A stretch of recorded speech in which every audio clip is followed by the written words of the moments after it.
well, and aBeZy has a 1 versus 4 to try and do something. 15 seconds all down to Drazah. And they're going to hit him as well. They're going to chow for the 1v2. Drazah gets the first. Drazah gets the second.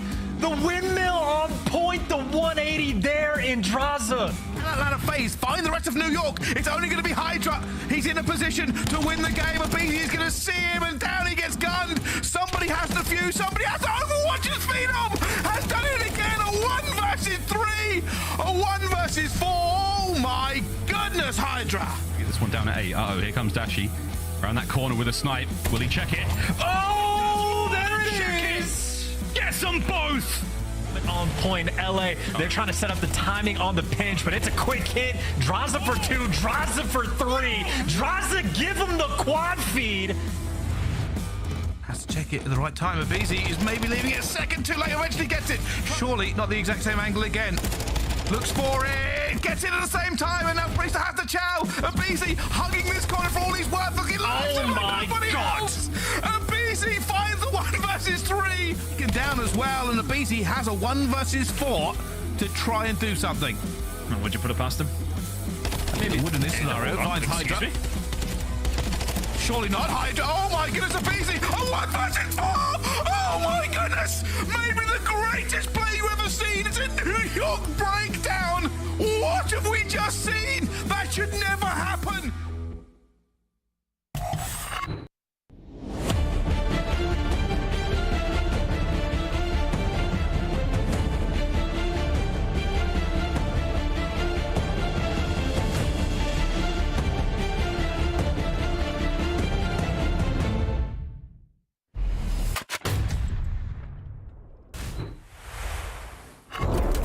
Exciting events of all time. They ain't ready for you. They ain't ready for you. Who's better today? That is going to be the question. So much pressure on these players. This should be sensational. They ain't ready for you. Let's get on our feet. We are wasting no time. How in the world did Skyz just win that? Oh man! I do not believe what we are seeing. Literally from the sky. It's Huke Skywalker. Drazah gets the first, gets the second. Drazah delivers. I know you say you want it. Now you gotta get it on it. There is no place to hide. They ain't ready for you. I cannot believe what I am witnessing. This is the moment that we have been waiting for. Here we go.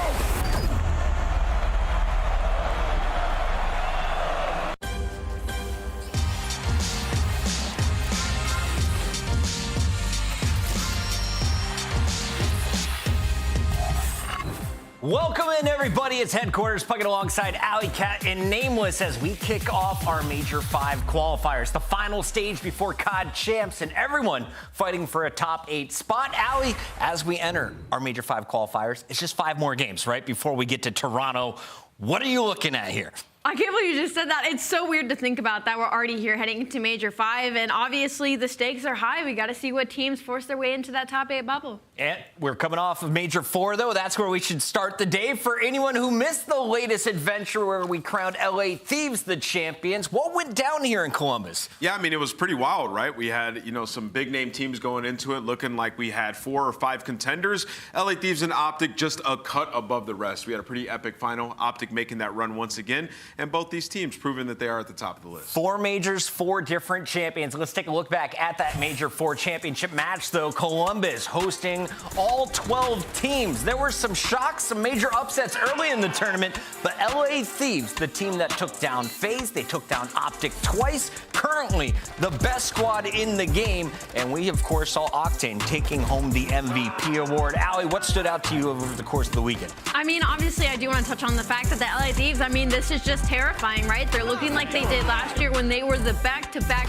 world champions. They won that Major 4 and then won our grand finals in the end, and it's looking like maybe the same situation. It's nearing the end of the year. and they're starting to all look in form at the same time, but they have some serious competition heading into it. Let's take a look at the points after Columbus. 3 teams are locked in for champs: LA Thieves, OpTic Texas, and of course, Atlanta FaZe, who are still in the #1 spot according to our season-long standings. Everyone else still in the mix. Ultra just about a game back of locking up their spot, but I know all eyes are on that right side of the screen, Ant. Yeah, I mean, the bubble is what we are looking at. Keep your eyes on Boston Breach, Minnesota Røkkr, and the Vegas Legion.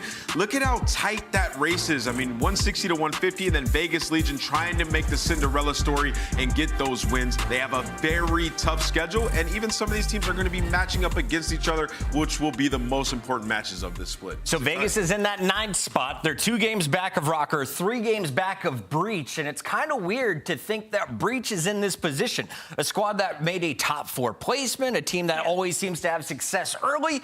They haven't had success on the sub front line. They brought in Kremp, and it looks like now they're making another change as they put Nero on the bench, putting Vivid back into a starting lineup. The 4th look now that we've seen from the Breach. Yeah, the weirdest thing for the Boston Breach is that they just have so many good pieces. They're trying to find the right puzzle, right? They brought in Beans after the retirement of Methods, and he overturned their search and destroy, which is where they found a lot of their struggles, but their respawn kind of struggled. They are following it. So what do? They bring in Kremp, who we have now learned is a very aggressive, very high engagement, very similar to Nero in play style, and that doesn't seem to be working either. So they bring Vivid back in. You know, he's a player that's going to make the heads-up play. He's going to kind of hit that rotation early. He's going to try and make some play calls. So Boston Breach, they're just trying to find the right fit, and I personally love this change. It has been a tough time being a Breach fan throughout the season, especially lately after bombing out in Columbus. But let's take a look at where they've been, because they've peaked as high as 4th place. That was when Vivid and Nero were in the lineup.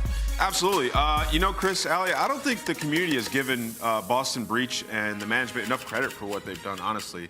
Obviously, that's a tough placement that they just had, but they've vetted some good talent. I mean, you brought in Beans. He looked pretty good off the start. Obviously, it's a tough thing when your main guy in your squad goes back to the bench and retires, right? So they had him, and then you bring in Kremp, who individually has looked wonderful, and you still have Vivid on your bench, so now you bring him back in to be the in-game leader. It's all trial and error, and you have to find that right roster. I don't think the community's been fair to them when you've seen other teams do that and find a lot of success. Let's take a look at their first matchup, as it will be Boston taking on Minnesota. 7 takes on 8. It's going down tomorrow at 3 p.m. Allie, who's your favorite right now looking at this showdown? It has to be the Boston Breach, although the Minnesota Røkkr had a very surprising showing heading into Major #4. The fact that they made it as far as they did, the reverse sweep of all reverse sweeps against the Seattle Surge to make it into that top 6, I have to tip my hat to them, because they are a team that you can never count out in a series, regardless of the struggles that they have had this season. And it's obviously a good look too, right? Because they're having another home series during this qualifiers. They're kind of on that bubble. They're going against the team that just made a roster change. Let's take a look at this Minnesota squad, because they brought Fame in to replace Attach. Since then,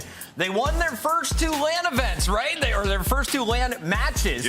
Then struggled online, then succeed again going back to LAN, but they had to do it in a reverse sweep. Yeah, I mean, just say these guys are a LAN squad. You know, it's tough, right? They were trying to find their identity once again. When you look at the roster on paper, I've always said it's a 2-3-5, a Neslo squad. They got to win the searches. They got to, steal a respawn, and usually it's going to be that control. Well, they lost their way with their last team. They bring in Fame, and obviously he brought some search and destroy prowess. We saw it immediately in that first series. The man was clutching up, and we've seen that happen once again on LAN. And I feel like that was a turning point for Minnesota for the rest of the season, was the big victory against the Seattle Surge. It's going to allow them to believe in themselves once again. I mean, like Ali said, you're down 2-0 in the series, and you're down 2-0 in the control, by the way, which is one of your better maps. They came back and they won that series to then gain separation on that bubble. So they're in a very good spot with their home series coming up. I'm expecting them to continue and improve. As you just mentioned, Minnesota playing in front of the fans, this time in St. Paul, Minnesota. If you haven't already, get your tickets and come out tomorrow, because they have a doubleheader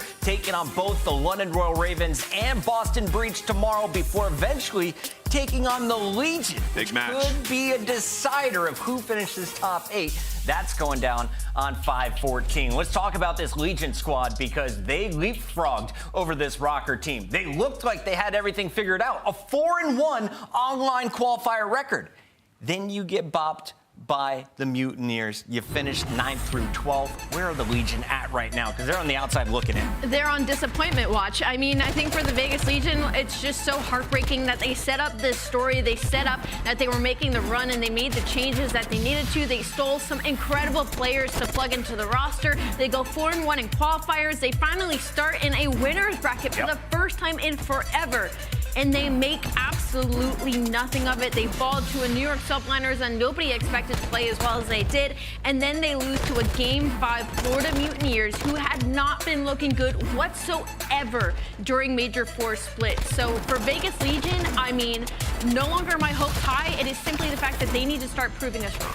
Nameless, they blew their opportunity in that winner's bracket. They bombed out of Major 4, but there's still one more stage in front of them. The bad news, they have a top 3 toughest strength of schedule. How do Clay and the boys get it done? Looking at who they have in front of them, 5 of these teams are very tough. Listen, if you're a Legion fan, minor setback for a major comeback. All right, listen, they got to make the Cinderella story. You know, of those teams in the top 3 that have those hard schedules, they're very much the worst of those 3 teams. So it's going to be a tall mountain to climb for these guys. But they went 4-1 the last online split. They've been good online. They have to steal some of these upsets, and starts with OpTic Texas. It starts today here for Vegas Legion. Another big matchup is going down at 6 p.m. It is our monster matchup, and we got to talk about this showdown here because it's Toronto Ultra, our Major 3 champs, going up against Seattle Surge. And we saw this battle just a few weeks back in the qualifier. When that happened, it went to a Game 5. Let's talk about the Surge first, Allie. What have you seen from the squad representing the great state of Washington? We just call it the Seattle Surge roller coaster, and it couldn't be more true. They have yet to prove it wrong. It is continually an up and down ride when it comes to this team. And they have all the pieces. They just can't get it to consistently roll at the same time. Pred and Sib, I mean, they're still continuing to do their thing. You talk about Pred being one of the best SMGs in the game. Also one of the most consistent. Sib, one of the most up-and-coming and flex players that we have in this game. One of the best as well. But they still are struggling to find success. They're struggling against teams that are below them that they should never struggle against, but beating teams above them, it makes no sense. Listen, I mean, I don't know a better way to describe this. These guys have been onliners this entire season. Ooh. I mean, seriously though, like, let's talk about it for a second. They have only beat the Los Angeles Guerrillas on LAN since December when they beat FaZe in that winners final. That's the last time they beat a good team was Atlanta. What year was that? Was that 2022? That was 2022. I'm just spitting straight facts. And then we talk about this team and their woes, right? It's like, oh, well, they fixed their search and destroy. Well, they were like 8-3, stage 3, stage 4 online in SD. They were 1-6 on LAN and search and destroy. So like, it has been a world of pain. So like, we're talking about online split. I don't have too much worries for Surge. They're gonna be competitive. Even in some of those losses they've had on LAN, they've been competitive, but LAN and online, the disparity for this team, it's been massive. So they gotta get some confidence. They gotta figure it out. We gotta see big games out of Mack and Actors. It's been a month and 3 days since these 2 teams faced off. It went to that Game 5 search and destroy, which Seattle finally won on Fortress. That was a while ago, but we get to see them in action again tonight, and we also get our first look at Ultra coming into our Major 5 qualifiers. This team has had their ups. They won Major 3, then they really struggled in the qualifiers. Where's the team at right now, Allie? Yeah, they really struggled in the qualifiers. I mean, we do talk about their strength of schedule, but the way that they rounded out was a bit unacceptable. However, they do come to LAN. They start in that elimination bracket, and they make a semi-run. They beat the Boston Breach 3-1, which it was pick their poison with that match. They were either going to get OpTic Texas, who ends up placing second, or they were going to get the Boston Breach that looked fairly strong during the Major 4 split. So I'm not that worried when it comes to Toronto Ultra. I mean, they're a very solid squad. I think they will continue to be. I think it was maybe just kind of that situation where after you win a major, things kind of dip for a little bit. Both teams looking for a comfort win that would probably lock up Ultra and give you some extra breathing room for the Surge. That is a look at all 3 matches for the day. When we come back, we're breaking down the first battle. LA Guerrillas, Arcitys takes on his former team as they face off against Atlanta FaZe.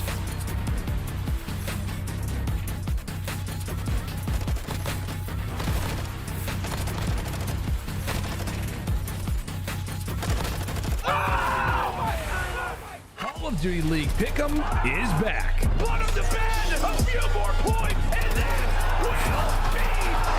will be it. Pick the winning team. Pick the final score. Now with 2 new features. Fan Insights are here to give you real-time intel. Feeling good about a pick? We now have double boost points and point matches. bonus picks, extra points to rank you up on the leaderboard. So as you get hyped for the weekend, pick, watch, win. Ooh, it's getting good.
How they crushing any competition.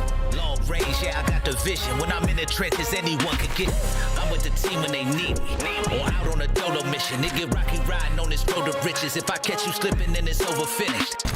War, ready, crew, coming through heavy. Aim steady, lights out as the gorillas. Not any winner, one out of many.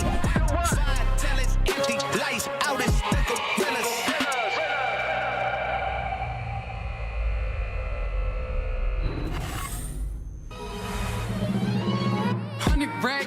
100 racks up in my safe. I've been dreaming of pulling up in that Wraith. Take the stats, I ain't got too much to say. I got Gucci on my belt, but my pants sag. Wouldn't be surprised if my biggest hater made a fan page. You taking orders from your boss, you man-made. Grown at getting touched up by the handshake. Don't think you hear me right, let me clear my throat. 100 racks up in my safe. I've been dreaming of pulling up in that Wraith. Take the stats, I ain't got too much to say.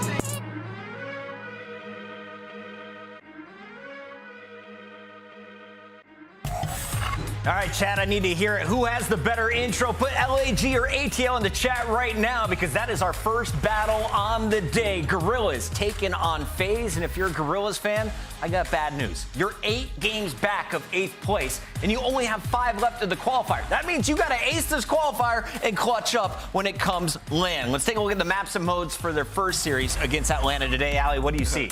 I see the fact that Atlanta FaZe actually got rid of aBeZy, which I understand because that's LAG's best map and hardpoint. Granted, it's Atlanta FaZe's as well, so I'm shocked that they allowed that Fortress hardpoint. It's their worst one. They're 1-6 and the worst breaking team on it. So if LAG has any opportunity, it has to be in this first half of this series and in the respawns. 3-0 for Atlanta? 3-1. I was just laughing. I just got to say, these guys, LAG, have only played a CeeLo control over and over. They keep losing 2-3. They're also on an 8-game losing streak overall as a squad. Like for LAG, last in rotation percentage in so many different stats. If they come out and they're competitive in this series, it's a win. All right, Allie, how do you see this? FaZe. FaZe 3-0? Yeah. I got a 3-1. Let us know, chat. Who do you got your money on? We got the channel points up for grabs. Get your predictions in because our casters are ready. It's time to send it over to the Brits. We got Brycey and Ton for game number 1. Thank you very much, Puckett. Yes, let's launch into major number 5.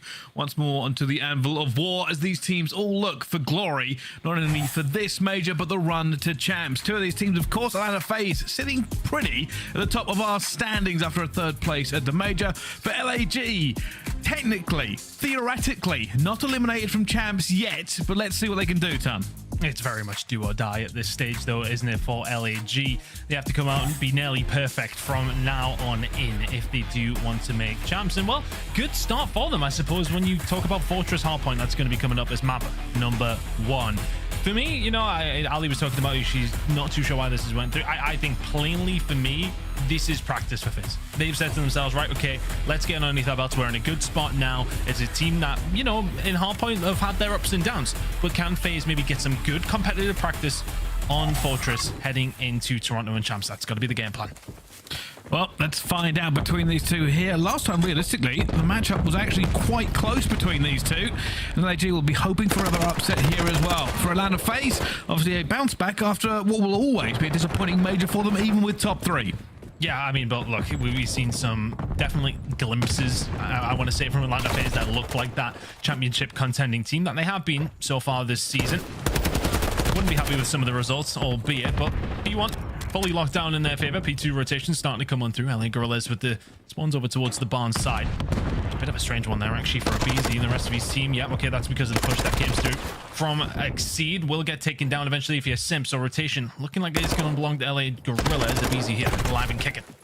Yeah, just trying to keep this open for his team here as well. Slasher will get through and finds Dashy. Dashy actually stays alive for a few seconds and gets that kill, but Atlanta FaZe will be into a position to at least grab the first part of this time. Problem is, they know they have to defend the back and inside, the most tenuous of holds so far. Simp staying alive. Crucial that they do so. You can already see aBeZy watching the cross. Presuming the flank's going to come in from LAG, but they're all towards the back and nearly falling into Simp's clutches. If they don't fall into his, they will fall into Slasher's. A little bit of a split now for LAG, spawning over towards the P3 side, but you still have Exceed towards the back. Slasher just going to end up cleaning that one up for them as well. And with 36 seconds left to go, FaZe will start thinking, is there any chance of a rotation here? Although the best part of this is obviously just take as much time here as you can, because it will kind of negate if you don't get this rotation in the end. Who's going to be here first? It is looking like Assault. So the kill's starting to come through for Atlanta FaZe. Spawn out for LAG. So an opportunity now for FaZe. And that's just because LAG don't find the kills halfway through on this rotation. Assault's got it all to do. He's actually managed to find 2. So a good job so far. It's going to give LAG a chance here. And unfortunately, aBeZy is going to go down, leaving them outnumbered until this point here. And a little bit of time, not really burned as it hasn't popped yet. But Atlanta FaZe, while they're in the lead, they will have a hard break to get into this next one. You can already see a very standard setup here. LAG looking to lock the door.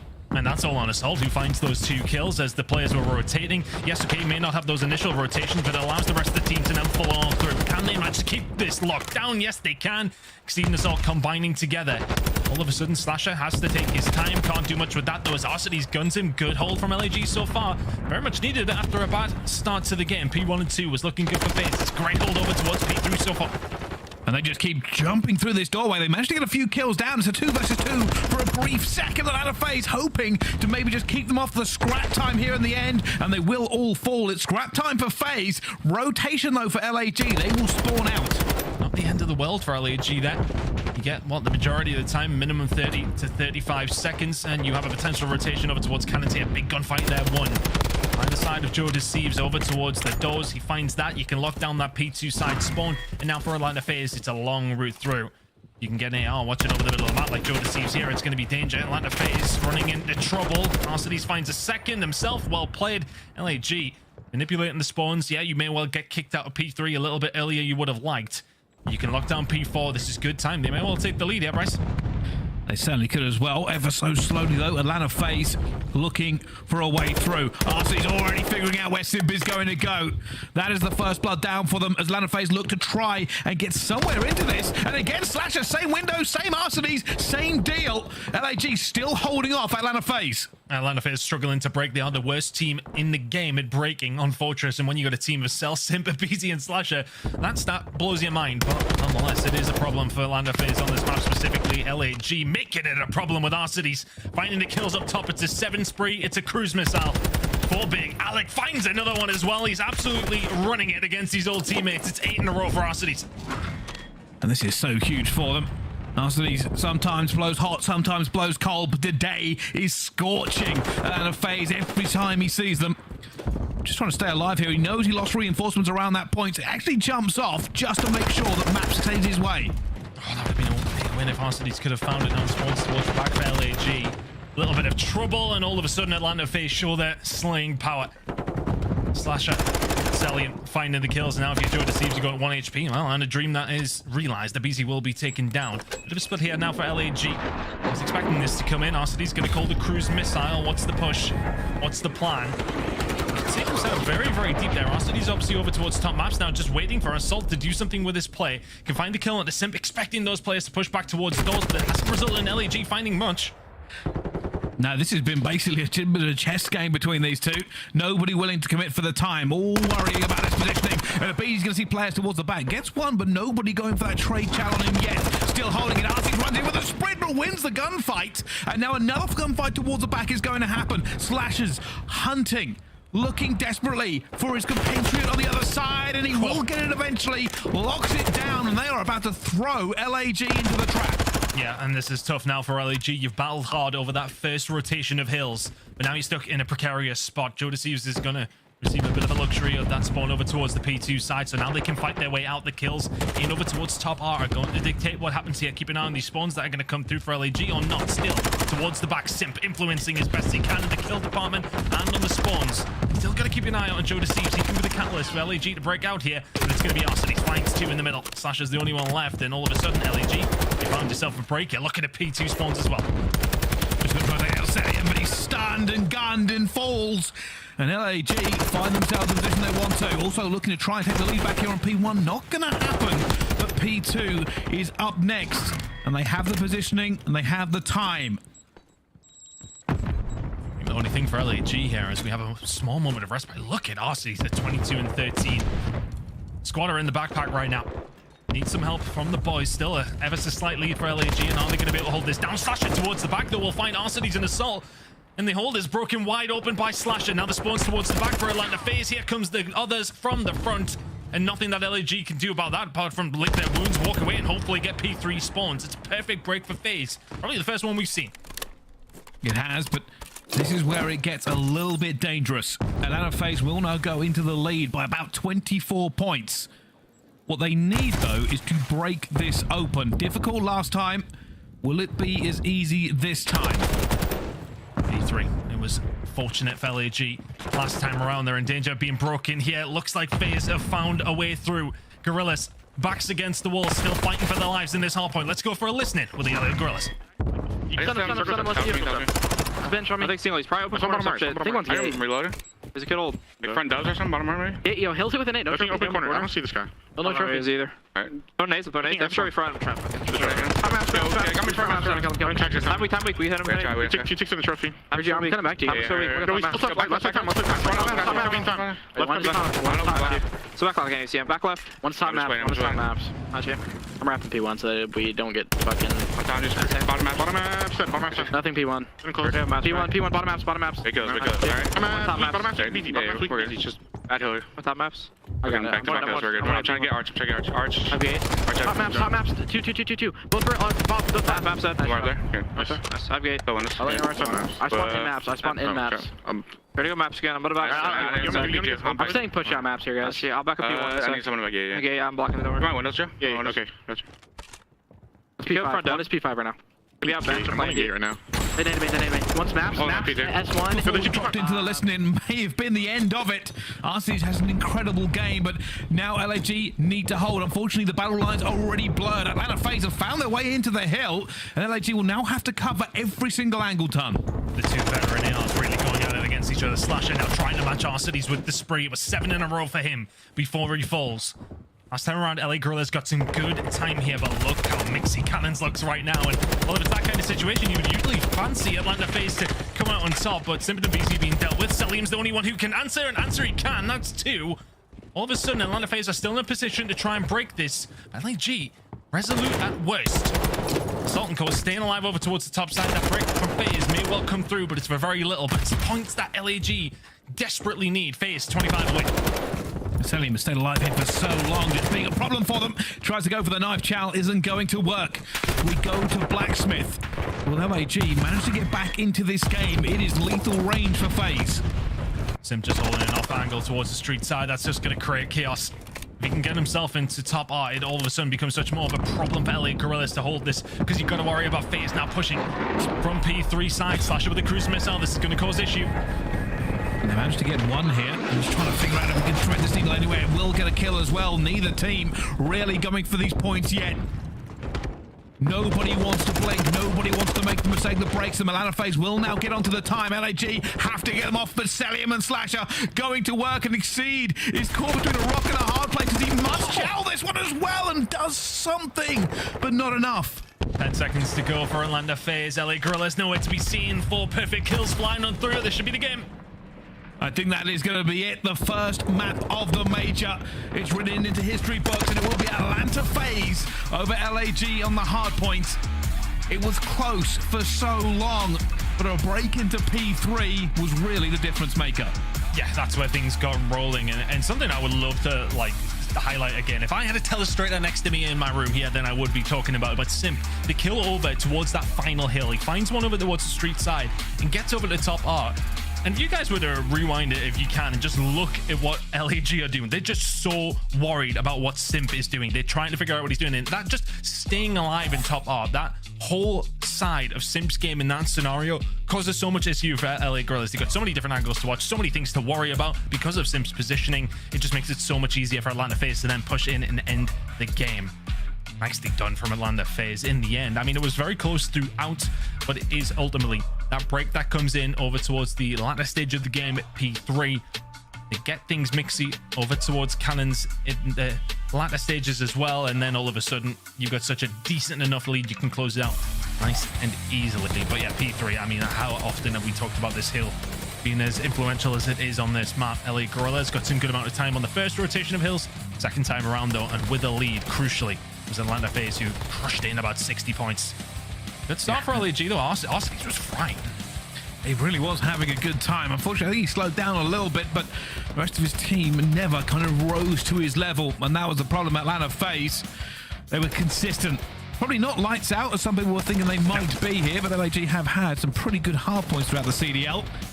So this one could have genuinely gone either way. For LAG, it's not what they wanted, losing that map number 1, knowing that Atlanta FaZe, although it has changed recently, are still dynamite on S&D.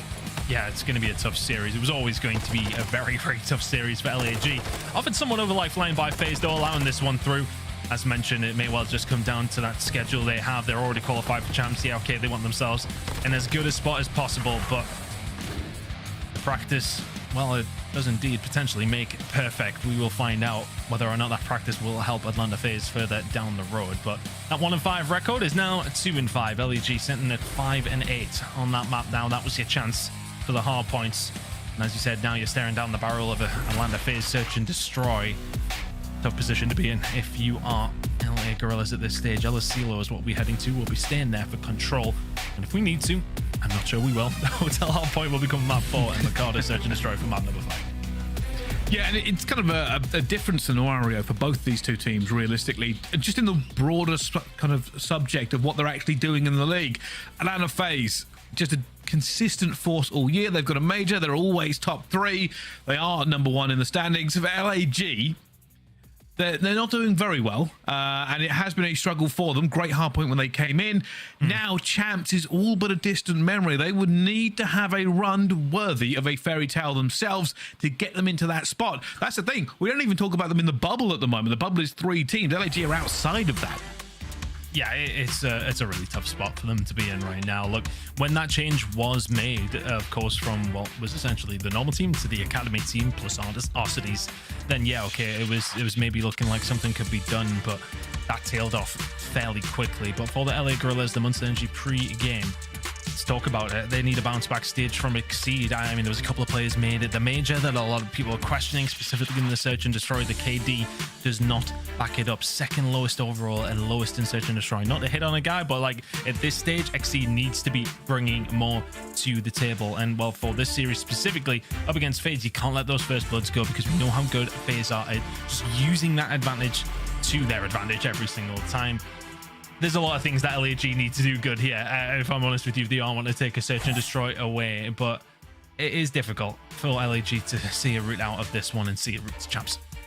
Yeah, it is, but LAG, the hope is always alive. As long as you can technically make it, you can make it. The biggest problem for them in this game, of course, is going up against the Titans of Atlanta FaZe. Third at the major, always a disappointment for them, but it's still one of the most consistent placings we've seen. And for this team, they are looking for more glory. Major 5 major and champs again. Let's see what they have to do in our Monster Energy pre-game. They're going to take advantage of LAG's abysmal hardpoint form. They haven't been good in a little while. It is not a good look for them since stage 3, the worst record with 5 and 18. Got to tidy up the post plant setups in S&D. Maybe this is where they've been going wrong recently, Ton. The second highest plant percentage win in stages 1 to 3 versus third lowest in stage 4. We said the S&D had dropped off a little bit and get back on track in control. They've lost 6 of the last 7. It does not paint a pretty picture, Ton. Yeah, and honestly, I kind of want to touch on that S&D stat again. I mean, look, they're sitting at a 54% round win percentage over the previous stage, which was 4th overall. Yeah, that's pretty good. But then you compare that to stages 1 through 3, which was 61% over 3 full stages, which was number 1 across every single one of them. So, yeah, okay, you can be 4th best. That's great. But I think, you know, when you don't want to over-rely on the search and destroys, and they haven't been able to as much as they were over the first 3 stages. It's, okay, maybe a good problem to have, but yeah, search and destroy really has not necessarily been as good for FaZe, but it's still pretty good. And well, a couple of clutches underneath their belts as well. Well, mostly from aBeZy is something that LA Guerrillas have to watch out for. We've been having the conversation. I don't think we'll cast over anything quite as good as what aBeZy did at the major, but you know, we got another chance here potentially. Well, probably player of the year or player of several years. We'll see if we see anything quite as exciting in this game. At the moment, LAG just probing the defensives. Thieves has got a marker. He knows somebody's in there. Maybe a wall bang to come through. Maybe a little check, and there they go through, and he jumps across. Information now for LAG. Aggressive strategy in round number 1 for Atlanta FaZe getting inside of A, but the problem is, yeah, okay, that information was there. Salt is the first to fall.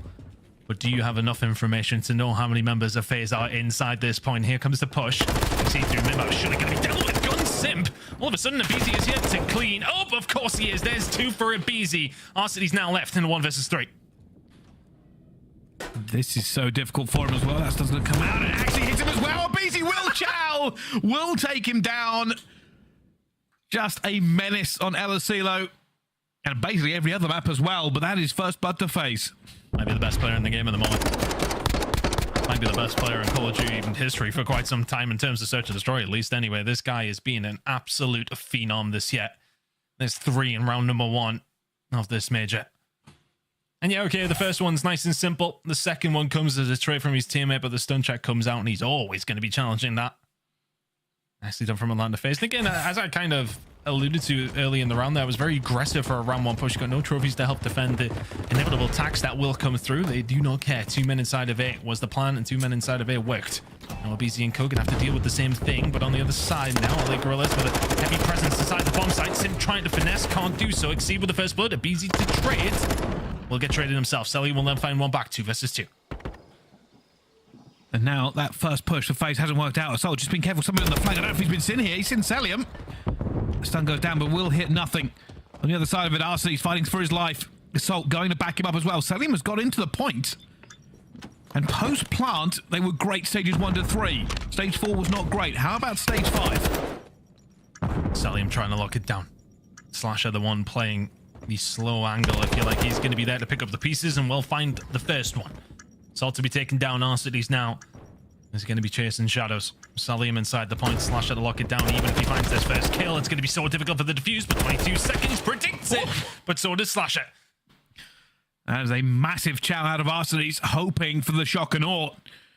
Didn't quite catch him. Slasher with the exact same movement across. Both of them jump and aim. And Slasher's just slightly better at it because aRcity's was weak. And that's 2 now to Atlanta FaZe. And that's the typical post-plant spot, right? For an AL like Slasher. Yeah, okay, he's up towards top green. aRcity's will know that. Gets the call out from his teammate who gets shot from there as well. So as soon as he finds the first one, the information is there, but you're never going to allow him an easy gunfight if you're Slasher. 3 in a row for him. He's sitting at 4-on-1. Boys on number 7 and 8 for Atlanta FaZe doing the business right now. 2-0. For LAG again, it's about looking at this defense. Where are they? Where can I go? Assault out wide in field. Is actually going to back up here. And aBeZy is watching who pushes this. With that going down as well. Simp on the inside is going to see Thieves, and Thieves goes for the wide onto the corner there without the information. aBeZy is now inside as well. LAG have no map control. I think he has to go wide because aBeZy getting aggressive. May well be caught out here though as he pushes into bar. Yes, he will be. Because he finds 1 and 2. How on earth he kills Slasher so quickly after that as well? I'm not quite sure, but a 2 versus 2 now. It's going to have to transpire for LAG if they want to get around on the board here. The bomb going down. Cellium getting aggressive as well. And Exceed has completely changed this round. Already that last season trouble. Cellium is going to find the first. Exceed, he's found 2. Can he find 4? Simp already waiting for him. Laying down, playing patient. And the hope was alive, but swiftly snuffed out. Yep, Cellium found the first break. I'm not quite sure where he found the first kill from. I don't know if he just walked into the site and they were chilling there. Didn't have everything they could have possibly wanted covered, but I'll get the defuse. It's 3 rounds in a row now for FaZe. I think Guerrillas struggling here, as we expected them to do. So Exceed does a really good job. We talked about his S&D performances not being up to par. Finds 1 and 2, but I'm being told, yeah, it's a wall bang. Oh, okay, well, all right, okay. Just yeah, sees a butt. just sees his big bum. There you go. Takes Arcides down through the wall. Cellium will find the kill, and that really does make things a lot more difficult. Tough for Arcides, that. Yeah, it certainly isn't. They were hoping, just maybe, with Exceed finding a couple of kills. They could have converted that round, but no joy so far. Exceed already seen aBeZy fly across. That'll be called out, that stun. I don't know if that went where he wanted it to. They'll take control of the A site here, and then FaZe will be doing what LAG did last time. Trying to find some information, trying to find a clue on how to get through. What's the play going to be? Exceed's been in this position a couple of times, and Thieves is just trying to cause issue, but here we go. It's kicking off already. Simp will be the first one to find a kill onto Exceed. Does get traded. Thieves though in trouble after the information was found. Arcides is there to trade 2 versus 2. Just about gets out as well. Pressure going to be coming in onto Arcides now. Can he deal with it? aBeZy, the first one, will find him. And all of a sudden, Assault is left all on his own. Yeah, you may well have popped Deddy, but you are nowhere near the first place. Well, with this Deddy, he's hoping to get an angle, the right flank, the right timing. And he needs it. 0 and 3 currently in this one, matching his team's score. Just a little bit of card luck does not go his way. Not going to check mid, checking out the back, thinking they've gone B. And unfortunately, he's guessed wrong. This A plant will go down, and Assault will have to make his way back there. I think he thinks no information is a lot of information. We haven't seen anything inside, so it must be B. But yeah, you're right. He gets a bit of bad timing. Doesn't catch anyone on the cross. 0 and 3 from Assault. It's not regular, honestly. This map, whether it be Control or Search and Destroy, is usually pretty solid. Doesn't see Slasher either. Still doesn't see him. aBeZy with the shots in. Slasher will be there for the trade. Does well for the first one. If he sees Slasher, he's got such a good chance there. One way or another, though, the trade probably would have come through. I'm not quite sure how he didn't see him, to be honest with you. Maybe a little bit of tunnel vision, or he was going to go for the snap straight away afterwards. But yeah, I think he was just really focusing on that A site and thought maybe Slasher was a dead body.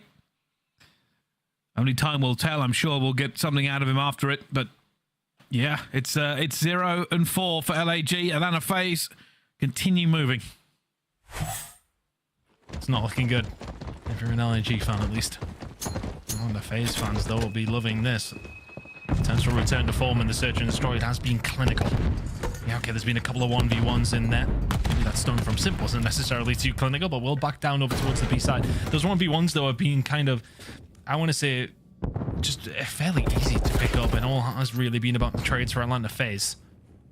Now setting up over towards the A side for LA Guerrillas. You do have aBeZy potentially behind you. Simp getting aggressive and finding the gunfight as he so often does. Arcides Exceed. It's a 4v2 for FaZe. Simp gets out with his life as well. That's probably the most dangerous of it. Although Assault should get one back here as well. Does. Down to a 2 versus 3. Makes it slightly more possible for them, but where do they go? Assault already over towards B. He might call for his teammate, say, hey, can you get over here? He may think about planting that bomb inside of A, though, and Assault can watch from a more aggressive angle. But it's difficult. Joe deceives. Not really a lot of information. Well, there's some information at least anyway. Or Cellium is up top. Is he actually going to manage to get away with this? He's just ran through, stomped through Alasilo, if anything, over towards B. And it's a free run. There you go. Well, you're going to get the bomb down, or are you? Atlanta FaZe converging now. Here comes Simp. Yeah, good luck. Simp figured it out, found him. And LAG, a little bit flat on this S&D. Just haven't managed to match the trades of Atlanta FaZe at any point. thought he might have got it down. But I suppose Atlanta FaZe are over towards the A side. Don't say anything going on. I think, honestly, Joe is maybe a bit fortunate to get himself out there. Atlanta FaZe won't worry about that, though. The first bloods have been flowing, as they so often do on aBeZy. aBeZy and Co running the show once again. Slash has got his feet up right now. He's only died once. Having a good time. And FaZe, though, already moving forward. aBeZy almost gets himself caught for a first blood this time. He's in trouble. Nades are raining on him. He's trying to lose movement to get out, but will fall. This time, LAG have an advantage. Full map control and the numbers. It hasn't felt like they've had an advantage at any stage in this game. And it will have to be the full sale if they do want to tie the series up. A long and hard road to that, though. Simp trying to make a play with the dead silence here on the outside. Does have the bomb, has to be somewhat careful. He does fall. The round may well be gone, but it is Simp we're talking about here. Staying alive over towards the top locker side, but Cellium is now going to fall as well. It's LAG's round to lose. He has bomb and he's being aggressive. He's desperately hoping for anybody who sees Assault. Goes for it as well. It is going to fall. Slasher in a 1 versus 4. No bomb, no time, no positioning. But is there no hope? Well, last time these two teams played, LAG were 5-2 up. And Atlanta FaZe came back and won it 6-5. So, I kind of don't know where I'm going with it, but if some sort of comeback is potentially on the cards, always between these two teams, LA Guerrillas need it in their favor this time. There's the first one. Just 5 more to go against Atlanta FaZe on aBeZy. Well, let's see. Is hope alive today for the LAG? They are not in a good position in the league. They're not in a good position in this series. But we've seen crazier things. And I will always believe in the underdog. And one thing I actually just want to point out, and we haven't seen too much of, and I don't know if it's because FaZe are just preventing it flat out. The plants for LAG haven't necessarily been as active as they typically are. You know, the team who plant the bomb very much the most on this map. Haven't had the opportunity to do so against FaZe, though. Oh, so he's like trying to just find some information for his teammates. Yeah, has Exceed with a sniper behind him. It's pick and play for LAG. Can you find anything from the side of FaZe? Arsenal's their most aggressive player. Not in a great position for a trade, but that dead silence will be popped. Doesn't see anybody yet. Stun check. Oh, he finds a hit marker as well. There's information. Arsenal's desperately trying to figure out where they are, but he actually managed to catch Cellium, and Cellium is not where he thinks he is. But that nade will give him the information that Cell is not chilling over towards that right-hand side, or will it? Didn't quite get it deep enough, but Joe Thieves is going to find a kill onto aBeZy. Will get traded pretty much immediately. That bomb was down, but only momentarily. Assault now, thinking about a push over towards the B side. Cellium is crucial here for FaZe. Arsenal's knows somebody's in the area. Probably knows it's Cellium as well. They're looking for him. Dead silence now for Cellium. The Chow's going to come through. They've seen him. Both teams now going to sprint into action. Cellium fighting for his life. It's a Chow at the back here. But as he gets the win, another player goes down to a 1 versus 1. Exceed found Slasher, and the time is ticking. All they have to do now is stay alive. Exceed looking for a Chow. And will find nothing but disappointment. And down he goes to Simp regardless. That's 6-1 to Atlanta FaZe. And they fall, LAG, here at the end. It was close, but they burnt the time ton. Yeah, unfortunately for them, it's Slasher to find the kill as they're transversing over towards the bomb site. For all that, Cellium does die. He wastes their time just a little bit, allowing FaZe to put themselves into position. It's a dominant search and destroy. First bloods are plenty. Well, for LAG as well, you know, they had themselves 3. Of course, to the 4 from Atlanta FaZe, it's only 7 rounds. And FaZe get the job done. Simp with 3 of them. And honestly, after that first round, aBeZy kind of slowed down. He's sitting at 3-0, 5-6 to finish it. I think he'd be disappointed. But clinical from FaZe once again. Whenever they had the numbers, it never felt like LAG were going to find anything. And even when LAG had the advantage, it never really felt like one. Really good search and destroy from Atlanta FaZe. Not going to pin it quite that they're back at their form yet, but it's a good start to the qualifier here at Major number 5. Yeah, It really is, obviously. With control up next, it could all be on that map, or maybe we see another reverse sweep. It's been some time, but I guess only time will tell. Don't go anywhere. We'll be back after this break with more action here at the Call of Duty League, where LAG and Atlanta FaZe will fight it out to see who comes out victorious.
The Call of Duty League is brought to you by Monster Energy, the official energy drink of the CDL.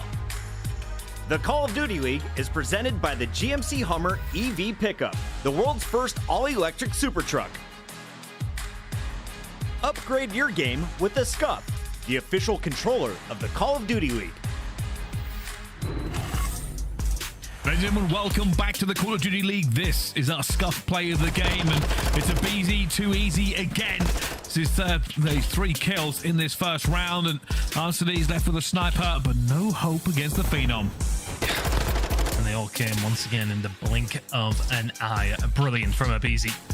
First one comes through, then the trade, and then the gunny onto RCD. Smiles all around from aBeZy. Nicely done from Atlanta FaZe, who continue off what was a good performance, of course, in the Search and Destroy in Major number 4.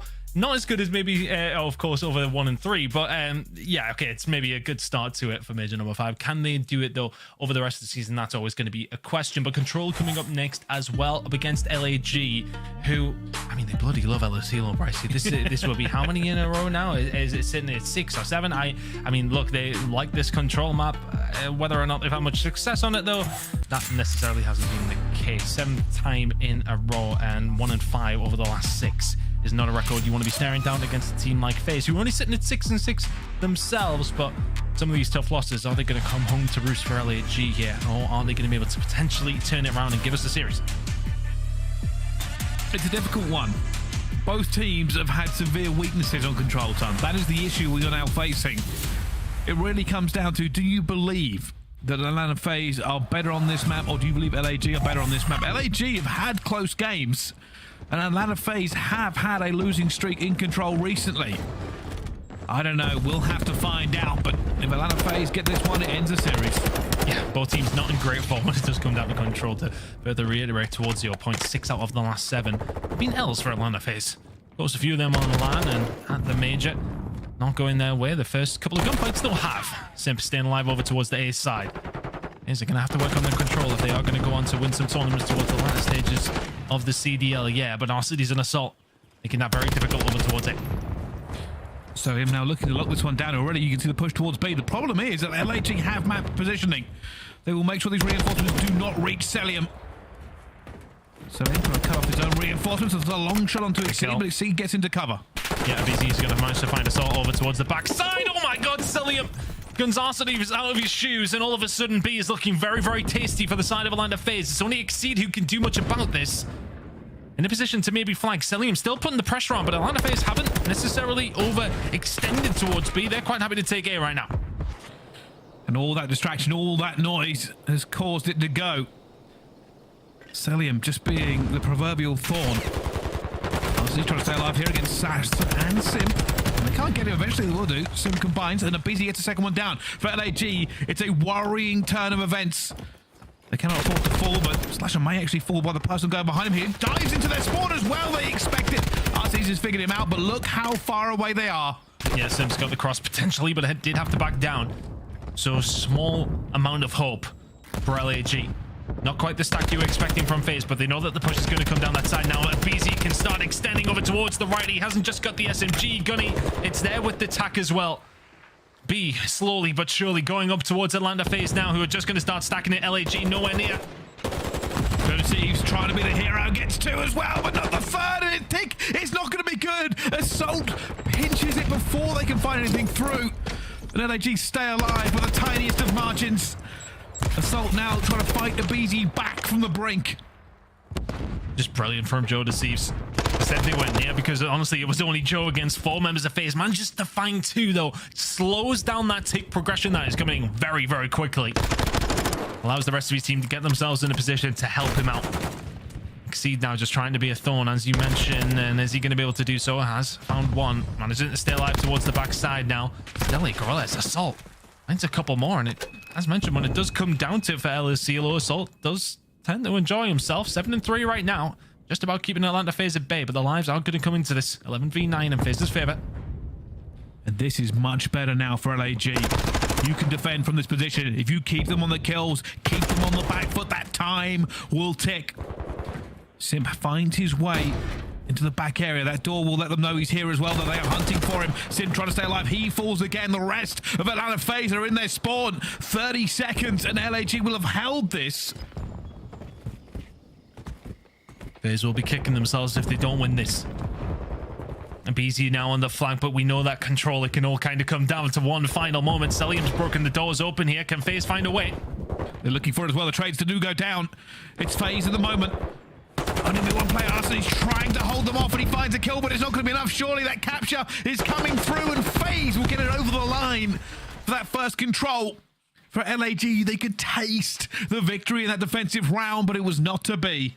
That's such a weird phenomenon, isn't it? We so often talk about the very end of control rounds and how often the attacking team are just able to find that one break. It is very much not over until it is over. Atlanta FaZe proving that right there. It was looking like they were in such a bad spot, considering where the spawns out was pretty much clean white for LAG. They push up the right side of the map. They do everything correctly, apart from win your gunfights. That's a tough one. You start to lose them down the field side. That pressure starts to build. Atlanta FaZe using every single bit of that advantage to their advantage. And walking away with the round win. Now it's up to their turn on the defensive side of things, and it has been a struggle for LAG on attacks. Only 25% of them are finding their way towards an LAG win. Can they manage to find one here against FaZe? Right now, they're just trying to trade around this point. Arseny's playing his life. Unfortunately, the rest of his team have died and gone back to respawn. You see Slasher trying to just farm them off as well. He'll get to this point, slows down for a second, goes for Cellium. He knows he's there. Doesn't matter. Cellium on a 6 streak. Still alive, still thriving here on this B defense. He's been stunned, doesn't care. Looks for Exceed, guns him anyway. Cruise missile now there for Cellium, which is always an issue on this map, but good progression in from LAG, keeping them away. 40 seconds gone. Call it. Yeah, I think he might. Yeah, you can see they're starting to push the flank through, so if he calls this, it's going to be absolute chaos in the ranks of LAG. They're still winning the gunfights, though. LAG is still winning the gunfights. Every gunfight going their way. Cellium did not call it in. Instead, he's going to rely on the attack to beat his cruise missile. And cruise missile, it might be, but Joe deceives. A huge gunfight. Simp to the rescue, potentially, as he finds a second one, but that tick will go through. And it's Exceed who gets it over the line. But B is gone. A is alive. Just about get that. Simp nearly does the job for FaZe, but not quite enough. And now it's about this pressure over towards the A side. How often have we talked about B being the more difficult? But 4 men out of A is a difficult one when they get their heels dug in. Cellium over towards that top tower is going to be an issue. Simp inside, finding 2. Well, the Guerrillas, you've got it all to do. You may well have done the, well, so-called hard part. In a minute and 10 to get a hold of A. There's not a lot of time. He's checking every single corner for any sneaky member of FaZe. They're slowing down the time here as well. This will force FaZe to react to him. Teammates trying to get in position. Exceed already finds Simp. They are moving towards as well now. Cellium's to be seen, and aBeZy gets caught. Assault will take him down, but trades flowing from both sides. Keep an eye on Exceed. A mile towards the back, and Atlanta FaZe have chosen just to leave him. Simp finds him by exploding the car. That is outrageous. He was turned and gone. I would love to see if he's actually done that at that exact moment, or is it just lingered? I'm not too sure. We maybe will find out, but it's just been a torrent of kills coming through from Atlanta FaZe once again. You can see them turn around because of where they spawned. They know there's somebody maybe potentially towards that backside.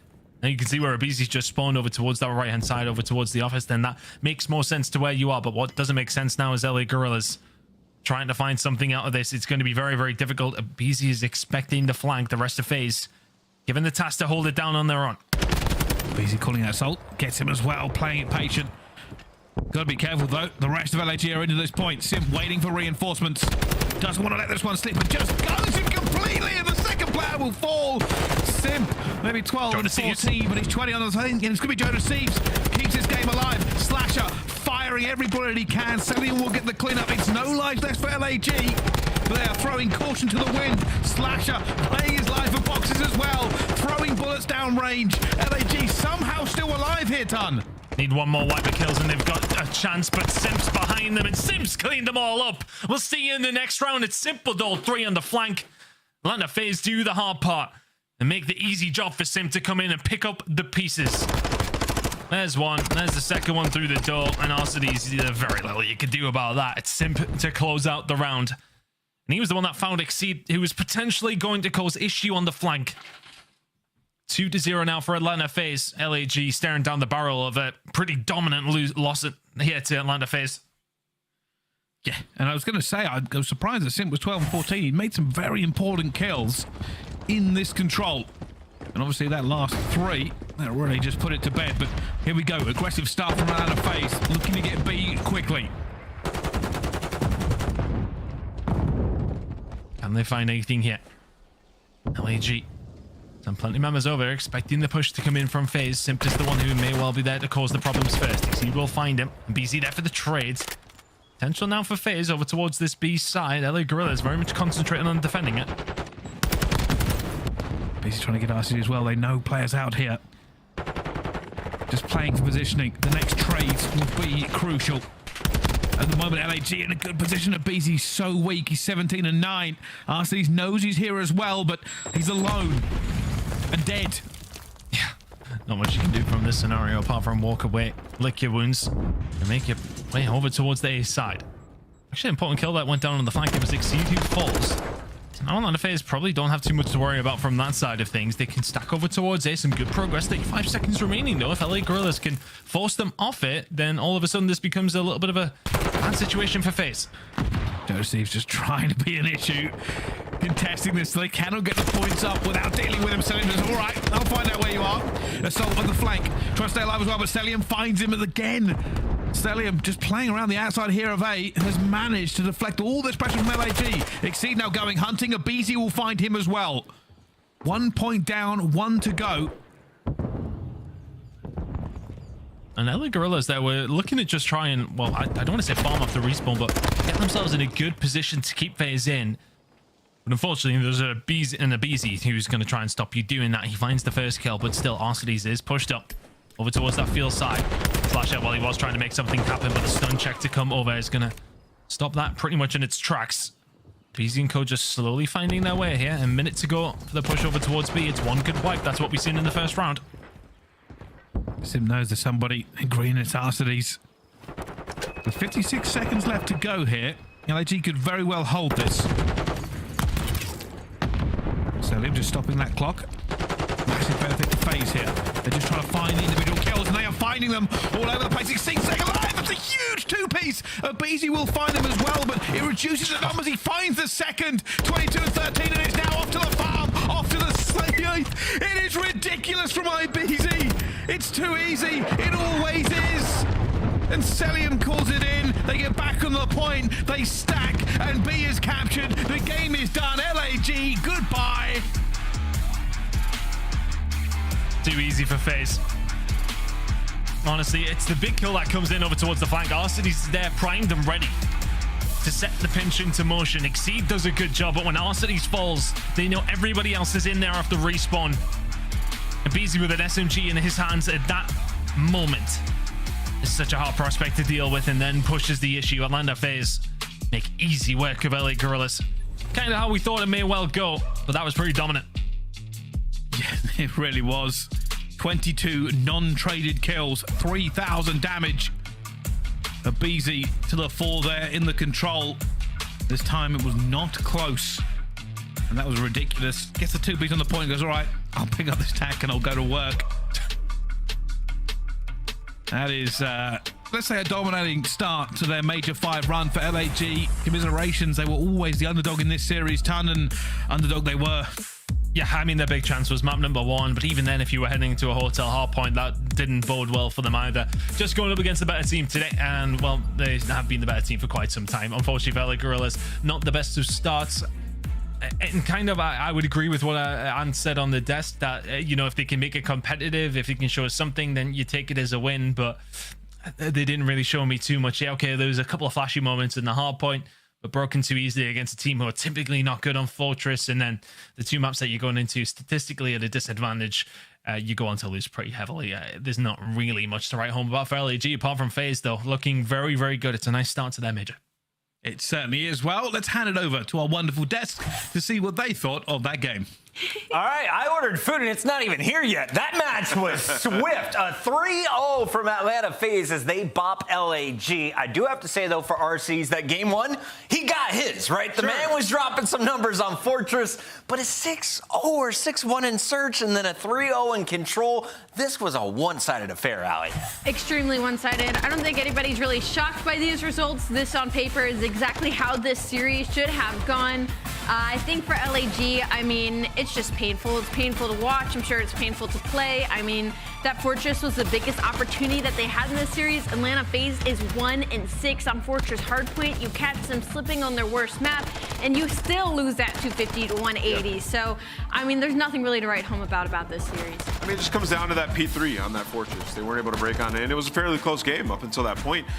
We just saw how excellent Atlanta FaZe can be at times, right? Like, we saw them rotate to P4. If they were going to have a chance, they had to get a 60 there for LAG. And what do Atlanta FaZe do? They time the nade up top maps. They get the first blood, and then Slasher goes on a 7 streak. They end up finding a streak. The game is done. In this matchup in specific, it's just team diff. Yeah. I'm gonna be honest. It's just team diff. You took a bunch of challengers guys, you put them on a team on this LAG roster with RCs, and it has not worked up until this point. For them though, they're gonna have to climb back deep through their mental, try to bounce back and find a good spot, because it's looking like Major 5 will be the last tournament for these guys. Arcedy's world champion, playing with some youngsters, and this has not been their season. Struggling once again against our #1 seed, who walks away with another victory and grows that gap over OpTic Texas, currently in second in our standings on the year. Atlanta FaZe, though, with the 3-0, if they're going to crown an MVP. Is it aBeZy today, Allie? Who did you like on the day? I mean, I guess you could say aBeZy, but I mean, it was everybody on Atlanta FaZe, man. All right, chat's happy. I'm happy. First match is in the books. We have 2 more still to go. Plenty to come. Chat, when we come back, we got Legion taking on OpTic Texas. Before, though, quick reminder, pick up your gear. If you haven't started your collection, do it right now. Scan that QR code and join in on the fun to see Upper Deck E-Pack Trading Cards 2021 season available right now. And, of course, we've got gear for you. And where do you pick it up? Listen, go get your gear in the store, man. Shop.callofduty.com. They got all the different jerseys. You know, I'm trying to get some of these. Teams haven't hit me up yet, so I might just have to buy some. There you go. Get it right now, chat. We're going to commercial break. When we come back, OpTic, they got second, but today they might be winners. They're taking on Clayster and the Legion after this.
The Call of Duty League is brought to you by Monster Energy, the official energy drink of the CDL. The 2023 CDL Championship Weekend will be live and in person June 15th to 18th in Las Vegas at the Thomas & Mack Center, UNLV. You don't want to miss this bigger-than-life weekend, and we're almost sold out, so don't wait. Scan the QR code and get your tickets today. Look like the pros, play like the pros with the new CDL Team Packs. We've got it all. Home and away, male and female versions, weapon camos, emblems, and calling cards for your favorite squads. And stay in the loop by signing up for the Call of Duty League newsletter. Keep up with breaking news, event discounts, and more. Scan the QR code on screen for more information. All right, put your phones away, kids, and lock in, because we got OpTic taking on the Legion. Before we get to that matchup, though, we wanted to talk with our MVP of the previous matchup, aBeZy, dropping bombs in all 3 games, and he joins us now live. aBeZy, I want to start, though, talking about Major for Columbus. Some people started questioning if you were a top 3 team. You finished top 3 once again. But what's been the issue with breaking into that top tier against LA Thieves and OpTic? You were only able to take 1 map against those 2 squads. I think our respawn is just a little lackluster sometimes, and we're really trying to hammer down on that. So, yeah, that's what we've really been focusing on. And now moving forward from that, what would you say is y'all's biggest strength during this split compared to the other ones, whether it be a mentality, a game mode, a player stepping it up, anything? I mean, we're really just, like I said, we're hammering down on the respawns and focusing on the fundamentals of respawns. So, you know, that's I feel like that's gonna go a long way for us. aBeZy, you've been phenomenal, and you guys once again top 3. You guys have been a work in progress since you guys won that major, and I want to ask you, what are the positives that you can take away from this last major? Because you look like you're playing very confident, but as a team, what have been the positives that you took away? I mean, I think the positives is we know that if we can get our respawn in order and as soon as it clicks, we know that we're just gonna be disgusting, and you know, it's gonna be really good for us. So. Can I ask one follow-up as well? Obviously, everybody has seen your clutch. I think it's, you know, top 3, top 5 clutch of all time. When you got home, how many times did you watch it? And when you watched it, was this something you were thinking about in the moment when you clutched it, each kill, or was it just something out-of-body experience? Oh, I mean, I watched it a lot from all the watch party streams, everything. I watched all the reactions because it was just so funny to watch. And I mean, dude, I don't know how I did it. It was an in the moment thing. I kind of just went for it, and I caught a crazy timing once I got to that block. And then after that, it was just, I don't know. I don't know how I did it. I really don't know how I did it, but it was wild for sure. aBeZy, final question: who wins Major 5? Dude. Oh, Atlanta FaZe, of course.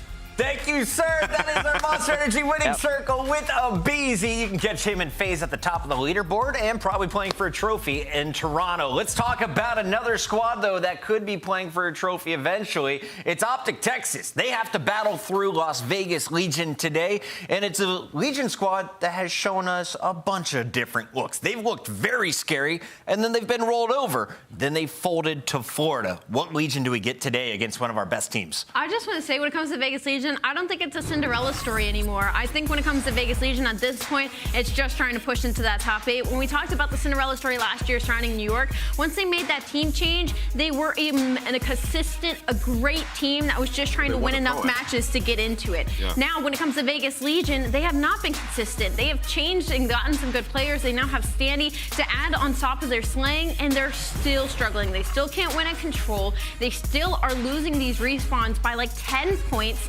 Vegas Legion, I think it's no longer a Cinderella story. I think it's just them trying to fight their way in. Nameless, this is our Monster Energy pregame. What are you looking for from the Legion today? I think that first one's a big one. Standy needs a return to slaying form. 1.21 Stage 4 qualifiers, 0.8 at Major 4. Shut down. He got shut down, right? The rest of the team did as well. Down at a 0.4 in that first match. After talking to him a little bit, a matchup issue versus the New York Subliners, then, kind of touched on the preparation leading into that match versus Mutineers. Game 5 situation, they had Standy in a very uncomfortable spot. So look to put him in more comfortable positions and make sure you're ready for these clutch moments like the cross to the bomb on Fortress when the other team's trying to get to stage. Those are things that you have to have on point, especially going up against a team like OpTic. So I'm expecting a way more prepared Vegas Legion going into this match. Now, Nameless, after the Columbus event, we had Clayster and Standy come over to your house. The boys were hanging and watching a boxing match. What are the vibes like for this Vegas squad? Should we be worried about the team? You should not be worried about the vibes. I mean, even after, like, where people would mostly be worried about with this team, I guess, would be Clay and Temp, as they traditionally have been hotheads on these rosters, but they're very even-keeled. They know what's in front of them, and they got to lock it in, man. I mean, you have TJ, who's always been a smooth operator, and Standy, who's just happy to have this opportunity. So I think Vegas are cool, calm, and collected. Vegas is the team that is currently 2 games back of Røkkr, trying to close that gap. On the other side, though, you got OpTic Texas, who has been dominant recently. They bring in a rookie, and they have been crushing. I mean, they've just been slowly continuing to get better. This is a team that at the first event bottomed out top 12, then followed that up with a top 4 placement, and now they've gone back-to-back second. They are just continuing to climb the ladder. So when it comes to the Monster Energy pregame, I mean, just don't play them on Expo Control. Obviously, that's where Vegas Legion has gotten their only control wins this year. That's a pretty easy veto. And obviously, don't let Temp get comfortable. He is one of those high-slaying players that, should he get comfortable, could ease the pressure on the map. But to be honest, when it comes to this series, OpTic Texas, they should feel very good. Don't let it be a trap game is going to be mine for OpTic today. As we take a look at this squad, Ghosty, Shotzzy, Huke, and Dashy. Chat, I want you to answer this one. Who's the best player on the team right now? That's a hard question, bro. Is contributing to their success, and we'll see who is bringing the gunny to these 5 maps. We got aBeZy, LSCO before 2 nights in the hotel, Nameless. Yeah, so I talked with Dashy, episode dropping soon, by the way. But basically what he said was, going into this split, they really want to focus on their aBeZy hardpoint. They think it's going to be something that gives them a massive edge on top of the main focus, which is control for these guys. In this series, obviously, control isn't a big problem versus Vegas, so look to that map, want to see OpTic's improvements. All right, one-word answers here. Who wins? OpTic. OpTic? OpTic. Vegas, let's send it to our casters, gentlemen. Back to back, you love to see it. We got Bryson Tunn for this one. Yeah, thank you very much. We are the Renegade Masters because we are back once again for this next match. Of course, Vegas versus OpTic, top 12 versus top 2. But some of the maps are a little bit different. Is this OpTic expanding their map pool? Is there room here for Vegas to make a move, Tan? Well, with what Ant just said, then yeah, okay, this must have been the game plan for OpTic Texas to get aBeZy in there and get themselves up and running on that one. 2-7 is the record right now. They'd be looking to improve it here against Vegas Legion, who are, I mean, you know, as all things go, 7-9 on their side of things isn't too bad.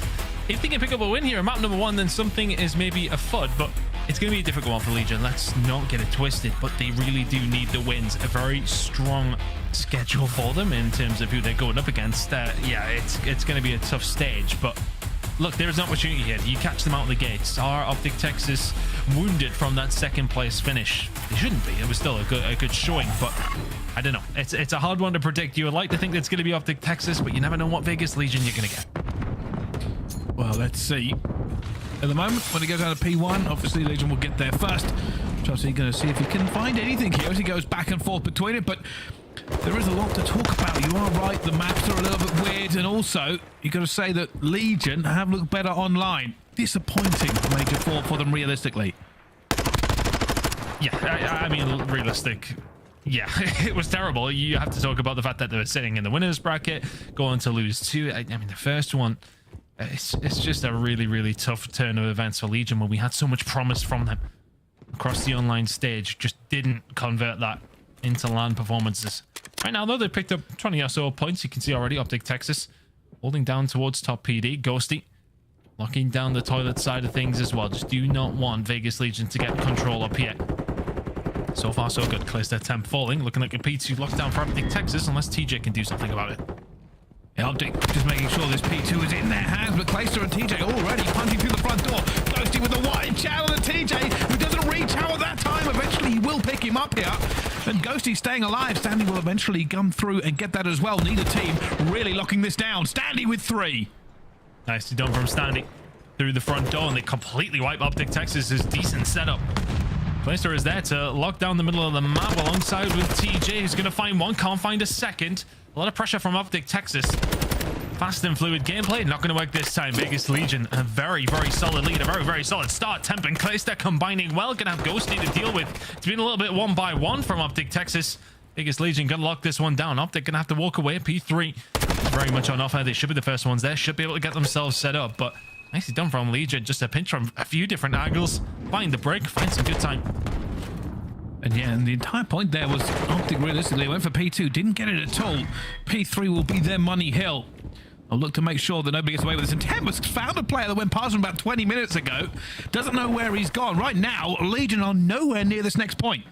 Shotzzy looking down the car park side. Yeah, Temp may well be over towards the other side. The wall bang's starting to come through, but he has very little support. He's going to fly out anyway. Nobody there to back him up. Maybe just felt like he had to do something. It's a 5 spree for Huke though. Over towards the PD side. He's going to be the guy that can control the spawns for his team as we head over towards the next hill and watch the cross if needed. But so far, so good for OpTic Texas. They are very much closing that gap that was built over the first 2 hills. P3 looking solid for them. It hasn't really been much of a fight here at all. OpTic, they're going to this point, haven't really been pushed off it at any point. And now, as we go towards a tight game between these two, you can see the fight is heating up. Who gets it first? Right now, it will be the Legion. Shotzzy with an important kill there. And honestly, it's the kill that comes through onto Huke, who's been ready and waiting to make the move over towards P4 for so long. It's a bit of bad timing. Standy gets behind the door. Finds the kill. Temp though ready for this one from Huke as well. TJ dealing with Dashy alongside of it. 3 for Temp on this rotation. Big kills coming through for him. It's now an opportunity for Vegas Legion to get themselves set back up. And Temp is just going to be the man finding the kills through the middle of the map here. Spawns towards the back for OpTic Texas. So Vegas Legion got to read this. Gonna have to. Standy's alone. Shotzzy will instantly just take him out here. And Legion have let this one slip. Nobody really able to get a trade for them at all as OpTic just walk into the point. And that is all the kills in the kill feed for them. They will have the scrap time. Standy's alone. But this is hero's work. And there are too many against him. Yeah, spawns work out for OpTic Texas. They will get pretty much the remaining 30 seconds out of that. But gives Vegas Legion another good opportunity to find a rotation. They didn't find it at P2. They didn't find it at P3. When they got it over towards P4, it was decent time. Can you find some kitchen control? KiSMET locking down this side of the map. We can find the kill on a Huke. That will be massive. There we go. Rotation the kitchen pretty much locked in now for Vegas Legion. What is the line of attack for OpTic Texas? They're ready and waiting to shut down the push that's going to come through from tennis court if he can do. It's taking down OpTic Texas, closing the gap. And now you can see OpTic looking to try and put the squeeze on here. Bodies all around as slowly that circle closed in. TJ trying to watch several different directions at once. The teammates are falling. Priestahh holding it. Huke will dive into this one as well. Both teams flying with bodies into it. It will be the Legion who come out on top so far. Ghosty here to try and spoil the party. Not going to have it stand up with another kill. Shotzzy though upsets the odds as he so often does. 2 fall through for him. Temp able turns it back with 2 of his own. Players are just going backwards and forwards, trading these kills. Ultimately, though, it will be Legion who come out on top. Just the closest spawn for them, helping them out. OpTic Texas now going to have to find a route through. To find a kill in the middle of the map, so more pressure to come in. But only 5 seconds remaining. They're going to start setting up for the P2 rotation and for P1. The Ghosty just being annoying, staying alive, diving between red and orange. You can see as we go back to P1 here with the tiny lead for the Legion. They got some good time off P1 last time. I don't think it's going to be as plain sailing. Honestly, that first rotation of hills, you can kind of give Legion their credit for a really nice start. P1 and P2, as you mentioned, very, very solid. A good hold of P4. And you've got a slender little lead heading into the next rotation of hills. Now to be fought over between these two. Dashy finding 2 on his own, starting to heat up a little bit. Ghosty will find another as well. So the time going over towards OpTic Texas, positioning for P2 alongside OpTic Texas as well. Dashy's got a big job to do here though. Can find one, not quite on the Temp. The kill's coming through for Vegas Legion over towards top PD, and all of a sudden P2 control looking like that. With 15 seconds left to go, there is a man and a menace who's looking to make sure it is not to be. Shotzzy with a dead silence, with the movement, with loading bay control. It's going to be found by Standy. They know he's going to be there as well. And it's now a bit of a face-off. They clear out Dashy towards the back, and the Legion will be first here into P2. Back spawns for Texas. OpTic losing the rotation over towards P2, or at least there's some sort of setup over towards P2 2 times in a row now. Something they're going to have to work on. Vegas Legion, really nice breaks coming through. Surely through brute force, to be honest with you. attacks, gunfights, all working in their favor. But looking like OpTic Texas get control of PD, should be able to take this one back. Standy trying to keep contested as long as he can, will eventually get taken down. That was a clean wipe initially, but TJ is able to answer back. Maybe a little bit overzealous from OpTic. They push forward, try and force the issue, and TJ punishes them for it. 3 kills to fall his way. Can he find a 4th? But he's going to find some time. Just slowing down OpTic. Rotations over towards P3 happening now, but OpTic fumbling over towards P2 a couple of times, but it's only a 30-point lead for Legion. And Shotzzy just completely dunks on the Clayster there as well. This time Legion were there ready. Clay had read this. Unfortunately, Shotzzy just ignored him, killed him, and has pushed them back. The rest of the Legion now going to try and push through. Shotzzy with another kill in around orange. Has the reinforcements. A player going up ladder. It's going to be Clayster again with the pistol out, and he finds Shotzzy this time. Legion have done much better on P3. They are finding the kills. Ghosty running the reinforce, but he gets guns at the same time. And Vegas have found a way through. And Clayster may well be the one that finds that kill over through from the top ladder side, but it's the players who rotate over towards PD. They want to get the shots in from up top. Clayster is there just to pick up the pieces, and he will continue to find a couple more as well. Shotzzy now very much concentrating on this rotation because you need to. Is going to be a very nice lead for Vegas Legion as we head back over towards PD. You need to find some good time here for OpTic Texas. The kills starting to fall their way. Scrap may well go towards Legion. It's going to be a healthy lead here, though. Bryce is going to be about 60 or 70 for Texas to try and close. Well, let's see if they can do it as we move into this next one. The Vegas Legion are ahead, but how long will that remain? Let's find out with the Legion. Listen in. First off, one shot, Huke. Nice. He was blind spot. I'm nading him. Maybe chair to death. He's chairs. I don't see chairs. Got him. P2. That's one. 2 dead. I got that's one. I'm nice. Stay alive. I'm shot on the right. Everyone play hill. Yeah. Play hill. That's one tennis. That's one tennis. First off. What's the last one? I think teach. That's one. I hear him. You clear it? Yeah, I'm coming. Back in the hill. That's one. First off. Next one. Is that a first off? One shot. Run off. Missing 2. Dashy Ghosty. Punch shot. Dashy. 1 second. I'm going right. I have a streak, guys. There's only one shot. Running right. One shot on me right, Kyler. Going Vance. Vance, 1 bullet. Vance. Yeah, 1 bullet. No, Vance. Oh, you're done. Yeah, front laundry shots. He's gonna go front laundry. Front laundry shots. You want 1 shot. You want it 2. No, I got them both. I'm getting a little trophy. He was on. I never killed Kyler. No, we did. I have a trophy on you. I have a trophy. Yes, I did. Close the doors. Go front laundry. I'm gonna close the doors. I'm banging. I'm holding the hill with Clay. Double the hill. We're doing the same setup. All right. Front laundry. He's gas on me. I'm straight for your laundry, Teach. Fine, yeah. Gas on me. Who? Back hill. 1v. And he'll weak. All good. I'm gonna go top cat, bro. Bottom desk and hill. One's gonna be P2. I'm pitching it. Pitch your P2. Look in front. It's on top gas flat. Top gas. Dead. More Xbox. He's going laundry, Dashy. Go on laundry. Laundry and red. And the Legion were winning. The frustration now coming through as they have been gunned out of this hill. And it's all about OpTic Texas. Lovely stuff from Huke, who finds 3 on the break, and then you see OpTic Texas get out the hill for just a second. Vegas Legion not sure of their location because of that, get caught out. It's free time for OpTic Texas. Huke and Dashy going off where needed. And Vegas Legion, that lead was about 70 or so. It's now cut down to around 10. P1 has been good for them, P2 has been great. Can they find those kills and find the points to close out map number 1 here? Priestahh is doing everything he can. He's 34 and 18. But will it be enough? Shotzzy already finds the kill. They are back onto this point. Standy's looking for him. He finds the first, but not the second. Ghosty will gut him down. Priestahh also doesn't manage to get his kill at the same time. Wow. Unusual miss for him. It's a 6-point game. Hook's actually managed to find 2 on transition over towards P2 as well. 30 seconds remaining on P1. OpTic Texas about to take the lead and do take the lead for the first time in quite some time. And sporadic spawns for Vegas Legion. They are absolutely miles away from where they want to be. Kills are being traded, but it's all about these rotational kills over towards P2. Big from Clayster, top toilets. Who has to stay alive? Stay alive, he is. Dashy on Overwatch. And OpTic on P2. They will lose the scrap time at P1, but that is not what matters. They have loading control, they have P2 control, and they are back P2 as well. Dashy will be the first to fall. OpTic only need to hold for 20 seconds. And that is a massive wipe for them in the end. Clay gets 2 with the cruise, and now the Legion are in. It's a perfect break from Vegas Legion, yeah, on the back of the cruise missile, but they work so hard to get control over towards the back PD side. OpTic Texas now taking control there as well. It's all about the push from PD and the push from back car park. You can see the players starting to set up. Stanley's going to deal with the two in the back. Temp deals with one. Vegas Legion touching distance.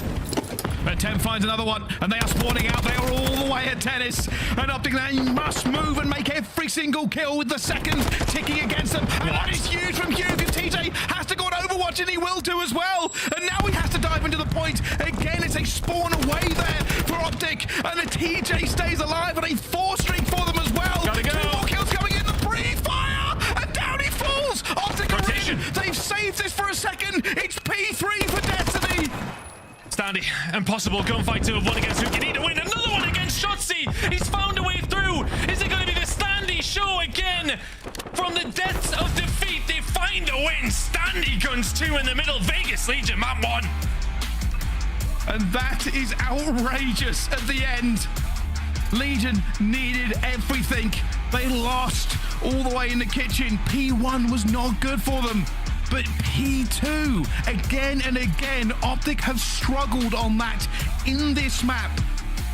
And it will be the final nail. They did everything they could to make sure it didn't end there. Unfortunately, they weren't counting on 2-piece after 2-piece. And Legion find something they want so desperately, a lead against the number 2 team out of the last major. Can they move forward in this series and get those 10 points they would sell their left kidney for? It's a monumental game from Priestahh.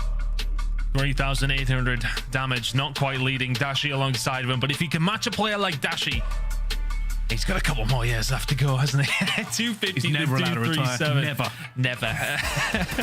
I mean, it's just the end. I mean, we'll talk through it a little bit here because you can see that the break comes through.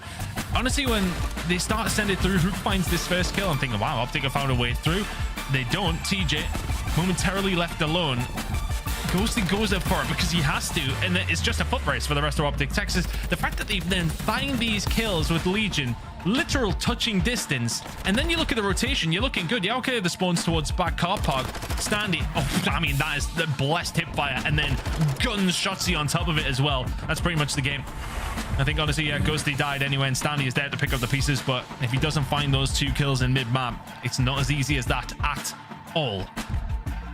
And in fairness to OpTic Texas, they were quite far behind at one stage in that game. I think it was an 80-point lead for Vegas Legion. But they made it count. Priestahh getting gas, loves the close games. They take map number 1. And aBeZy's hard point that Texas continue to struggle on. 2 and 8 they are now sitting at. They said they've been working on it. More work to be done though.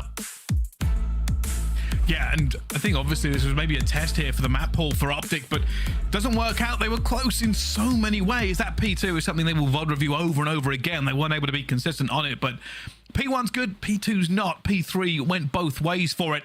I've got to give credit though. Let's look at the positives. For me, Priestahh. It was a surprise when I looked. It's like, oh, he's actually doing very, very well. 30, and the game was nowhere near finished.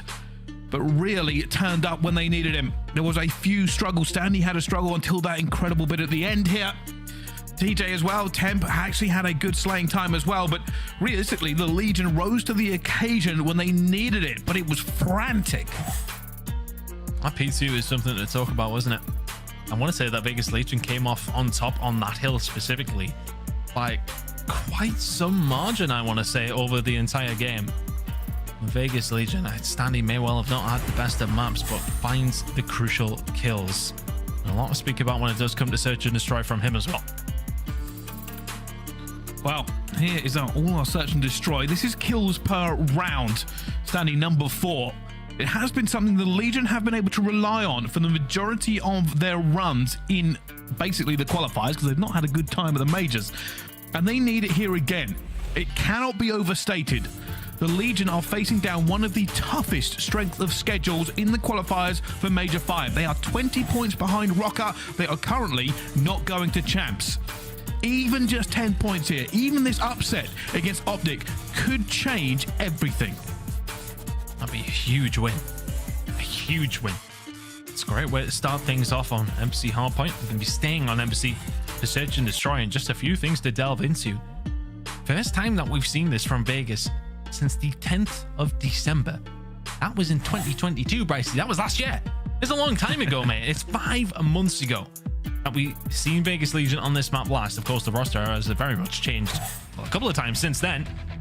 A standee on this roster going to make a difference. Huke has been a menace when it comes to come down to search and destroy, though 4th overall in the KD.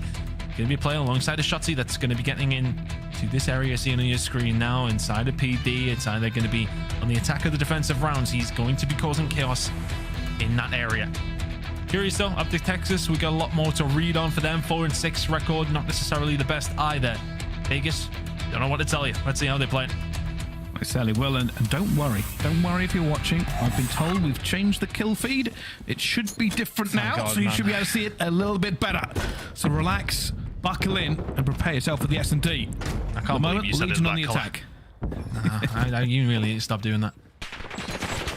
Here we are though, Vegas Legion. I mean, it's aggressive over towards A. OpTic Texas having to back down immediately, standing with another big kill. Ghosty goes down, and as does the bomb. Dashy's already here. This bomb will go down, but I don't think Stanley's going to make it out, and he won't. But it brings it back to a 3 versus 2. TJ on close defense. Has to stay alive. Rest of the team are there though. Temp just covering off the mid. KiSMET giving the information. TJ trying to stay alive. The double child comes through. Nothing that KiSMET can do about that. Bit of a passive angle, and all of a sudden he's left TJ hung out to dry. OpTic Texas are hunting, but don't have time. And it's speed that matters. Temp is almost caught there. Now he's been running for his life. Out into the corner. Shotzzy! And sorry, it's going to be Huke. I just recognize speed, and he's not going to get there in time. The passive play from the Legion works out, even against the 2 speed demons of OpTic. Time just not on their side. What was the duo name we came up with? Was it the Green Goblins? Is that what we came up with? I think it was Jay. Actually, all I know is they're great. Did it stick? I'm not sure. But yeah, Huke is able to find the kill, but Temp does just enough to waste time. Good retake from OpTic Texas, just not quite quick enough. Nicely done from Vegas Legion. It's very rare that you see that pivot over towards A so quickly. There was so much pressure, and quite often from defensive teams you will see somebody extend over towards that side. You can see Stanley and KiSMET doing it right now. Didn't see it from OpTic Texas. Allowed Vegas Legion just to get a lot of control, get the bomb down, and now Stanley trying to get some control inside the toilets. Will find the gun and Huke will fall. Stanley now inside your base. Problem for OpTic Texas. And they've got to find Stanley before they can move. And now it goes down to a 3 versus 3. Oh, so I've been made to look like a fool here. We haven't got this kill food changed. We will do for the next one, don't worry. I can't believe you didn't change it. Can't believe it. I know. Yeah, it's totally my fault. Anyway, onto this, we can see OpTic going for a bit of a change here. Clayster with a sniper, but it's going to be a point-blank one. He finds the first and manages not to get away. Dashy will get that trade. A huge trade for them in the end. TJ looking out. This may actually be a rotate back here for OpTic. Very reactive from Vegas Legion. You know, for a fact, KiSMET finds one. He's screaming. There's 16 of them a day. Of course, the pivot from OpTic Texas then starts to come through. Vegas Legion do the right thing to come over, but maybe an over-commitment. TJ's going to be on the flank. He's not going to be there in time to stop this going down, though, but he is immediately going to find a kill on the Dashy. Eventually, we'll get there. A 1v2 now for Ghosty. And Ghosty will be playing this as patient as he can. Cannot move at the wrong time. Cannot peek at the wrong time. Needs to figure out every single angle, and this could just come down to timing. The time slowly gets away. Temp looking for him as well. I think he sees him, and he's going to find the first. Ghosty alive! Oh my goodness! Ghosty with 15 health has maybe made the play. It's now regenerating. Temp wants to find it, but there is no time left. Temp goes for the challenge. Ghosty goes round and round, and thank you very much for the clutch. Oh my goodness, Ghosty! Does so well to stay alive. Temp just sees his angle, starts spraying. Not enough to take down Ghosty. On top of that, we'll find the gun. A couple of extra bullets into Temp to make sure. Yeah, Don can just smile about that one. That's a tough one. I think, you know, as soon as Ghosty gets behind that and then finds the kill onto, I think it was TJ who was left with Temp. Always a tough situation. It is a bullet away from the round belonging to Vegas Legion. A 2-0 lead for Vegas Legion, but as it goes, OpTic Texas tie things up. That grenade over the top is going to cause some issue as well. Say TJ, a minimum tagged up. KiSMET with a snipe on Overwatch, though. Careful if you're OpTic. A little bit of presence for Vegas Legion over towards the B side, but can they make it count? Oh, Huke shouldering. And he will be picked off as well. Just too wide of a chow against the sniper there in the end. Ghosty as well. He's throwing it. Eventually goes to the wall bang. Backs Clayster off. Right now, Legion, playing around this sniper, have not found any map control at all. And TJ was actually pushed up over towards B. He was kind of the ace in the hole. Caught in the middle of nowhere. If anything, yeah. I mean, look, Shotzzy giving us a good angle of where he was sitting at, trying to check if he had the bomb, I believe, Shotzzy. TJ gets caught out, and all of a sudden, Vegas Legion's potential route into this round is taken out. So it will have to be something slow and steady. Whether that be over towards A, or you try and find your picks towards B. What's the play? Well, Stick with two members over towards the B side. Dashy is going to find info in a second. Yep. Oh my goodness, Dashy misses the shot. Clay will now have this locked in. Stanley will find Shotzzy as well. Are they going to commit to this? Ghosty will find Clayster. That Overwatch is gone, but it's a rotation from the Legion. Dashy will now call out there is nobody here. Ghosty flying back across, but Temp has read him. And with the bomb going down, it's Dashy in a 1 versus 2. Lovely plays from Temp specifically. Rotation starts to come in. You know, if they overcommitted over towards the A side, where they're going to push from, where they want to retake from, it's got to be over towards P3. Hard point. Temp sets himself up. It's an easy kill, but Dashy now on the 1 versus 2. Sniper pistol in hand. Impossible situation. Oh my goodness, he found the first. Dashy, hope, still alive. Just a chance, an opportunity. A snipe to the face can do it, and he almost gets Standy. Will now chase this down. Doesn't have the health, has the pistol, and looks for him in every single angle. But Standy, elusive to the very end. And there was always a potential there for Dashy, but somehow he just couldn't find it. Oh, he's just trying to play it to make Standy push out. He's like, go on, go on, go on. Come out for the chal. Come out for the chal. Just can't quite land the shot. Missed one at the Clayster that I think, you know, we sounded surprised at because we just never associate Bruce with missing anything. Whether that be tack, sniper, whatever. Misses the shot there that, well, I don't want to say it's what causes the issue over towards that side, but makes things a little bit more difficult for OpTic Texas in that round. Vegas Legion looking like this stronger outfit here. It's had to be a clutch from OpTic Texas for them to have found a round. This very well could have been 3-0 for Vegas Legion. Oh, Clayster will find a pick on the cross. And Huke's in trouble. Going to go down as well. This is aggressive here. Legion are giving them nothing. And Dashy will find one. This is a 1 versus 4 if he can make it. But no bomb, no time. Surely Temp does not give him time of day and they just play every shoulder in the book. This is for a solid little lead. Temp may well go for the gunfight, but even if Dashy pushes out here, there are plenty of eyes looking towards Bruce now. Difficult situation, isn't it? You have very little information other than where Temp is. You don't have the bomb. No control. Not much of a hope. Shots coming in across the board. Not going to happen. Clayster puts him in. Nicely done from Vegas Legion. Comes from that opening kill. They're able to then just put that pressure on. As Clayster found the sniper cross, they can then start to make a move. Start to try and pick them up from up top. They know the numbers are at their advantage. They make them count. Vegas Legion. Very, very solid lead now. Yeah, and truthfully, it's always a little bit terrifying going against Dashy in those scenarios. That's like, if Temp gives him this kill, it becomes much more dangerous for the Legion. And that's why I said, you realistically don't give him time of day. Fast shouldering, fast snaking. If he gets a hit, you stay down. You keep that head buried. You do not allow that 1 versus 3 or 1 versus 4 to slip the net. Dashy on Overwatch this time, though, but no aggression from the Legion. Just holding the cross, so we've seen him. TJ may well not be throwing any more shoulders. That side, oh, Temp was there, and oh my goodness me, what a shot that is from Temp.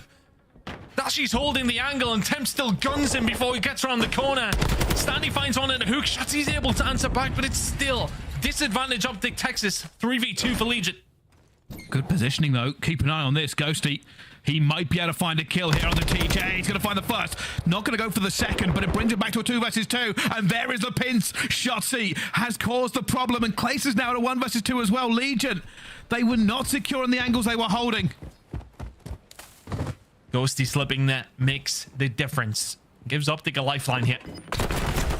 As Clayster well could have come up with something, but Vegas Legion, that's a round they look at as one that was potentially going to fall their way. But OpTic Texas Great turnaround, just down to the positioning from Ghosty. As soon as he finds that, everybody else has to turn around, and Shotzzy kicks himself into gear. Well played from Ghosty. Good positioning. And that, with that little time left to plant the bomb, that kind of kill is such a dagger for the attacking team. Always such a difficult scenario to try and turn around. Now OpTic Texas find themselves back into this game. 3-2. Back and forth we go. Let's see, is there aggression coming out here? I don't think so at the moment. OpTic just taking full control of their side. Maybe looking for a pick again. Placer has put the sniper away. But no information really for either side. Slow and steady wins the race. Who knows? All these teams playing around the snipers. Playing around these picks. It's felt like Vegas Legion have been potential more successful on that side of things. Nobody yet to find anything though. So OpTic Texas though, the ones on the attack are the ones who are going to have to do something about this. A very aggressive position from Standy.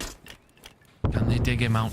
This is just going to be too little too late. Standy ready and waiting. We'll find one a second as well. The snap on the Dashy. TJ will find Shotzzy. The round is pretty much over. Well, Huke needs to find something magical now. They waited patiently and they didn't get anything from it. Huke has a dead silence, but Temp's already seen him and he's down to 5 health. Has the bomb in his hands and instantly will go down when he peeks a bomb site. Legion will get it. And I think, realistically, OpTic were expecting more aggression actually out of the Legion there and didn't come to fruition. You can see this Standy waited for Ghosty. Perfect in the end. Second kill was a snapper and almost died, but TJ had his cross. I think for Standy there, you know, we talk about the aggression. I suppose it was there in a certain element, wasn't it? Standing in an aggressive position. Ready for OpTic Texas to try and make the push. They both peek out the windows at the same time, and I presume that's maybe to try and get a pick onto a player over towards P3, towards the top side. Both you peek the angle. Maybe one of you can find him. Standy saying, no, thank you very much. There's the top of both your heads. I'm going to Vaznev. See you later. Aggression immediately coming through, though, TJ. Not going for the bomb plant, but going for a little bit more map positioning. Dead silence popped. This is bad for OpTic. Yeah, all the way around, but with the bomb down, TJ has not really found anything he wants to. He's going to go up top. Dashy's laying down. There's a long range Vaz there, but TJ doesn't get it. It's too long for the Vaz. And they're in a good position, but OpTic have all their players alive. I think the trophy might have saved Dashy, to be honest with you, who's still hunting. He may well think that's it, though. His TJ is now left in a 1 versus 4, but they know exactly where he is. 22 seconds, can find one. I didn't imagine we were going to get another 1 versus 4 there, Brycey. Eventually, OpTic Texas will clean house. But yeah, I think if TJ finds that kill on the Dashy, it's such a different story. The Vaz at long range. You can do it. It's just not easy. And they're going to be disappointed with that one. I thought they might have had something. It was the long flank in the end. But OpTic Texas stay alive. Just about. I don't know if it's up there with the OpTic van, but the Dashy trophy saving his bacon there. Not quite the same impact, I suppose. 4-3 Legion. Can you find some picks here? Cloister's been good at it. OpTic Texas not going for the immediate beat cross. It's another pick and play kind of moment. Standy shut it down last time. They're looking for him now. TJ is going to get tagged up as well. Has to back on down. Standy will be dealt with. So OpTic Texas have the numbers. They have even more now. My goodness. Temp TJ falling. Clayster left all alone. Good luck, Clay. Yeah, this is not going to be easy. Fuzz find the first. Clayster, a sniper, and a dream. Problem is, I feel like after seeing aBeZy 1 versus 4, we think it's more possible than it usually is. Normally, it's just the end of a round. And there it is. Back to 4-4. OpTic bouncing back hard into this S&D. Very hard. Couple of moments here and there. I've really made the difference. These 1v1 gunfights, you know, that first one at Standy, if you can find that at the toilets, then, well, yeah, okay, OpTic Texas, they may well trade it out, but it just creates more and more pressure. They can't quite get there. If you're Vegas Legion, now things get a little bit scary. You were looking like you were immediately going to walk away with a 2-0 lead in this series, but all of a sudden the search is tied up. Huke is starting to get aggressive. Dead silence has popped. He's going to get some good timing here on a TJ. Yes, he is. Can find one. No trade is through. It's another first blood, another advantage for OpTic. And they're going to need Ghosty to be every bit his namesake. Must not get hit by these bullets. As you can see, he's given him nothing. Priestahh will have to have the reflexes and the luck to get this. Temp will find Shotzzy, but is it going to be enough as Priestahh is playing peekaboo and it's not working out for him? The time is burnt. It's a 3 versus 3. The problem is for Vegas Legion here, they can't pivot over towards the A side because that bomb is down in the middle of goddamn nowhere. Priestahh though. Well, here we go. Yeah, we'll get rid of the trophy. 1 out of 2. Yeah. 2 out of 3. There we go. So now we're Ghosty. Oh, he's just got another one, so it doesn't matter. Clay's heated there at the end, but this time it's been burned, and Huke just says, oh, there's Temp slow walking his way to the bomb site. Stanley will do it himself as well now, and I think Huke's heard him. Huke should have him, and there we go, another one for Huke, and long range, it won't be him for the win, but it will be OpTic. They take the lead in the S&D. Trophy's haunting Clay. I like the play call because you see the name come through in the moment of frustration when the trophy icon comes up. Get rid of Ghosty, you've got potential. Just wasted so much time though. OpTic Texas. I want to say that's a minimum of 3 rounds in a row in their favor. Vegas Legion showed so much promise towards the start of this search and destroy. Can we see more of that now? Need to find 2 rounds in a row, Bryce, to avoid this series being tied up. And how do OpTic play it this time? Bomb in the hands of Shotzzy. May want to launch himself across here, but OpTic are slow rolling this again. Does Shotzzy make a move this time? Priestahh trying to watch the cross. Sees just the foot and ankle of Shotzzy. It looks like they may take mid-control here. I think that's where OpTic are going. Stanley playing the same role. I wonder if he holds this corner, does he get aggressive? Because if he gets aggressive, that's going to be information over now towards the side of Vegas Legion. Yeah, you can immediately see, as soon as he pushes these stairs, TJ just turns around, heads over towards A. If OpTic Texas head back over towards this side, then all of a sudden they will be in trouble. But speaking of in trouble, Priestahh 2 HP. TJ there for the backup though. And that's all because of the information that Stanley finds from being aggressive. OpTic Texas rocking a hard place. Springs to mind now. Stanley's looking for these kills, but OpTic have passed him by. No way. Stanley is deep in their spawn, but they've not really found anything. OpTic will have to plant. There's a gunfight towards the back here. It's Shotzzy for the win. 3 versus 3. Ghosty will find Temp as well. And they have the positioning here, Legion, but not anything else. Ghosty will go down, back down to a 2 versus 2. And it's been a mess of a round. How will it end? We'll end with Clace there in a 1 versus 2 with the sniper in hand. An impossible scenario. You know where Dashy is. You definitely don't know where Shotzzy is. Goes for the child out of Dashy, who will deal with him. OpTic Texas with a hell of a comeback in map number 2. It was looking dead and buried halfway through, but they turn it around. Nicely done from OpTic. They tie the series up. They certainly do. It was not a full sail in the end, but it was a full fail for the Legion. Unable to finish that dinner on a couple of key kills. They must just be a little bit sick. They thought they had that one in the bag for some time. And as we go into the control, we all know the Legion don't really favor that game mode. They needed that S&D. It's a tough look at the rest of the series now. A hard one to fight back from. Vegas Legion just crumbled a little bit. There was a couple of moments where, I mean, as far as the first bloods go, I mean, that's tough. That's really tough.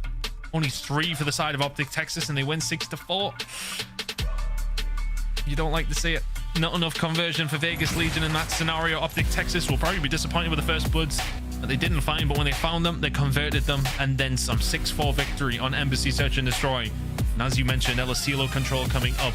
There is 0 wins on that map for Vegas as well. So yeah, it points in one direction, but you never know, Bryce. You never know. You do never know. But what we do know is that the break is up next. Coming up after it, the rest of this series. Right now, OpTic Texas and Vegas Legion are all tied up 1-1. The control is looming across us, and then maybe 1 more map, maybe 2. Don't go anywhere. Join us right after this for more of the Call of Duty League.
listen. We live and we learn.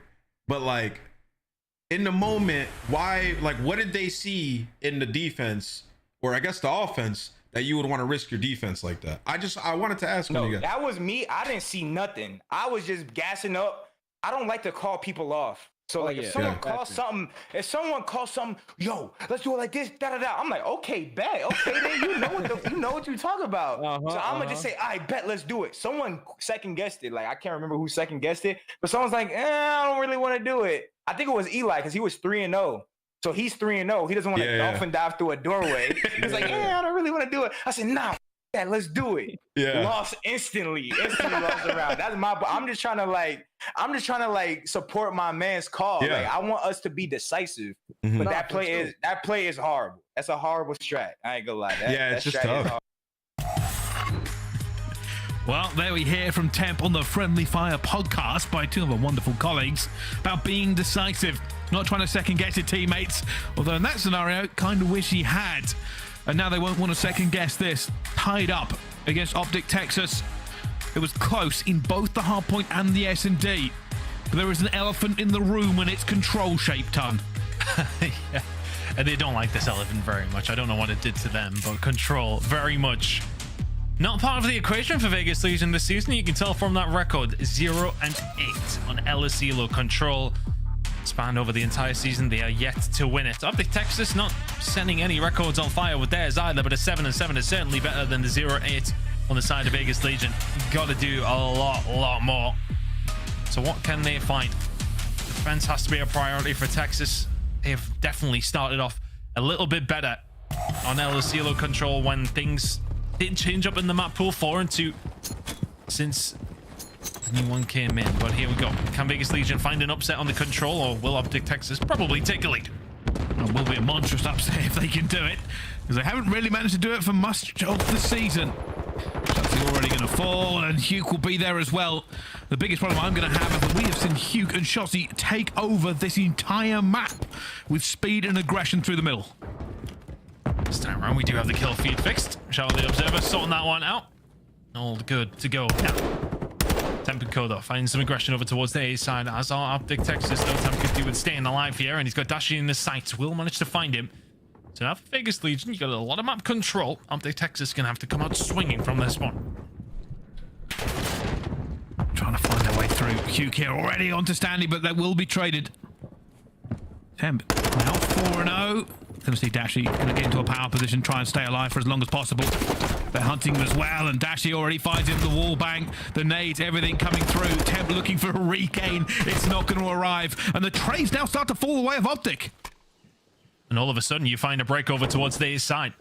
A little bit of respite for OpTic, a little chance to potentially do something here. Huke will find one on the Standy as well over towards the B side, so now you have to start thinking about that as well if you're Vegas Legion. OpTic Texas, though, continue to put the pressure on over towards A. That second tick's about to fall through. They haven't got it. OpTic fall just at the right time. And right now, Vegas Legion have held them to one tick. One last push here for OpTic, trying to find something, trying to stop the clock. Clayster on Overwatch already. Standy on the inside. They've got players all the way across this map. Standy will find the first, Clayster will find the second. OpTic desperately going to get this one. Ghosty comes up against TJ, and he has reinforcements. It's just not going to be a stick. The trophy is there, Ghosty alive, and somehow Clayster cannot find him. There is 3 seconds left to go, and Legion can take this control round, but they cannot get it. OpTic are reinforcing. Surely not like this, Legion. It was looking so good. 2.6 seconds to go. OpTic Texas completely on B. You chalk it up. It's now going to be a minute and 2 seconds left to go. How on earth are OpTic allowed to do that? Staying alive, Dan Ghosty does the mosty in that scenario. And now the Vegas Legion could have had a defensive round. Instead, they've got to hold on for 50 more seconds. Oh, Vegas. Everything was so perfect. And then all of a sudden it wasn't. Onto A we go if you're OpTic Texas, and that's going up pretty quickly. You can see Huke and Ghosty on the other side of the doors, and what's going to be the play here for Vegas Legion? Gonna have to do something about it. Kill starting to fall through. Standy, Clayster combining well. Ghosty just keeping the pressure on. He's got Bruce with company as well. Third take, is it about to fall through? Clayster's able to answer back. Ghosty trying to do what he can. Not going to happen. 40 seconds to go, but damage done for OpTic. Sweat is pouring on the brows of the Legion. holding on by the tiniest. Shotzzy again. They still have a little bit of time here. Maybe one more push coming through. Shotzzy takes down Temp before he can do anything. Now on the flank. They're waiting for him. Place is going to be here. Will get Shotzzy before he can do any more damage. Standy finds Dashy. And with 18 seconds left to go, the Legion have managed to pull this one out of the fire. Oh, TJ. What? Oh, excuse me. Shotzzy's not fair, man. Like, that is ridiculous. I know this is about to come down to it. But it is genuinely outrageous that he finds kills like that over and over again.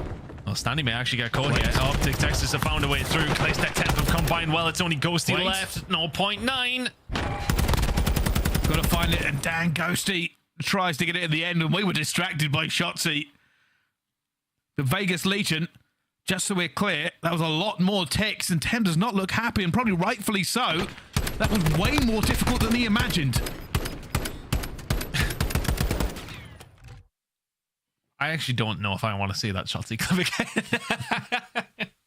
I don't know what he did, but I just don't want kids in rank play doing it either. OpTic Texas very close to taking something there, but Vegas Legion, I want to say it for the most part, you know, it was just one small fumble that allowed OpTic Texas back into it. After that, Vegas Legion played it as well as they had them. No complaints from me. Yeah, okay. You can maybe look back over it and say what you could have done differently, but ultimately, the important thing is they find the round. But attacks have been where they've struggled more, which is quite something considering the defensive stats aren't necessarily great either. The attacking ones are worse. Just how has their preparation been here for Vegas Legion? Moving into some of the most important games of their entire year. Whoa. They clear out the lines and they get onto A. This might be a fast A. I don't see an awful lot of OpTic reacting to it. Yeah, OpTic are fully committed over towards that B side, and are they looking for maybe a potential retake through the middle of the map? That's the only way they're going to get there. Right now, it might be Dashy there first. I think it's a slow and steady push from OpTic Texas and see if he can find something, but with Ghosty falling on the flank, they may well be choking this one up. Dashy can find one at the attempt. They're not going to be able to do anything about this, but apart from position and force them away. You know, I actually don't hate it from OpTic Texas. They're not going to go crazy for the retake. You see so many times that teams will overcommit to trying to retake something, and it messes up the defense for the B side. Right now, though, OpTic Texas do have themselves in some decent positions to lock down B. Shotzzy finding kills, being a nuisance as per usual. I'm so sick of this guy, man. He should have been dead, but doesn't matter. Shotzzy escapes. Temp's wondering where he went. And now the Legion have a little bit of map control. This is a tight, compressed defense here from OpTic. They're holding the angles. They're trying to be chill about it. TJ will have to get himself into the open. Huke's going to see him as well, but TJ wins that gunfight. Sees Dashy towards the back, but Dashy fires back in kind. Nobody here for the trade. Legion, though, not in too bad of a position. Place to trying to stay alive, sitting at 12 and 4. Been a hell of a series so far. It's going to get taken down by Dashy, but crucially for Vegas Legion, OpTic Texas haven't been able to get themselves pushed up the map. They may be able to be doing that now, though. Huke lingering around his spawn. Legion do have some control here. Huke is there to maybe do something about it, but they're so worried about their spawn. They don't have many people here. Huke now causing so much issue. You can see Vegas Legion, they've got 2 players over towards the green side to try and stop the flank. To be honest with you, Huke is just great at this map. The movement from him is always dangerous. Ghosty taking down that as well, but Clayster will eventually get him. Players on the flank, it's going to be Huke once again. Takes down Temp. Just playing his life. Being a problem, TJ will feel the force of Huke once again. And while that is ticking up, Huke's still alive. Flies in, finds Standy. It's non-stop from Huke the nuke. Continuing to fly, eventually will fall, but he's done the damage. The Legion could not shut him down. They could not get on a B clean. Oh, well, actually, they've managed to find a couple of kills this time, though. It's only going to be one more tick that's needed. Shotzzy to find one. Dashy could do with finding a couple of his own as well. Keep an eye on Standy. He may well have found a route through the middle of the map. 13 seconds to go. He's going to be the ace in the hole for Vegas Legion, but the rest of the team need to stay alive before the push then starts to come through. Here goes Standy. Onto the point, but needs some backup. Only somebody overwatching, but he is surrounded by all sides, and he will fall. 4 seconds. Not going to be enough. The teams are tied in ticks. And you've got to give credit to Huke, I think. Yeah. Huge plays. I was going to say, honestly, from Legion, we're definitely seeing some solid play. Not able to close it out in round number 2, though. And I want to say maybe a little bit overcautious of that flank, but it is something you always have to worry about. And we got a perfect example of that. Huke pushing around from behind, went on a 5 spree. That's something you always have to worry about when you're playing against Huke. Shotzzy, they're always going to put themselves in that position to flank over towards that B side specifically. Vegas Legion, we're actually committing 2 players to watch that. Usually you got 1 to try and maybe commit to holding that down. They maybe had a stack. Possibly something could have come to fruition. Doesn't work out. OpTic Texas straight over towards the B side. Vegas Legion straight onto the flank. At the moment, it has been Legion's ARs that are doing the main damage, but Standy and TJ go to work this time. Shotzzy and Ghosty will break them back down. Shotzzy back up to this point. He wants his first tick and just guns temp as well. The door is now open if OpTic want to reinforce it. Shotzzy continues to be a one-man wrecking crew. The nades will take him out of the point.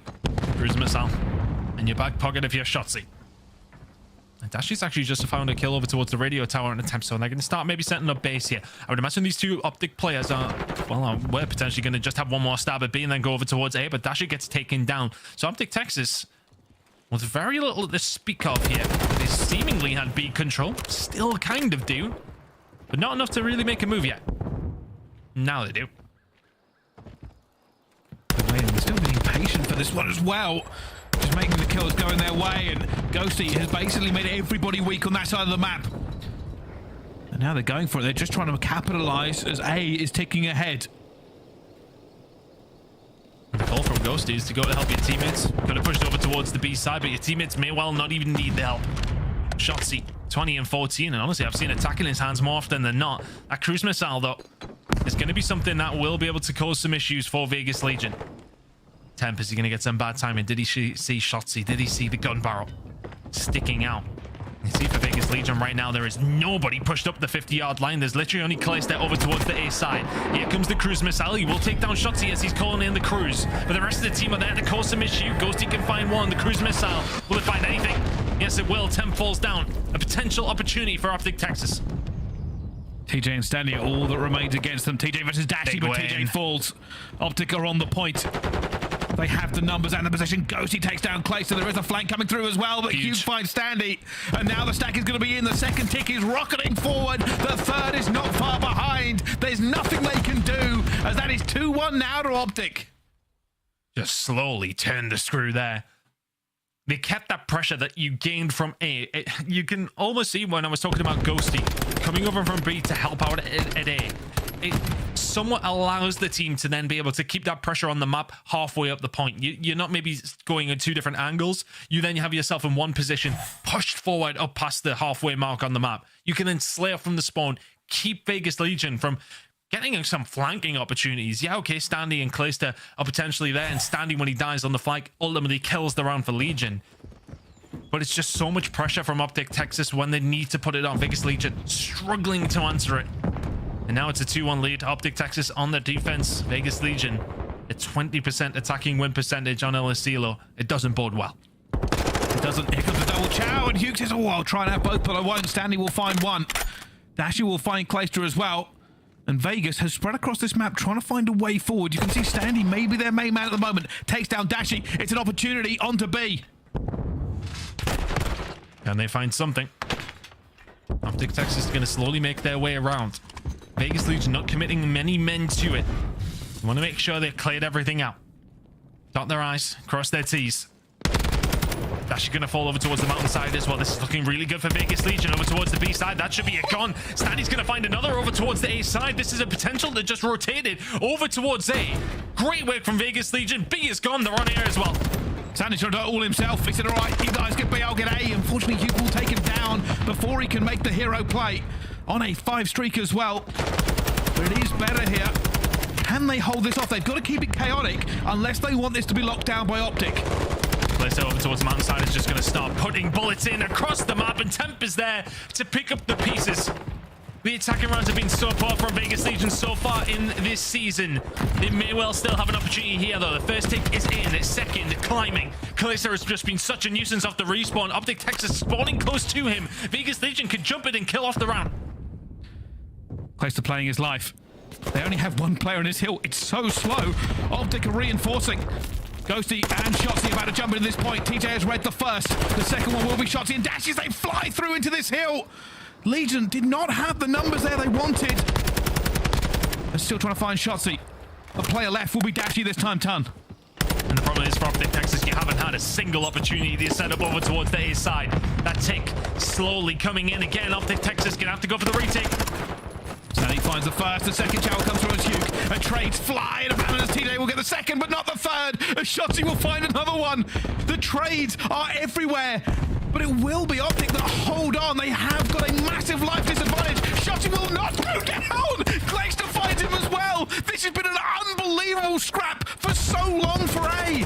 Nobody has been able to get any sort of control, so it is gunfight after gunfight. But if you look at the lives, 18 to 8 for Vegas Legion, they can keep this rolling. Standy will find another. Huke is there to answer back the trades. Every single one of them work in the favor of Legion. This time has been paused for so long, and OpTic have thrown everything at it, but that is not going to be enough. It's tied up. It goes to map 5, and that was the most chaotic A point I have ever seen. It hit 100 miles an hour and never relinquished it. It is all kind of built from that B capture. Place there over towards the mountainside, just putting the pressure on the spawn. It's just so difficult for OpTic Texas to get themselves over to the point. Even if they are going over the cross, they've got like 20 health left. Any sort of gunfight is going to be so difficult. Vegas Legion lock in the attacking round, which they have strived for quite some time. Now we can head over towards round number 5. In stage 4, 4-2 for OpTic Texas on El Asilo control. Vegas Legion yet to win it. Can they break the 8 losing spree though? They've got defense. OpTic Texas have to find an attack. Shotzzy flexing on this one, has the tack out this time already. It's going to be a fast A for them. Gets a hit marker as well, and Legion may actually just give this up early. You can see them slowly but surely actually pushing across. They are going to go for a slow attack on this one.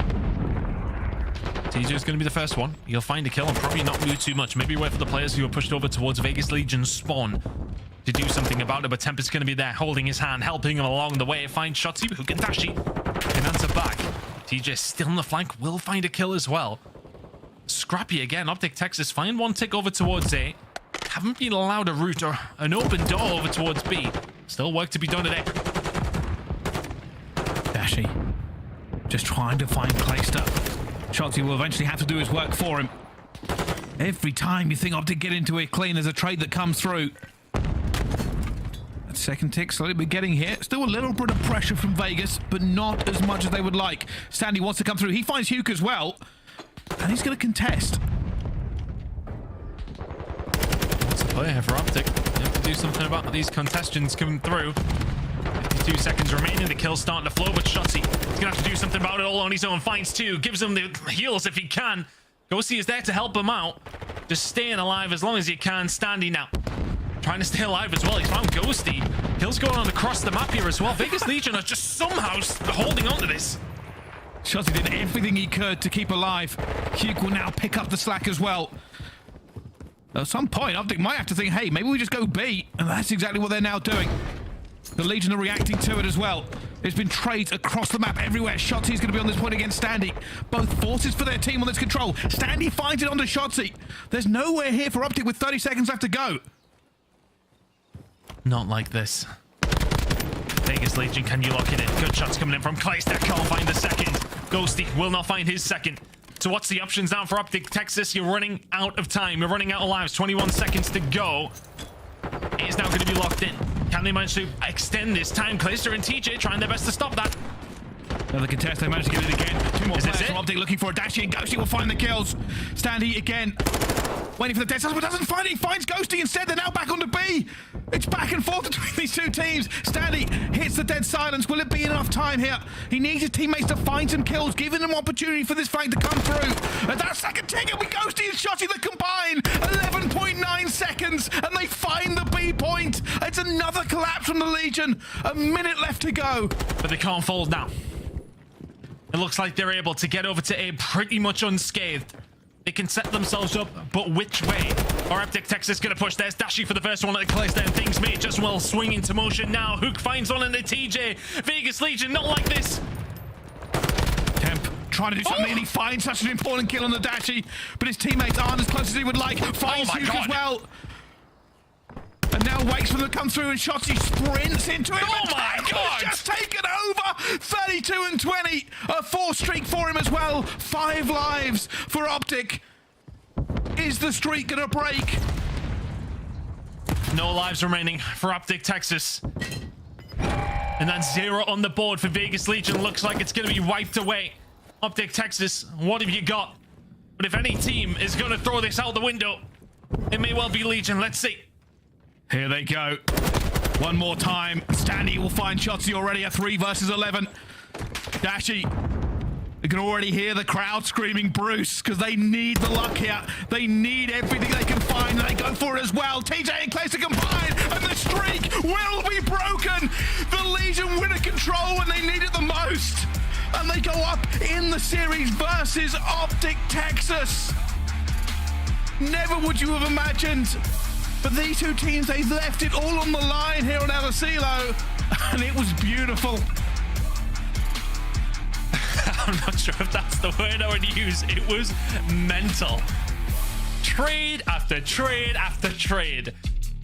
Just an absolute bar fight in Alicilo between these two teams. I felt like there wasn't really much of a tactical awareness of what to do. Just send it and see what happens. Well, what happened was Vegas Legion eventually, for the first time on Modern Warfare 2, will find a control on Alicilo. And you've got to give your flowers to Temp on that one. What a play towards the end. I think he finds 5 in a row to kill the game. Wow.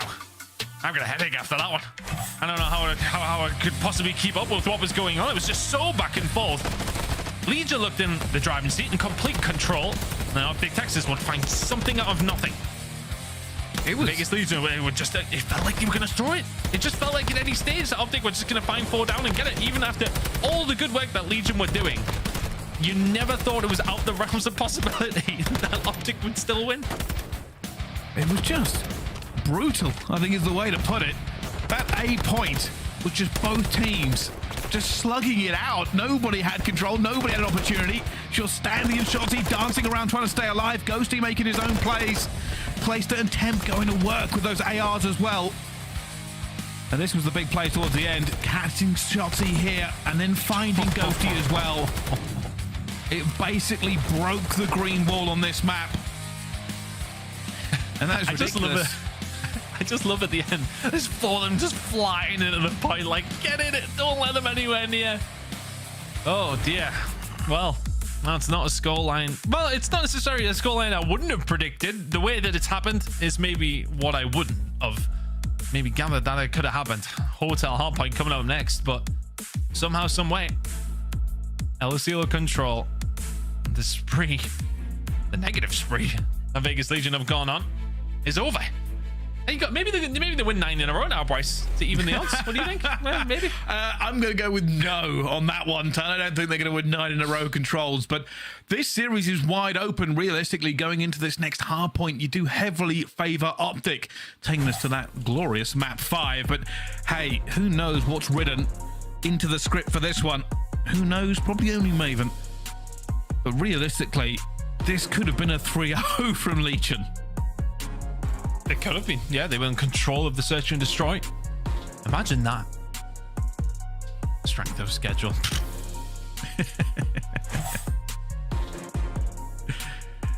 Who knows? But I'm excited. We certainly have a game on our hand, and for this team, for the Vegas Legion, they will be feeling the pressure. They know 10 points here will be crucial. Nobody expected them to take 10 away from the number 2 team from last major. And if they do it, that strength of schedule, you are right, Ton, it means a little bit less. Look, we talk about strength of schedule, etc., but some of the wins that Vegas Legion have found under their belts this season have not been necessarily against competition you would expect it to be against. They've had some really good wins against some really good teams. OpTic Texas are another one who may well be falling that way if they are not careful careful. If they are not careful. Looking at the strength of schedule.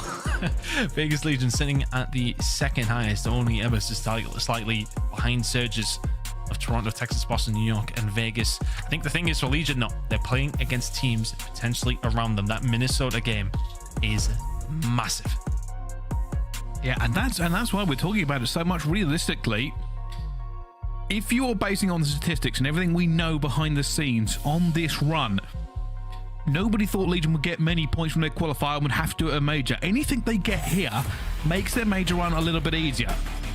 And that's what they're counting on. If they can win that Minnesota game, if they can get close to that team, get up in this bubble, it will benefit them massively. The problem is, the next map is Hardpoint. The record is not good. Yeah, the record as well for OpTic Texas, just to put some potential more woe on any Vegas Legion fans here. Really, really solid since Ghosty came into the side. 6-2 record. Overall, their whole percentage on the season is sitting at 9th, but with Ghosty sitting at 4th. So these rotations are going to be very, very important. The hold rate from Vegas is also good, but OpTic Texas, watch out for those breaks. They're finding them the majority of the time.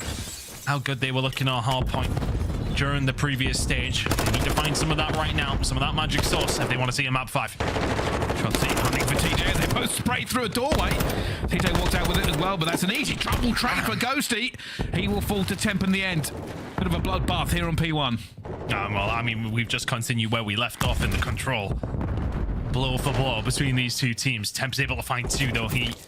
I mean, honestly, caught a lot of flack for some of his performances, and deservedly so across the major, but he's had a good game here so far. OpTic Texas, though, 21 points to the good. Vegas Legion will happily pick up that scrap. Rotation over towards P2, though, belonging to the green wall. Ghosty will be the one stood upon it, trying to hold down that side. Kill starting to flow through, so it's scrap time. It's rotation. OpTic Texas. Now Ghosty and Standy looking to just make sure they lock this one down. This is a huge amount of time for OpTic.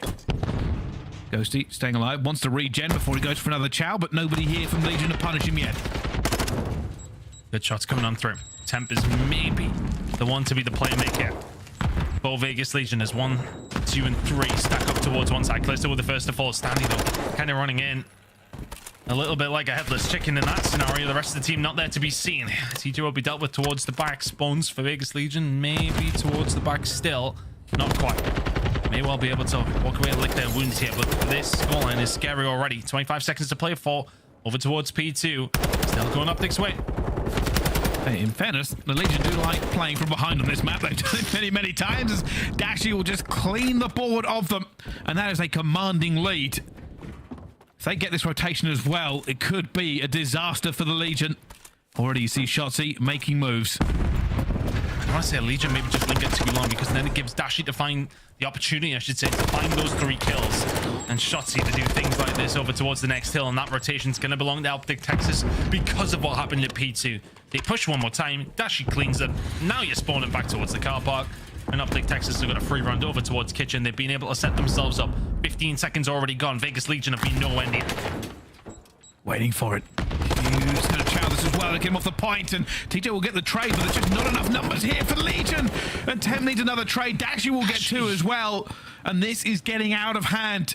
100 points now for OpTic Texas, 15 for Vegas Legion. Yeah, looking a little bit silly.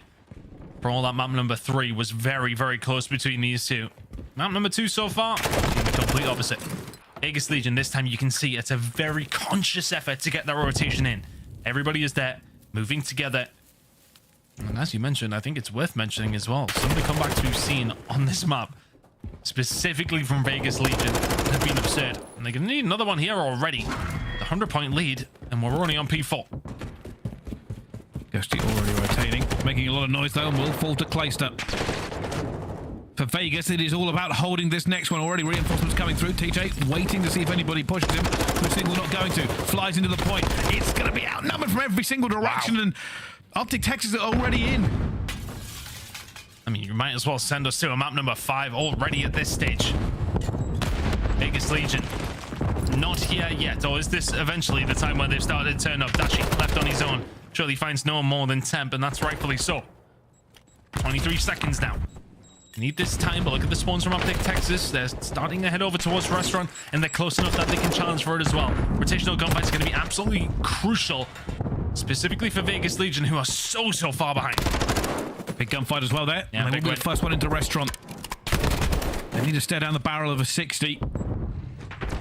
Just make sure nobody gets close. And already it will all be on OpTic to see if they can break this and break the hearts of Vegas Legion. Let's find out how they are going to do it, though, with an OpTic Texas. Listen in. I needed our side rugs. Where's doubles? Pitching doubles. Pitching doubles dead. He's freezer? No, still our side rugs, I think. Sandy. Freezer, I'm pretty sure. Oh, he's their side point, Sandy. Their side point staking. When is back on point. We should play new, literally. Maybe one max it'll. There's gonna be one guy here. He's already on me, pool, I'm pretty sure. Yeah, 100% he's gonna be here. Running single. What's beacon? He's back pool on me. Beacon one shot. Weak. He's like on the pillar right there. What's the point? Beacon. Is there anyone in the back? He could be back at yo, listen, there's two out old. One's just wrapping. I think one's wrapping out the freezer. Nothing beacon. Close side on me. Nothing middle. They wrapped out. Watch your package. With you side door, let's go. He's close side or weak. Side door, me. One. DJ was weak side door. Side door. He's weak. They're spawning on you. They're spawning on you. Couches. Couches. There. We're missing one. Donnie. We're missing Donnie. I'm holding the cross. Crossing dead. I'm blocking kitchen. Missing Donnie pool. He's pool, guys. That's last one. He's pool? Laying down? Yeah, alright, that's last one. Alright, You're gonna be lower bottom. I'm blocking bottom. I'm I'm trying to get time. I needed your plat. Yeah, I have mid. You're good. One shot I'm plat. holding bottom. One shot plat. I have mid. I'm not because in bed tips. Behind top bed. I'm behind top bed. Watch out, going catch. One more point. I got him. Nice. Intercept. Absolute on point. He ran to the back block. The back block. Side kids to the back. Yeah. He's behind I think he's on the back right block. block. Beacon Donnie cutting. Yeah, beacon. He's not back right. He's back left. One guy's pool. He's still beacon. Pool. One shot. Dead. Did you kill that kid beacon or no? I don't think we did. Oh my shit, I'm bad. Get down. Somewhere new, Donnie. Get up. Let's get at all that. Doubles, Donnie. Watch out. And OpTic Texas seem kind of relaxed in the comms, and maybe they shouldn't be. This is a comeback from Vegas Legion ton. Very good comeback so far. It's a solid hold over towards the Restaurant, transferred into some decent time over towards Glass. That lead, that was, what, 110 at one stage? Yeah, okay, it's still 70. But it's still a better look for Vegas Legion now. Continue this form into the next couple of hills, and all of a sudden things start to get very scary. Just ask our Major 4 winners in LA Thieves how scary Vegas Legion can be on a comeback here. It's now down to around 60. And just something to bear in mind over, well, now the two series that these two teams have played, this game included, Vegas Legion are flawless in respawn game modes against OpTic Texas. It's sitting at 5-0. If the comeback happens, 6-0. And it would be a closeout of the series, but still a long way to go here for Legion. Rotation over towards P2 has to be there for them. They bled a lot of time to OpTic last time around. Closer seems to have slowed down in the series as well. It's been a force for them on the respawns. But this time the heavy lifting is on TJ Halley.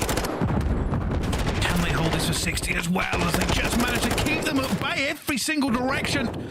The first push has been pushed away.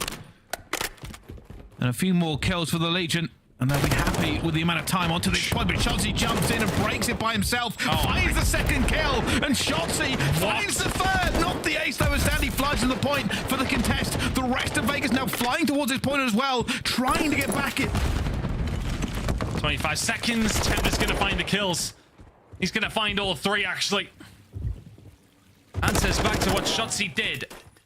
But the problem is, yeah, well, actually, there's a problem for OpTic Texas. There's 15 seconds of scrap remaining. Temp is going to be able to find one. Will lose the second gunfight. Shotzzy's not even going to fight for that time. It's going to go over towards Vegas Legion. OpTic Texas happy to give up the scrap because they want the rotation.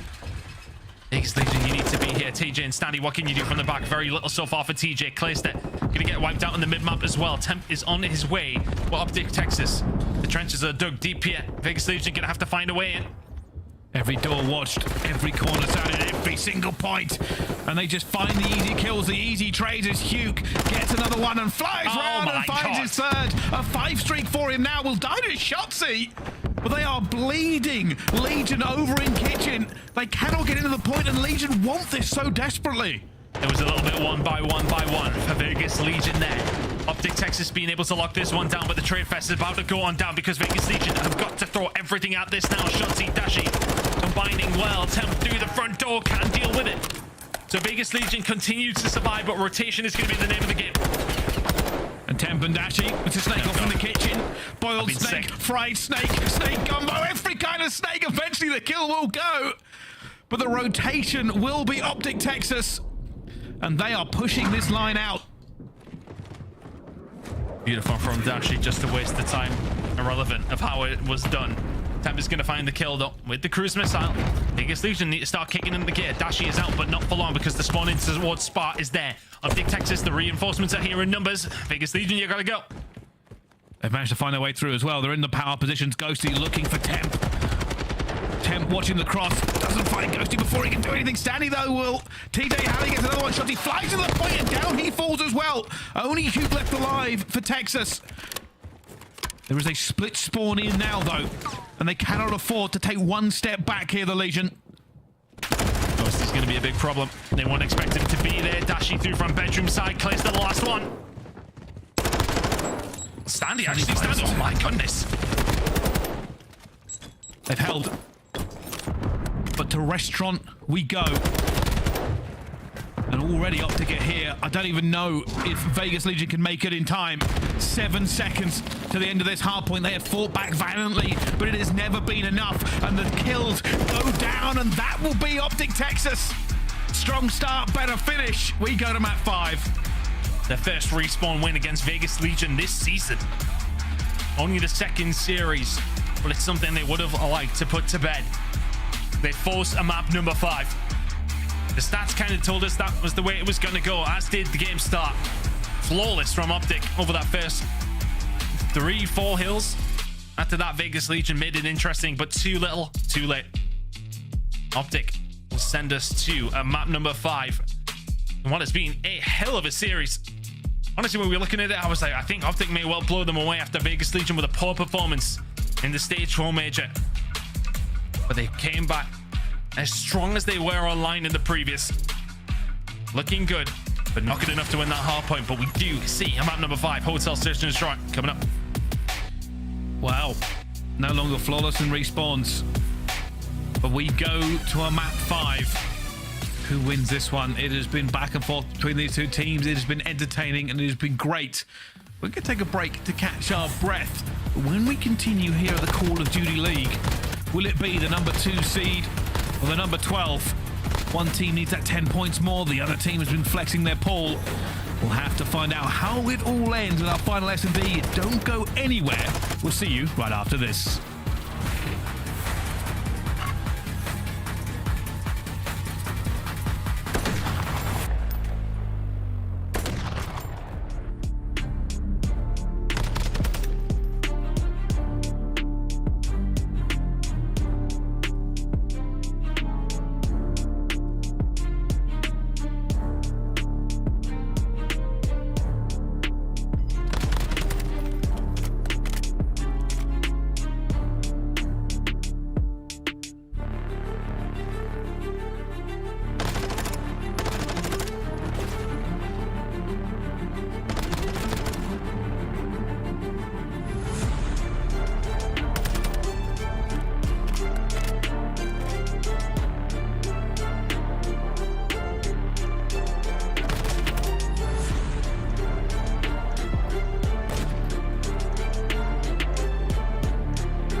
of Duty League is brought to you by Monster Energy, the official energy drink of the CDL, and the GMC Hummer EV pickup, the world's first all-electric super truck.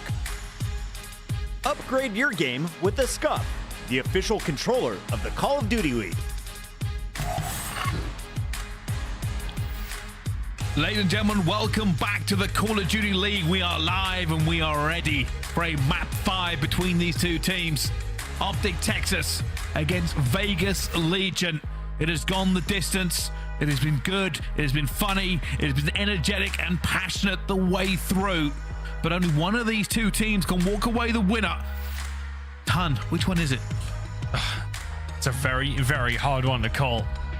The Search and Destroy, map number 2, was so tight. And honestly, as you said, after the control, this could have been a 3-0 for Vegas Legion. It really could have. That map number 2 was phenomenal from OpTic Texas to bring it back, and it will need to be phenomenal again. Hotel Search and Destroy coming up a 6-2 record for Vegas Legion will stand them in good stead, but it's not bad for Texas either. But one thing to keep an eye on here, Texas's first blood conversion is so good, sitting at number 1. So 82% of the time when they find the first kill, they're finding the round. Vegas is typically sitting around 8th, and we got a huge example of that in map number 2. The first blood conversion for Vegas Legion in that game, they only converted 4 out of the 7 first bloods that they found into round wins. They're going to have to be a lot better this time around in map number 5. Well, let's find out how it goes. Into restaurant goes Shotzzy. No dead silence, but aggression nonetheless. And he's got so much information already about the distribution of where Legion aren't. Oh, Standy's stunned up as well, so there's a little bit more info. Grenade on its way. Standy very dead. Wonderfully worked from OpTic Texas. I love that. You call out the information for Shotzzy. He finds it with the stun. Double nade over. First blood OpTic. As mentioned, their conversion on this map has been phenomenal. Can they convert it in around number 1? Looking like they're converting over towards the kitchen side. TJ is able to find one back though. Gets away. Now OpTic Texas have very little info and not much map presence. Huke will try and dive in here if he can, but maybe just playing a little bit patient because he doesn't need to. OpTic are rotating, already finding kills on the Clayster. She goes for it as well, but they must have known Clay was there. They thought he went the other way. And that is now bombed down, advantage completely to Vegas. Dashy will have to get onto this bomb and plant. Just an impossible situation. Yep, not going to happen there. OpTic Texas do well to find that first blood. Now Huke has got to pull something out of the fire with 6 seconds to go. There's only one man who can do that on Hotel, right? Not going to happen this time for Huke. Vegas Legion, great comeback in that round, considering the first blood, considering the positioning from OpTic Texas. It's all really on TJ. Finds that kill over towards kitchen. If he dies, free plan for OpTic, game probably over. It should be 4 versus 2. They'd be cruising. Finds the kill, gets out as well, stays alive. That's a crucial part. Yeah. Also, you got to give a little bit of credit to luck in that scenario, right? They tagged up Clayster. They thought he had gone the opposite way. He was not expecting him to go further into the bedroom. And that's why Ghosty went for it. He wasn't expecting to be shot that quickly. He was going to plant for the other side of bottom lights. A lot of aggression in mid-map here from OpTic Texas. I often see teams do that. They can then rotate over towards B if they get no information. If it is over towards A, they'll start to see shots ring through there as well. And they just back on down. So Vegas Legion now. Okay, they think they've lost mid-map control. Standy, you could push a lot further past that, but don't know you can't. OpTic Texas already backed up, being passive. Giving up map control, but they have the numbers. Standy knows somebody is waiting for him. He has a dead silence. Does he go for this chow here as well? Clayster creeping his way towards it. It's going to be seen. Huke knows as well. Stun's going to go out. Nobody planning. Standy going to chow this? Time is ticking away here for Vegas Legion. Numbers not with them. Things get a little bit scary. You don't know which way to go, which way to look.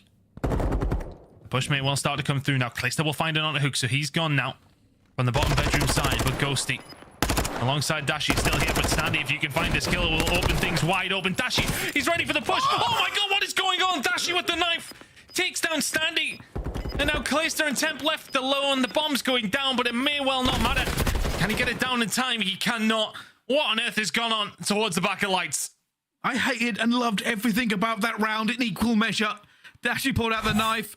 Another knife comes out. Dashy knew he was in a terrible position for it. Says, all right, knives out, swings, misses, and then both face off here, and Standy loses out to Dashy. Gun's good, knife's good for Dash. What was that round? Bewildering, to be honest with you. It just felt like Vegas Legion, as soon as they lost that first blood, didn't know what to do. It just felt like everything was second guessed. There's no commitment to anything. You do have to be more cautious when you're a man down, but maybe just a little bit too cautious, to be honest. I was trying to think of a smarter word than that, but here we are. Vegas Legion now looking to defend. A lot more intrusive over towards the A side from OpTic Texas this time around. Shotzzy playing the same game, looking for information, but will not find the first blood for his team this time around. TJ takes down Huke. And once again, the Maestro of movement is crouching around, looking to see if he can find anybody. Ghosty clearing out a few angles, and they're going to double chow here onto Standy, and Standy will find Shotzzy, stays alive as well. Standy gets out of this nade, but Ghosty diving past him, and they don't find anything. That bomb is now down in a precarious position. Legion looking good for the round. Unless Ghosty and Dashy can pretty much turn water into wine here. Temp, top bedroom, dead, gunned. 2v3, doable. Time still to play with. Dashy and Ghosty want another kill. They want a chance to get this bomb out and down. Dashy will find Clayster as well. And Vegas Legion are letting this slowly but surely slip through the fingers with TJ with a crucial kill onto it. Ghosty in a 1 versus 2, but time will be the killer here.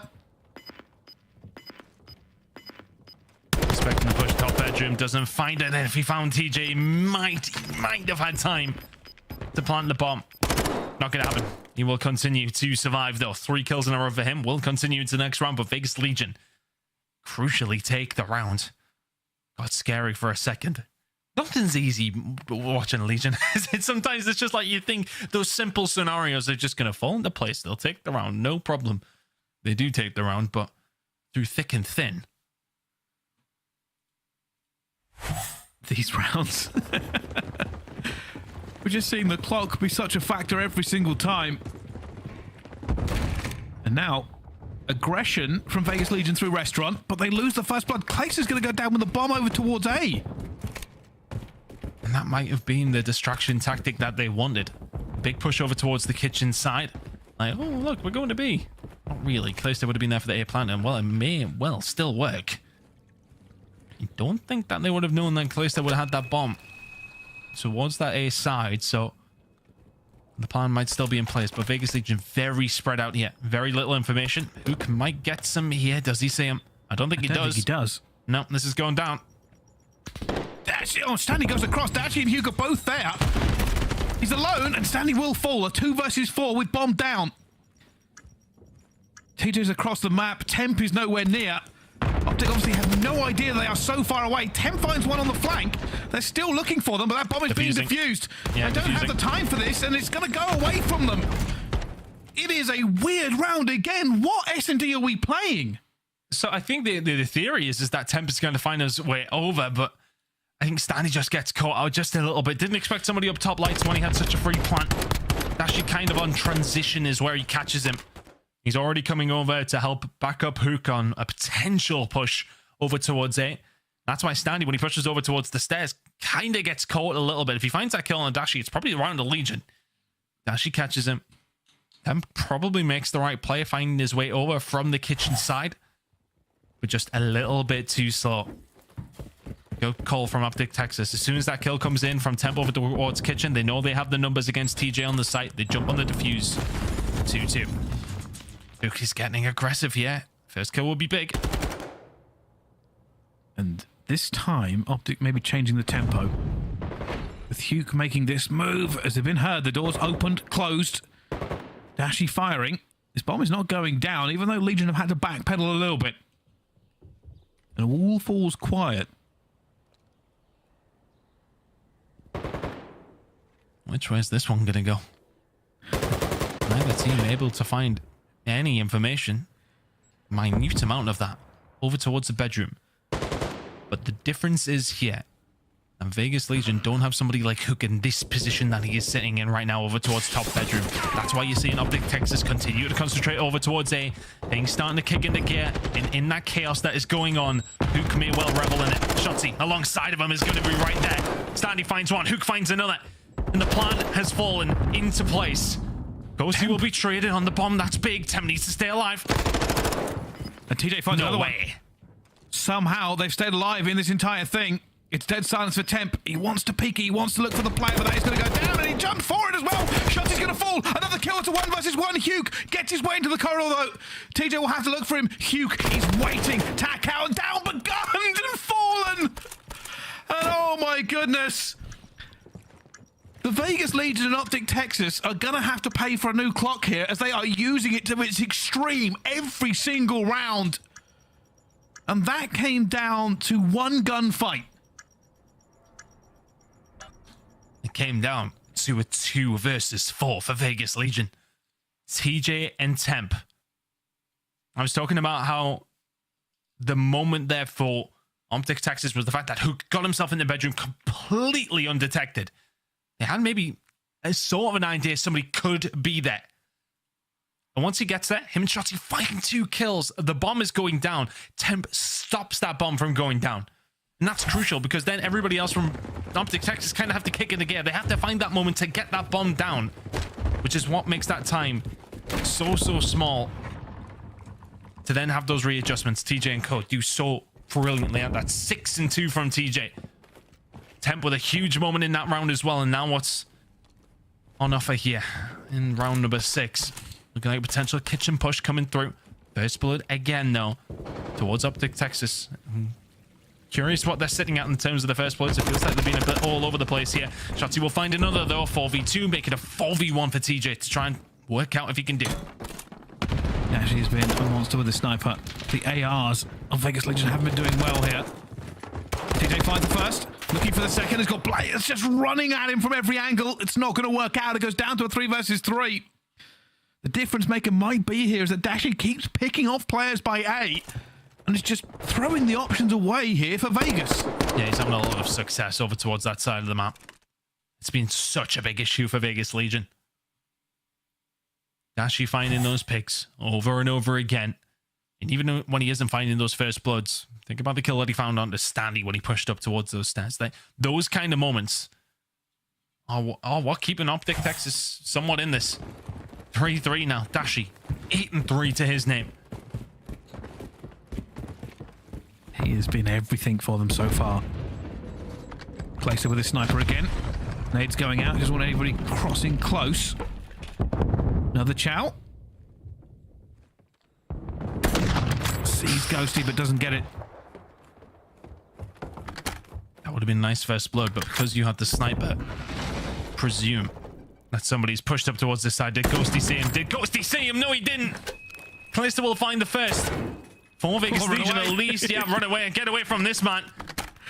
Oh, they're moving mad! And it will be Shotzzy that hunts him down in the end. The sniper not great at the close range.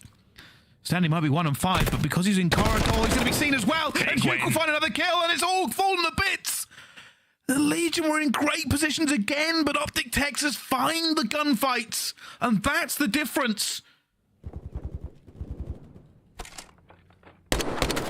Placer does so well to find one top bedroom and finds it on a Shotzzy. Imagine.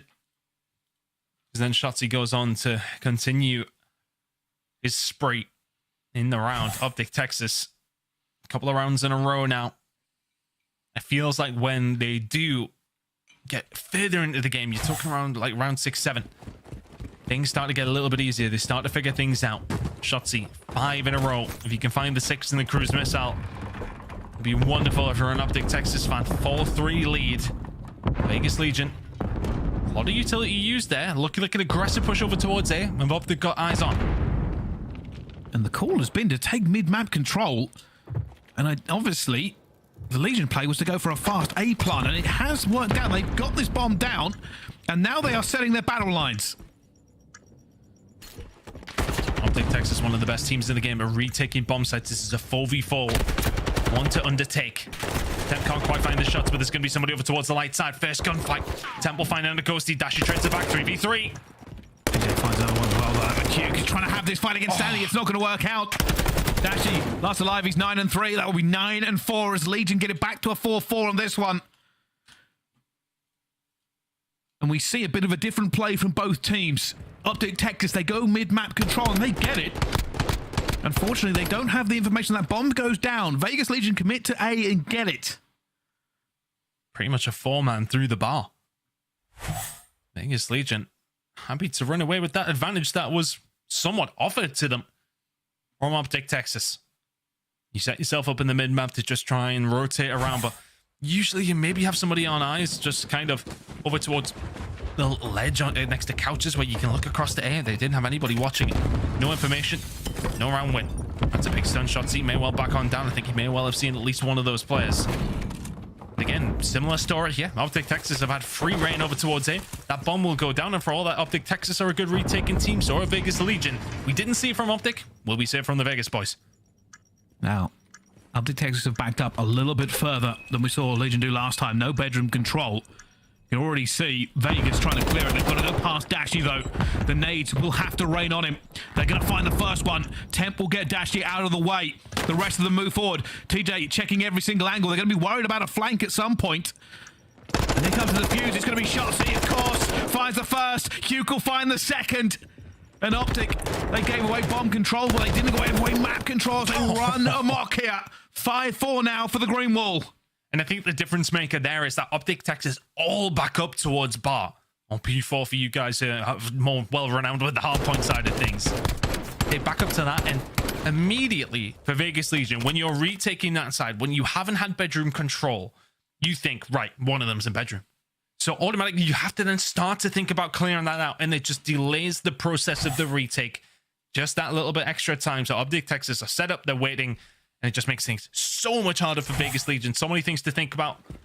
Not going to happen. Match point, OpTic Texas. One more round for them. Vegas Legion, can you turn it around here? Oh, they've read it. It's a huge call for them as well. Shotzzy's going to go down, though. That's first blood. Dashy has to back off.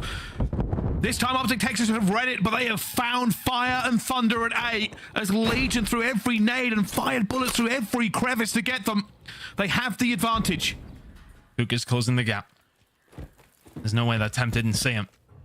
They know he's there. They may well actually just go to hunt him. There's a few members of Vegas Legion heading their way, but Huke uses everything in his arsenal just to get the hell out of dodge. OpTic Texas still with a bit of setup over towards the A side. Now, Vegas Legion, are you worrying about the flank, or are you just going to go for it? They're trying to figure this one out. Nobody has wall banged up here for Ghosty yet. Can he stretch this enough? Looking for it. Ghosty is going to see Temp. Tries to put one into his shoulder. Bomb's going down. Bomb is going down. Ghosty has not seen it. It's advantage to Legion. Temp wins the gunfight onto Huke as well, who was already on the flank. And Ghosty, I hate to tell you, it feels like round number 11 is calling. Get the gong sound ready, production. Dashy now in a 1 versus 4. And now Dashy, they want him to go full aBeZy here. 12 seconds, a clutch, but it will not happen. We are going to a round 11 between these two teams. Sweat, blood, and tears. There it is. Just really, really well worked from Vegas Legion. They chase Huke out of town at that stage. He's like, oh yeah, I'm flanking. Temp's like, yeah, could I get a hand? With the form that Huke has been in this season, the right call. They force him away. Yeah, okay, they don't find him. But Huke has to back on down. That flank is then not in danger of happening. And to round 11 we go. And the light shines nicely on Vegas Legion in this statistic. But who knows? 4v4. Let's get it. You can Dash. You're going to be here already. TJ trying to take that long-range fight. Doesn't matter. Standy also getting a bomb down, but teams from both sides of players are everywhere. Temp has bomb over towards A, and Ghosty is going to get Clayster. Clayster a little bit slow on the snap. First blood to OpTic Texas. It kind of felt like Clayster wasn't sure what he was pushing. Looking to try and find an angle, looking to try and find something out of nothing for Vegas Legion. On this attacking side, TJ's popped dead silence, looking to try and find something out of nothing. Shotzzy is there. TJ may well put the pressure on, but the stun, a well-timed one, will back him down. This is big. This is big. He's going to get him. 3v3. 3v2. They find it. This bomb still hasn't gone down, though. Sandy trying to play his life. A flank coming in the end here, and Huke will find it down to a 2 versus 2. The bomb is still not down for Legion. It's still not down for Legion. They are going across the map. 15 seconds left to go. I don't even know if they can get it down at this point. They have to go straight for it. Dashy's found TJ. The call was wrong for Legion. Then Tem has to pull out of madness, but he will fall, and the dream is not to be. Hand, head, desk, despair, Legion. What?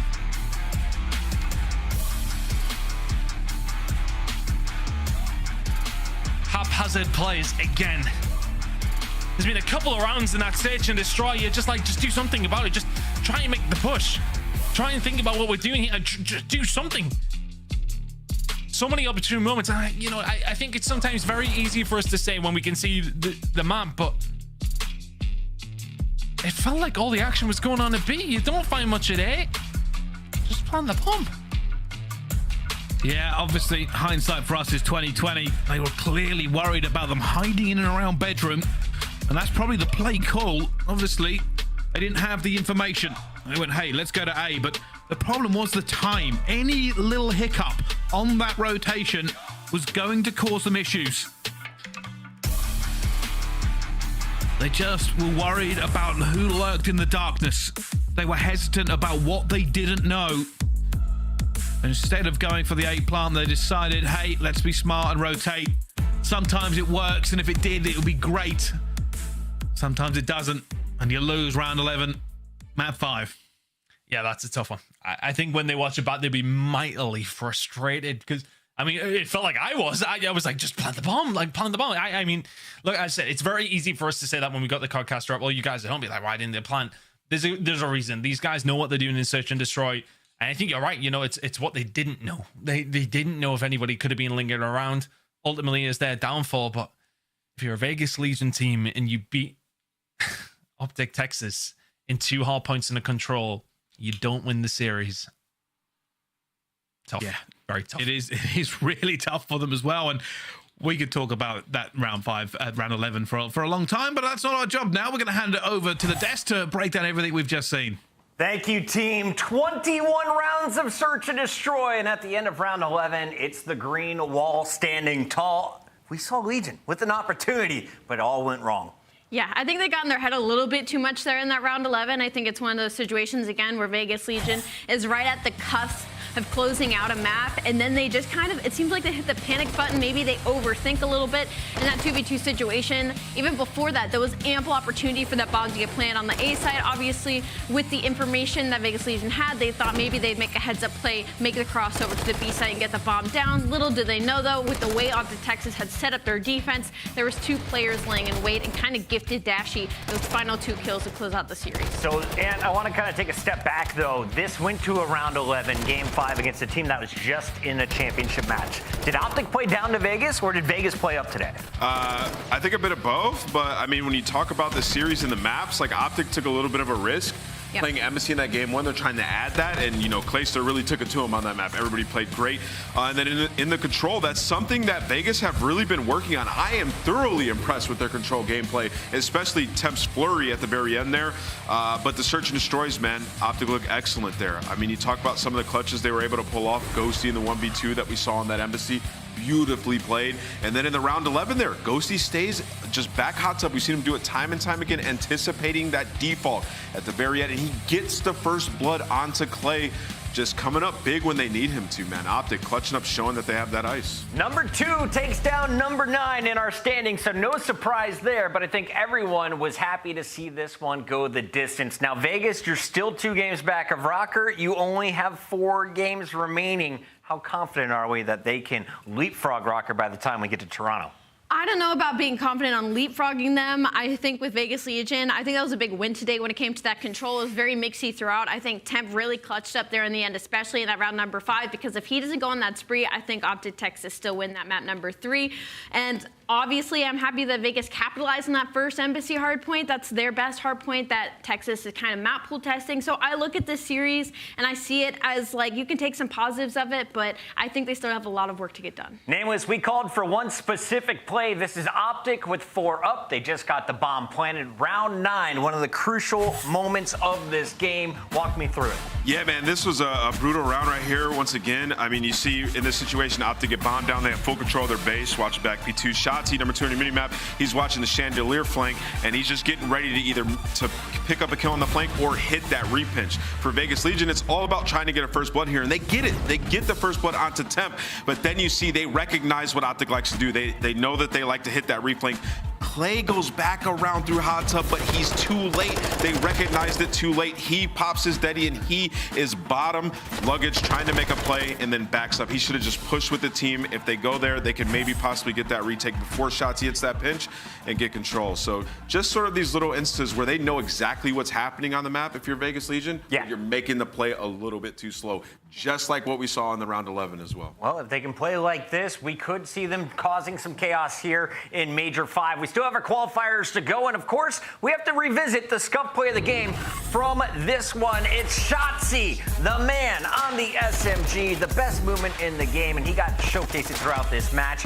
Very impressive plays, especially in the hardpoint. Yeah, a lot of heads-up plays by Shotzzy throughout this entire series, especially in that search and destroy, to be honest. I felt like he was the one kind of always being that entry, being that relief of pressure on the map when it came to that game 5. I mean, against a team like Vegas Legion, they're still like our number 2 search and destroy team, so nothing to scoff at all for OpTic Texas to take both map number 2 and map number 5 off of this team, especially when that aBeZy search and destroy is also a map test for them as well. They're 4 and 6 at their worst search and destroy, and to get that win here, it's a big W for OpTic Texas. Big W for OpTic Texas, and we got Shotzzy, the man behind the movement, joining us live. What's up, Shotzzy? How we feeling? Vegas took you to a round 11 today.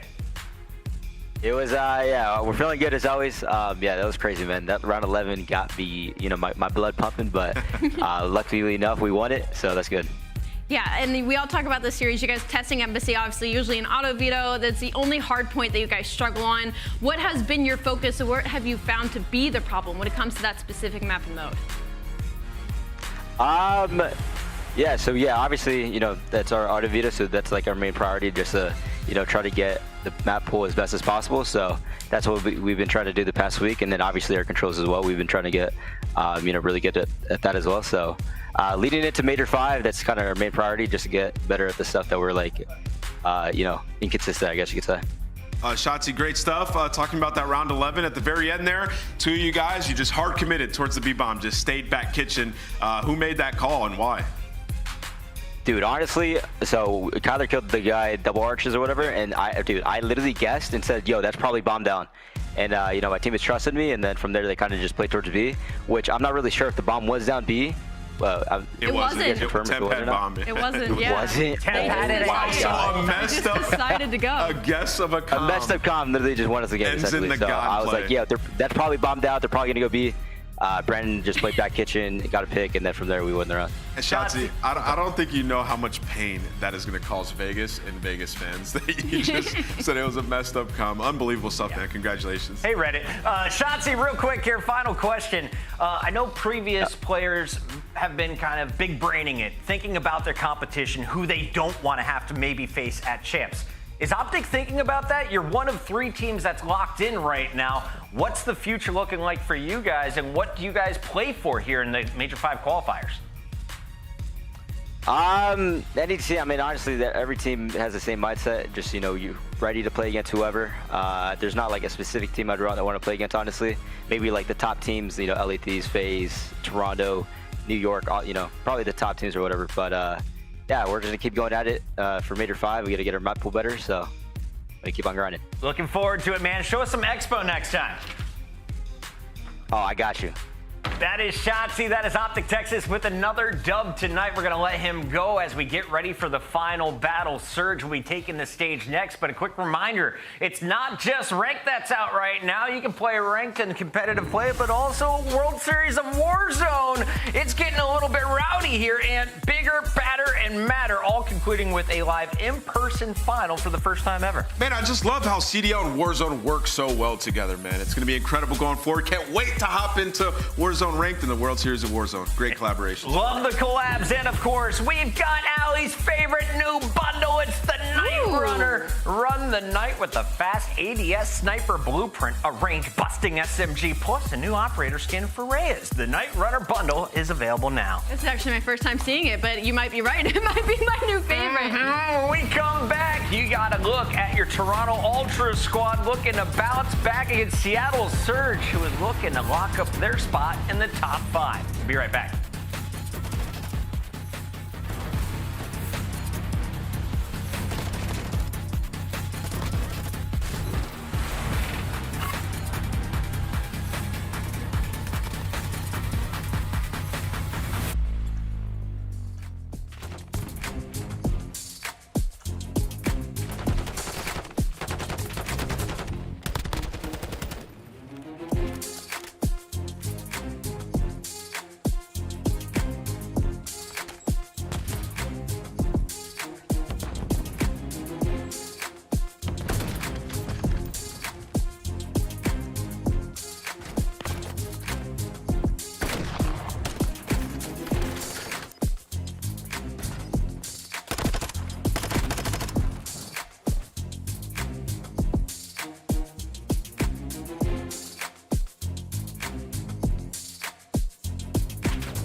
cause I'm next. I'm a threat. Oh yeah, really, y'all don't know this. Y'all in danger, I'm a threat. It's a gamble with your life, cause you know that it's a bet. Gotta one up the next. Point to the sky with the one up, I'm blessed. I'm young, rich, and black, so you know I'm a threat.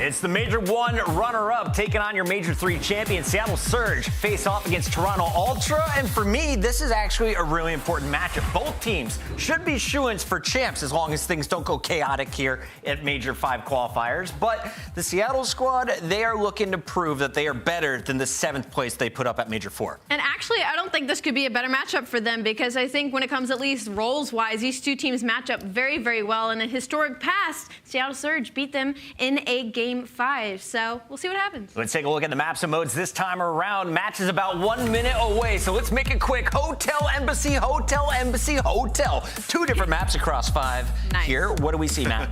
I mean, this is a square up across the board. You look at these teams. Obviously, Toronto love Hotel, but so does Seattle. It's very similar to the last time these guys played each other, except HyDra is gone because Seattle have been strong there, and Toronto don't want to take it to them on that map once again.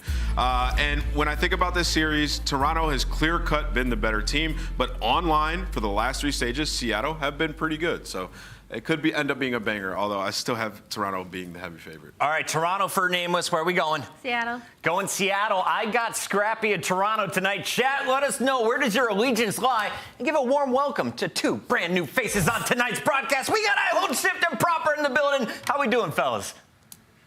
Doing great, Bucket. Thanks so much. It's been an interesting day. Obviously, a quick start followed up by maybe an instant classic in the last, but it's our Monster Energy matchup. And the players are ready to go here, Andy. How you feeling? I'm feeling pretty darn skippy to be back on the CDL with you, brother. I mean, between these 2 teams, I think that's something wonky has to happen for either of these 2 teams to miss out on champs. But seeding, points, everything else in between is going to matter so much between these 2. And of course, with the locale of Seattle's last major win coming up, it's about time we see them try to break through the mold of that top 8 that you just had in Columbus and a chance to get their first major win, whereas, of course, Toronto is looking to pump up the fans as they get ready to go for their own home major. And it starts with a key matchup here. I think the biggest thing, we've said it enough, both teams looking comfortable for things like playoffs, but a grudge match in certain regards. We've got Ultra, we've got Seattle Surge, it's the Monster Energy matchup. Let's get it on.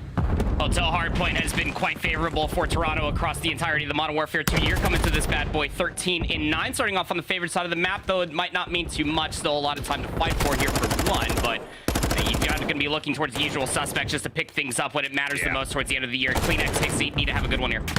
Well, so far, things looking solid for Toronto as they get Seattle off the hard point very early, and they're finding a lot of key kills on the backside of this hill, locking down the potential rotation over towards 2, and actually putting Seattle in a bit of a pocket here. I mean, they're all spawning up towards Restaurant, and Toronto's ready for this. Yeah, I mean, the setup is just so golden. You can keep CleanX inside the hill for a very long time, and so long as trades can still continuously come through, Toronto Ultra mainly maintain the spawns around the back, but the avenue from those restaurant spawns have found a couple Seattle players in the back too. Inside in a little bit of trouble. He's got Simp from the front, 2 different Surge members in the backside. But oh, how about this? Scrap picks up the back. They just need to find Mack, who has been scouted out. Just comes down to, can you get a vision to actually deny him? Because Seattle's actually still spawning pretty close. Here comes their next break attempt in a tie game. Nice solid start for Inside on 3 in a row. Turns his attention back towards Sid. But the double allows a chance for Surge to work their way back in. And north to south spawns. You got north spots coming through from Seattle over by the chandelier. South spawns down over in the spot. So it's just a foot race to see you can get the reinforcements here in a kill feed that is just going pinstripe across the board. Still, a lot more players for Toronto spawning in towards the back. This one not done being fought over yet. Accuracy trying to fight their way way in with this last 23 seconds on the way, but Toronto will eventually get through the chaos, and that should lock in the better part of the last 20 seconds with the scrap time. Seattle going to default to playing for rotation, but they're actually giving up a lot of space here on exit. Toronto's going to have a lot of room to work with when they get off too. It's also a lot of question marks about where some of these players might be lurking at. Are they going to be expecting that the majority of this defense for this upcoming rotation is all on the west side of the map? Mack's on an island by himself, and the restaurant hit is coming through. Oh, Hixie opening. Oh my goodness, Hixie flies on it. Didn't have a lot of support, but that's what Charlie Hixie does. Just be a playmaker. He may not have the sexiest stat line sitting at 0.8 or pretty much across the board, but when he's making plays like that, you know his team's going to be giving him a nice little clap on the back. 60-35 the tally, and Toronto gets the early break. Still 40 seconds to fight. Surge trying to put their way back in, but no, denied through Freezer. Mack, the last one left. He does get the first, but a lot more to deal with. And hold on a second. He does take down 2, but Toronto ultimately will hold.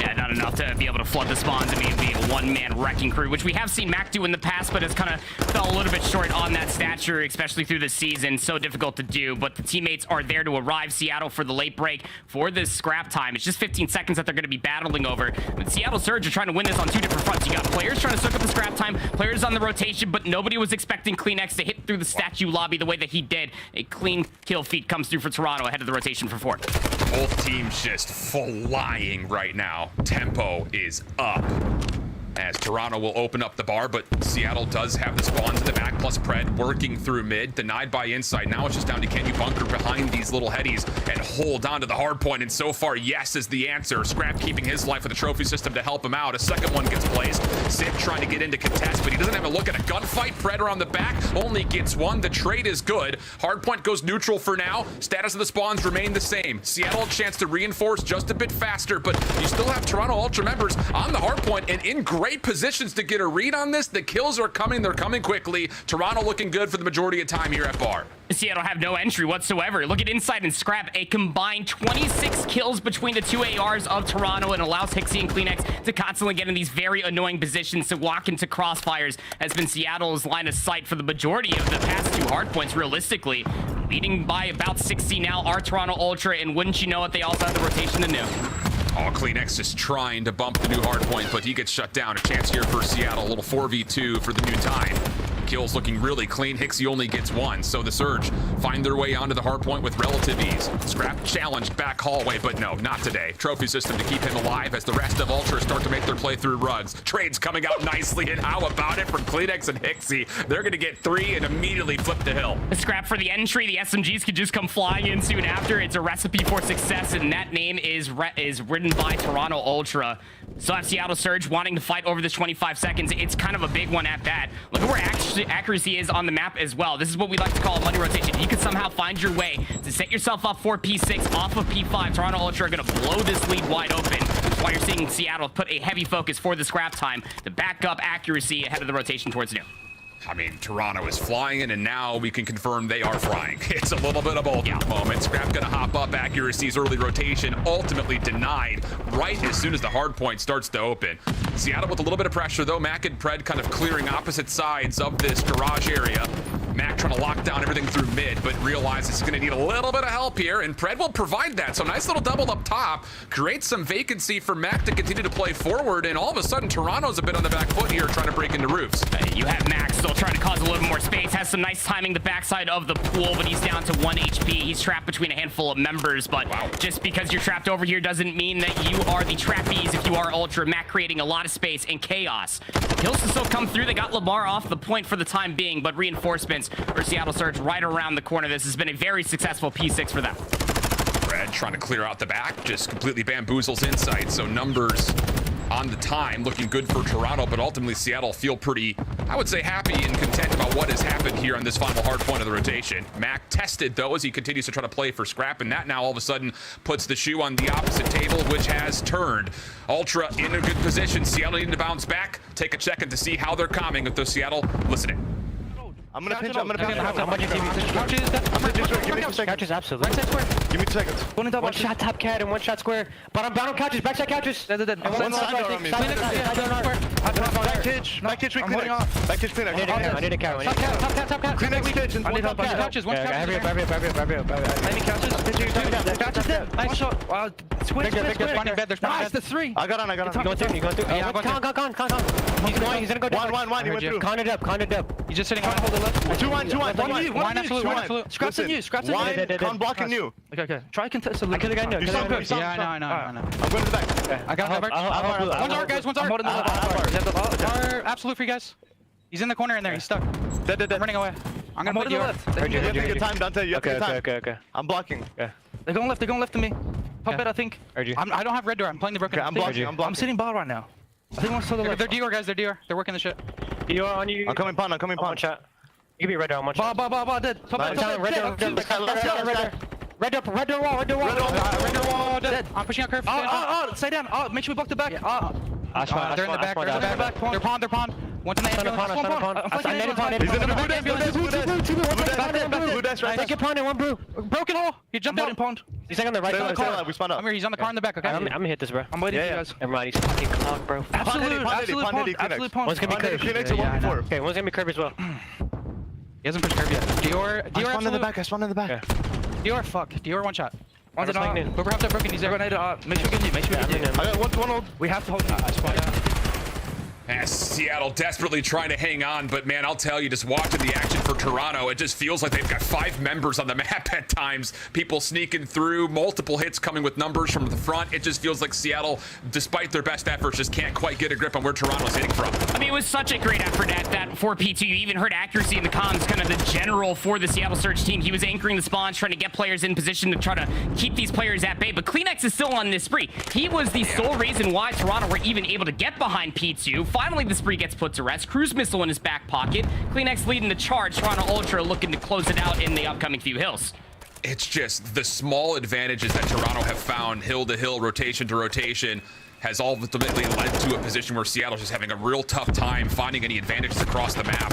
Lots of moments where they have to break setups, be perfect on rotation, and, well, finally, we may be getting an opportunity to really witness that in full. 20 seconds of scrap time looks like it's going to be conceded here by Toronto as they turn tail and run back towards bar, looking for win condition there. Accuracy there to meet them, but the first shot's not quite able to land. Hixie clears out the space, has more in front of him. Mack in the corner almost gets the second, but an opportunity with that elimination for Seattle to try to rotate. And win condition is set for Toronto Ultra with his leader's advantage, 215 to 168. Just chalk it, rotate, set yourself up in the middle of the map. Player to watch out for could be Hixie, setting himself up for a flank all the way through the middle of the map. Gets scouted out by Sid, so numbers might be dwindling here for Toronto Ultra, but they gotta get past the beam that is Insight.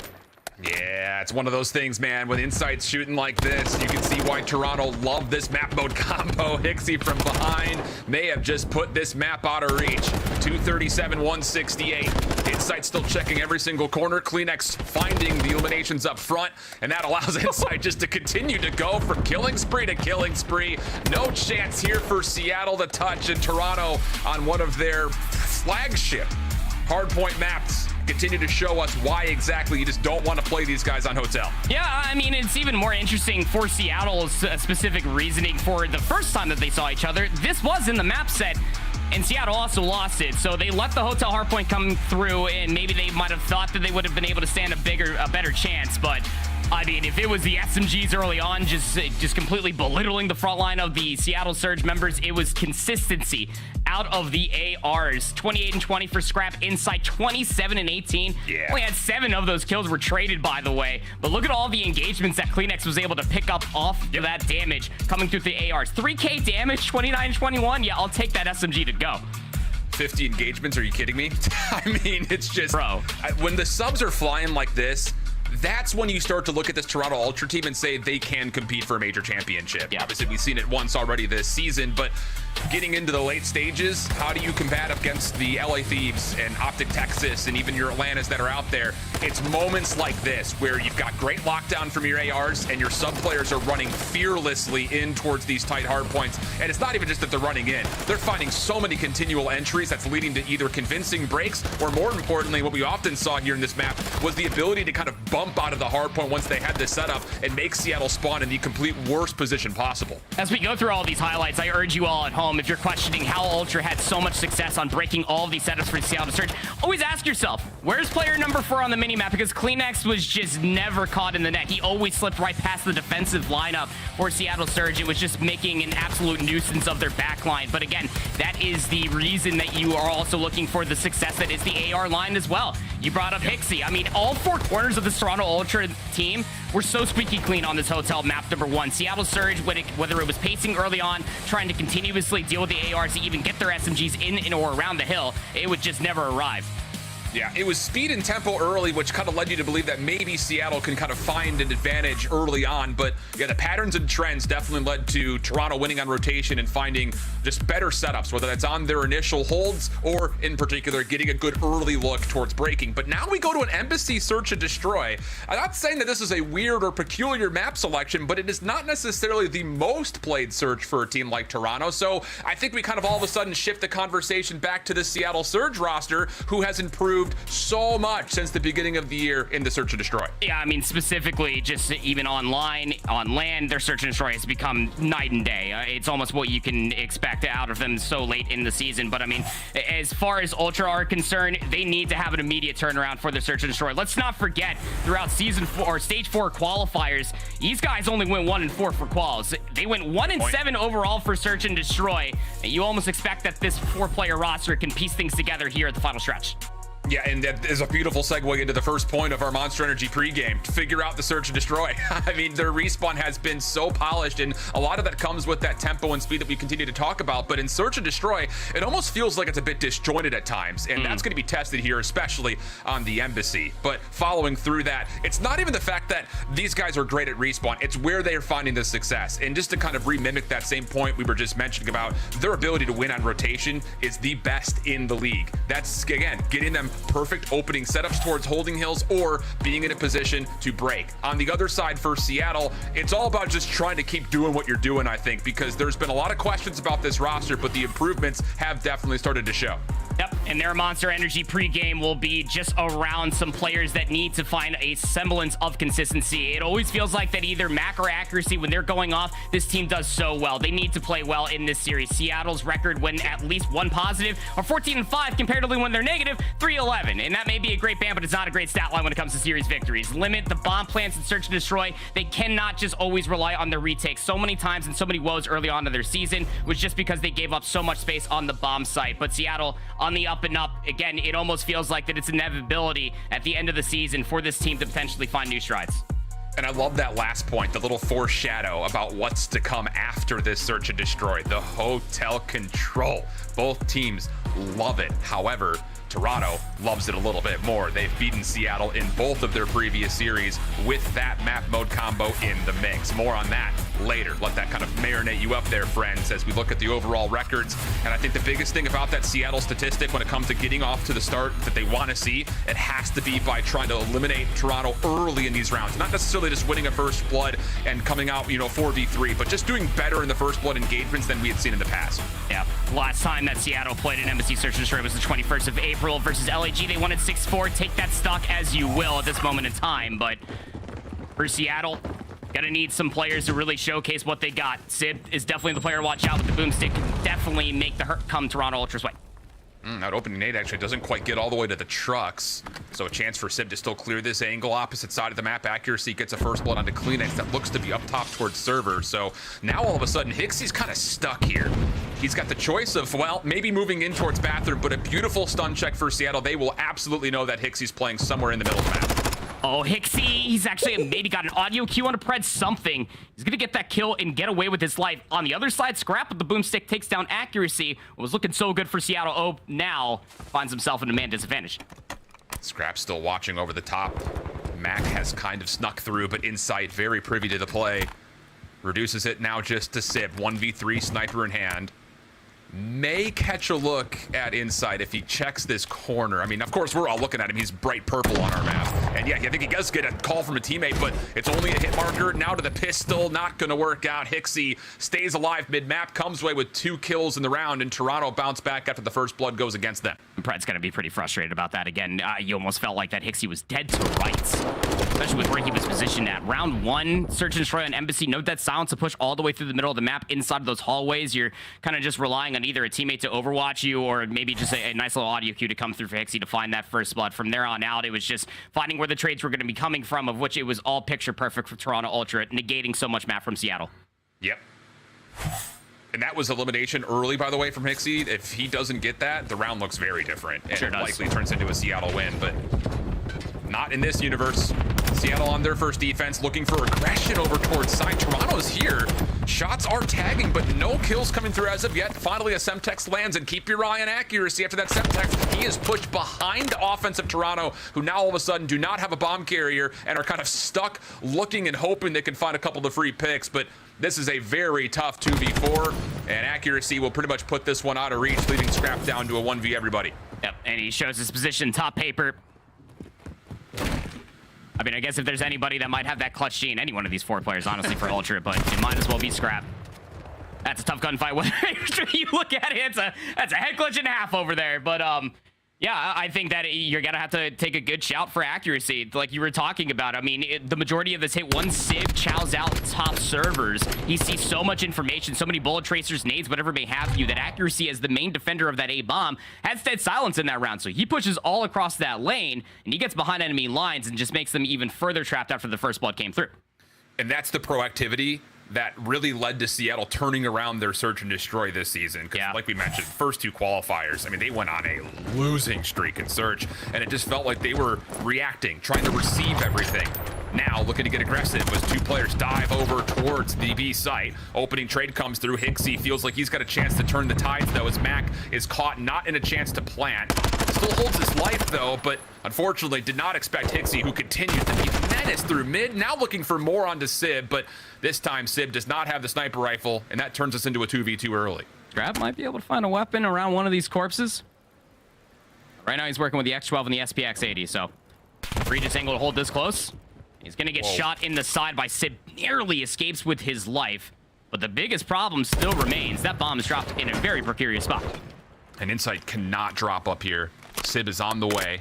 Accuracy pops dead silence. He's trying to make sure he stays away from Scrapz. But it's all about this contact right here.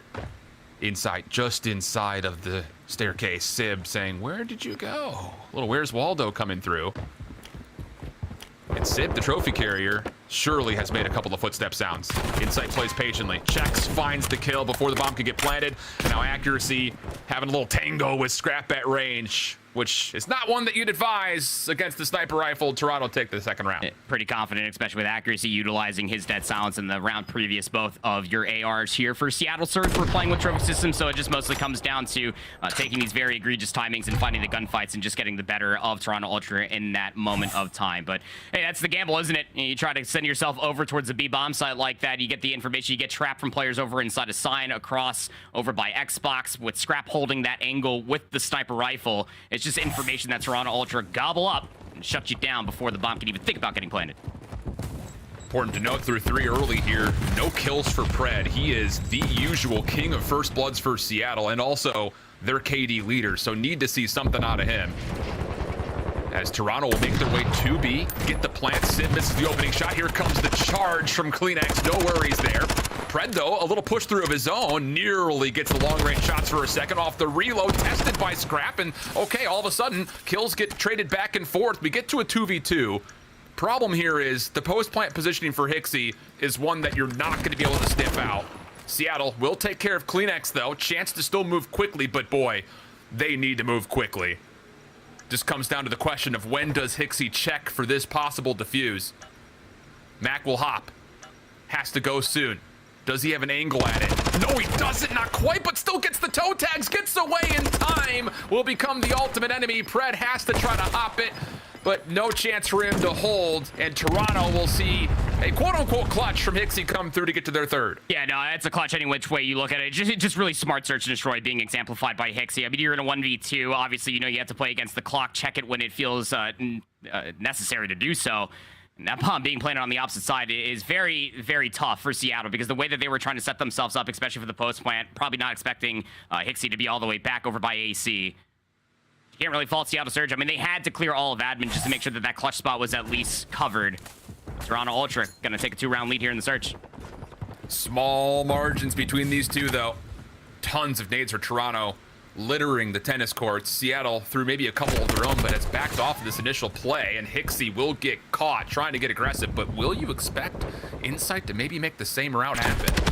May not matter. Kills on the other side of the map turn up all in favor of the Surge. That's going to lead to Mack hopping for a pretty quick plant here. CleanX maybe a chance to contest, but as Mack gets the plant, the exit is on, and CleanX gets traded. It all falls to Insight for the 1v2. Good cover. Accuracy needs to stay alive up here. Insight throws some shots his way. Top admin, 1v2, gets the gunfight versus Pred. No shot, no dice.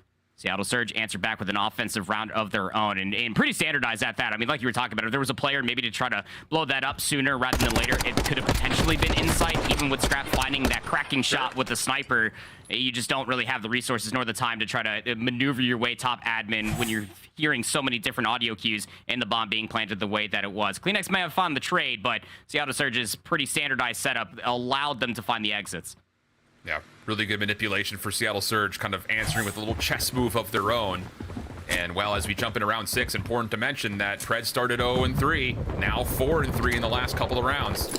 Simp looking for maybe a tough angle on this scope. Not going to see anyone on this initial cross. The rest of Seattle, I mean, look at this play. They're all pushing through admin. Toronto's split here, though. They're allowing Seattle to come through around the back. Just comes down to will they actually make the contact they need to win the gunfights. Pred, surprising Insight, now forces a really tough position for Scrap, who needs to hold his ground and also look over the top of this bomb plant. Pred, oh, careful, brother. That's your teammate. Takes a couple of shots, accuracy looking for the trade, but Scrap provides the kills needed, and Sid can't quite get back towards the bomb. A beautiful breakdown by Toronto and that little 2-2 split up that they hit over towards B. Yeah, you're going to feel rather puzzled when you're Seattle Surge to go back and you rewatch that round unfold, because like you were talking about, it's a very, very split north side of the map there on Embassy. 2 players around admin. You had 2 players that pushed up the SMGs of Ultra over by that B bomb site. And all Sib saw was the hindquarters of at least 1 Ultra player over by Pots. Only got the hit marker, was not expecting 2 players to be up close there on the B bomb site itself. That it caused a certain amount of disjointment once Pred got over towards that side of the map. Big round here for Seattle. What's the call? After the passive previous offense, they're going to do the exact same thing. Throw a lot of nades deep towards B, then back off. This time, though, Toronto are trying to pull that same double stack through mid. Scrap dropping towards the backside of B, though, does create a bit of an opening here for Seattle to try to work the bomb forward if they want to, and Pred very wisely cuts off that bottom bathroom position. So now Toronto down to some desperation. CleanX pops the doors, doesn't see the plant from Mack. This is gonna feel familiar though, sees the toes, and accuracy provides the oversight needed. Insight, last one left, tag down to 4 HP, and Seattle's little bait and switch, so to speak, works out for them this time as they bring it back, at least to relatively marginal terms. I mean, it just works out 2 times over again. I mean, Mack can feel the comfort to plant the bomb continuously so long as accuracy is always top admin like that. He's watching top servers, top AC, whatever you decide to call it. CleanX isn't there originally to try to push for it. And even if CleanX finds the exit, you saw what happened to their previous offense. Accuracy will find the trade. He gets beamed by Insight, but it doesn't matter when he's the last player alive just to get swarmed by the remaining Surge members. This is really good adaptations that are starting to come through for Seattle Surge. And you talk about Pred, again, he's up to 7-4 off that 0-3 start. Lots of trust that Pred could follow back, but accuracy at 9-5, as you mentioned, continues to be the lifeline for a lot of these Seattle offenses. Can they get things going here defensively? No, to get us back to a 4-4. CleanX has already made his way over towards the B site. Pred in a little bit of danger, but has an exit, if only just barely. And he's a little stuck at the moment. I mean, nades are coming through. Toronto's looking for the isolation onto Pred, but he's fully healthy and may actually surprise Scrap top paper, but he doesn't check it all. The timing there could have been everything. Pred will still flush out top office, and that's going to be good at least for an attempt to deny this initial plan of Toronto commit to getting to B. Pred's hearing some footsteps below him up, and we can hear. I'm sure that Pred hears it as well. CleanX push all the way up towards the bomb site. Still finds that kill on the Mack, but now Pred will pounce. Knows that Scrap's top paper doesn't win the gunfight. 2v1. Sib just going to gamble that this is eventually going to come over towards B. Trophy at the ready, bomb collected, and it's making a quick rotation through A with support from Scrap at mid. And Scrap's play is fully dead silent. So Sib has got a lot of things to do, and yeah, Scrap's heard him. There's the shots, very well done by Toronto, dealing with that little Seattle cheeky play to get in through admin, and then just getting the call that, okay, Sib's playing topside B. We know that. Let's make this quick wrap. Yeah. Mostly also just dealing with accuracy, who again, like we were talking about, has just been such a massive threat, not even just for kills, but also damage per round as well. I mean, this guy is just layering in the hurt for Ultra, but once you end up finding out that Pred is up top, even if you did find that kill over towards the B bomb side itself, like you said there, Alan, it's just nobody checked inside of paper for Pred. Nobody saw Scrap up top. Would have been a tough gunfight to have for himself, but Ultra now up on map one. Snipe out, Scrap just a bit wide. Pred, Sib on the cross. They're going to find first blood on the clinics. This should lead to a very quick plant. Hixie once again, though, mid-map. He continues to be a problem that Seattle have no answer for. And as Insight takes care of accuracy, there is no longer a window that Mack can at least safely figure that he's going to plant and get an exit, but he still sticks it anyways in the 2v2. Scrap back in what Hixie's position was, and Mack actually catches them just over the top. Shots from Insight now onto Sibber, good for the 1v1. Mack still holding down low. Stun off the tree doesn't land. Question marks start to come into Insight as he makes the little Batman play. Oh! Completely destroys Mack off the heady. First 3 shots were good for Mack, but in the end, it does not matter. And even the teammates in Toronto saying, brother, how did you just pull that off? Those reactions are so warranted out of the Toronto camp. Oh, that's a gunfight that you just should never lose if you're Mack. Wait, what would you reckon? You got like the first 3-4 bullets, and then the TAC 56 comes down, and the headshot multiplier goes burr. Oh no, Seattle, you really felt like they had everything going for them in that map number 2. Continuous first bloods from accuracy, but it does nothing against the full-on force that is Toronto Ultra. Look, I mean, look at the numbers advantage that Seattle had. 6 first bloods. How do you throw that away? And I think the answer to it is, even though you were getting a couple of great shots from the openings from Sib with the sniper rifle, or accuracy playing long range with the AR, a couple of nades that also landed, it never felt like in the 4v3s that Seattle had a chance to actually take away the map with their subs. Mack was pretty much committed every single round to just playing for the plant. Pred didn't have much space to really work with through the middle of the map at all. We're on the opposite side. Think about how many rounds Hixie foiled in the early stages of the search by just getting up close to that admin building wall and then deterring either a plant or an exit for Seattle. Really good efficiency when it comes to kills versus the objective for Toronto, who now found themselves 2-0 up proper. And the problem here is it's hotel control next, which, if it's anything to be known about Toronto Respawn, just don't play them on hotel. It's rule number 1. I mean, again, this is the 3rd time that these 2 teams have faced each other all year long. This is now the 3rd time that we're going to see hotel control. Has not boded well for Seattle in the past. Hey, maybe it could be a breath of fresh air for Seattle. You got to reverse sweep them, and it starts with a map mode combination that does not look too good for you.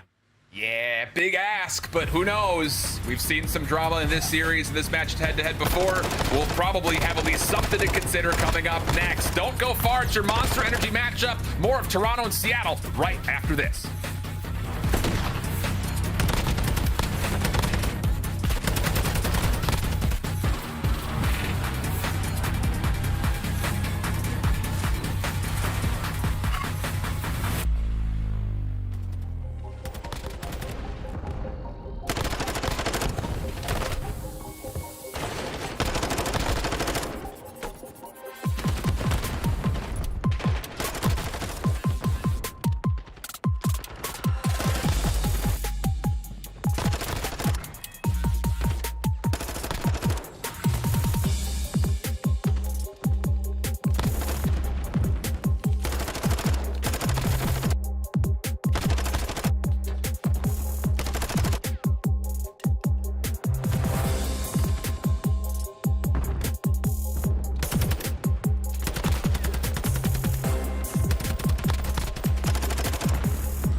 The Call of Duty League is brought to you by Monster Energy, the official energy drink of the CDL. It's the Monster Energy Monster matchup. My whole shift with me proper, but so far, the only monsters in this matchup has been on the Toronto Ultra side, looking clean with it through 2-0 up. And well, the problem here proper is we're going to a hotel control, which is not unfamiliar for these two squads. And well, there's a reason you don't see smiles on the side of Seattle, I think, with that map 3 looming. Well, you know for sure Simp's sitting there shooting bots. That's what he does. It's a very ritualistic thing that he does at the end of every single map. But yeah, I look, this is not looking good for Seattle Surge. The last 2 times these teams have played, map number 3 has been hotel control. And although that might be suggestive, especially for the stats we have on our screen, that Seattle are good versus Toronto Ultra, it becomes that much more dastardly. Indeed it does. These are 2 of the best control teams, and you have a chance to watch both of them square up in Toronto, May 25th to the 28th. Make sure you get those tickets because they're going to sell out fast. And if you missed last year's, let me tell you, Maple Leaf Gardens is awesome for a venue. Can't wait to be back there again. I think last time that's right, they had that barber that like popped up and like, dude, I was talking to him. He gave you a really good cut. Ash. Yeah, he was real solid. Here we go, into the action. Toronto on the opening offense, eyes towards B early, but Seattle in a good position to read this, mostly off of Sib watching the cross, and of course Mack in a position to clean things up. Pred trying to get a little bit of a further step in towards bedroom, but denied, and we'll go back to a bit of a reset as Toronto turn their attention towards it. The hotel might have the highest win percentage as far as offense is concerned when it comes out of control here in the CDL, but it can always set the pace when you win the opening breaks like Seattle Surge. What Ultra look like off the rebound? Well, it's a nice little 3-for-2 trade, goes the kill feed, and that allows Toronto Ultra to actually step foot on the B zone. Look at that little head fake saying, hey, look at us, Seattle, we're moving towards A. The defense says, all right, we'll rotate, and then nope, never mind. Quick rotation back through mid. Need to get these cleanup kills, though, as the first take is locked, second on the way. Kills coming out of the subs again as Hixie wins the final 1v1. Just has to stay alive, and the incoming nades from Sib. Second tick is pretty much a guarantee if he can get just a little bit of help, but doesn't need it. Just finishes off the kill by himself, nearly gets the turn up top, but the second tick had been locked. Toronto not going to shy away from this play, though. Feel like they've got a step to get back in, and whoa, with these kills, they can stack and put an extra 60 on the board quickly. Yeah, bull call from inside and co off the respawn. Just come back through middle of the map, get that last segment rather than spawning parallel over towards A and try to split the defenders up from Seattle Surge. That's what you do get when you have a 5-life lead. No entrance inside the pantry. Toronto Ultra looking to flip the map very quickly, already on A. Nice little hero double from Pred. Keeps this defense in a position of chance to deny this Toronto Ultra hit, which definitely had some legs quickly running in towards A, but the cleanup is there. Ultra enjoying a 3-life lead. Mack still holding on towards the site. Nate's going to both archways in front of him. And Seattle even doing a little bit of work through mid here. So as far as how do you hold A, this is a good start for the Surge.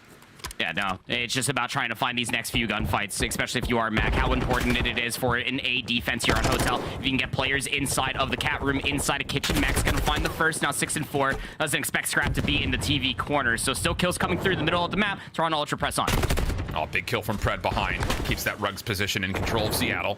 He's gonna have to do a lot more than that, though. First kill good, second lined up with the Insight, who wants the secondary challenge and will win it. Now the clock once again stalled out at 47 seconds. First tick, double stack for Toronto. Hit coming out from Seattle, a little bit of a team-friendly fire from the trophy system, but accuracy, Mack still get the kills they need. Just need to come down to finding Kleenex, and accuracy will put him to rest just before the second tick gets locked. We've got a 6v5.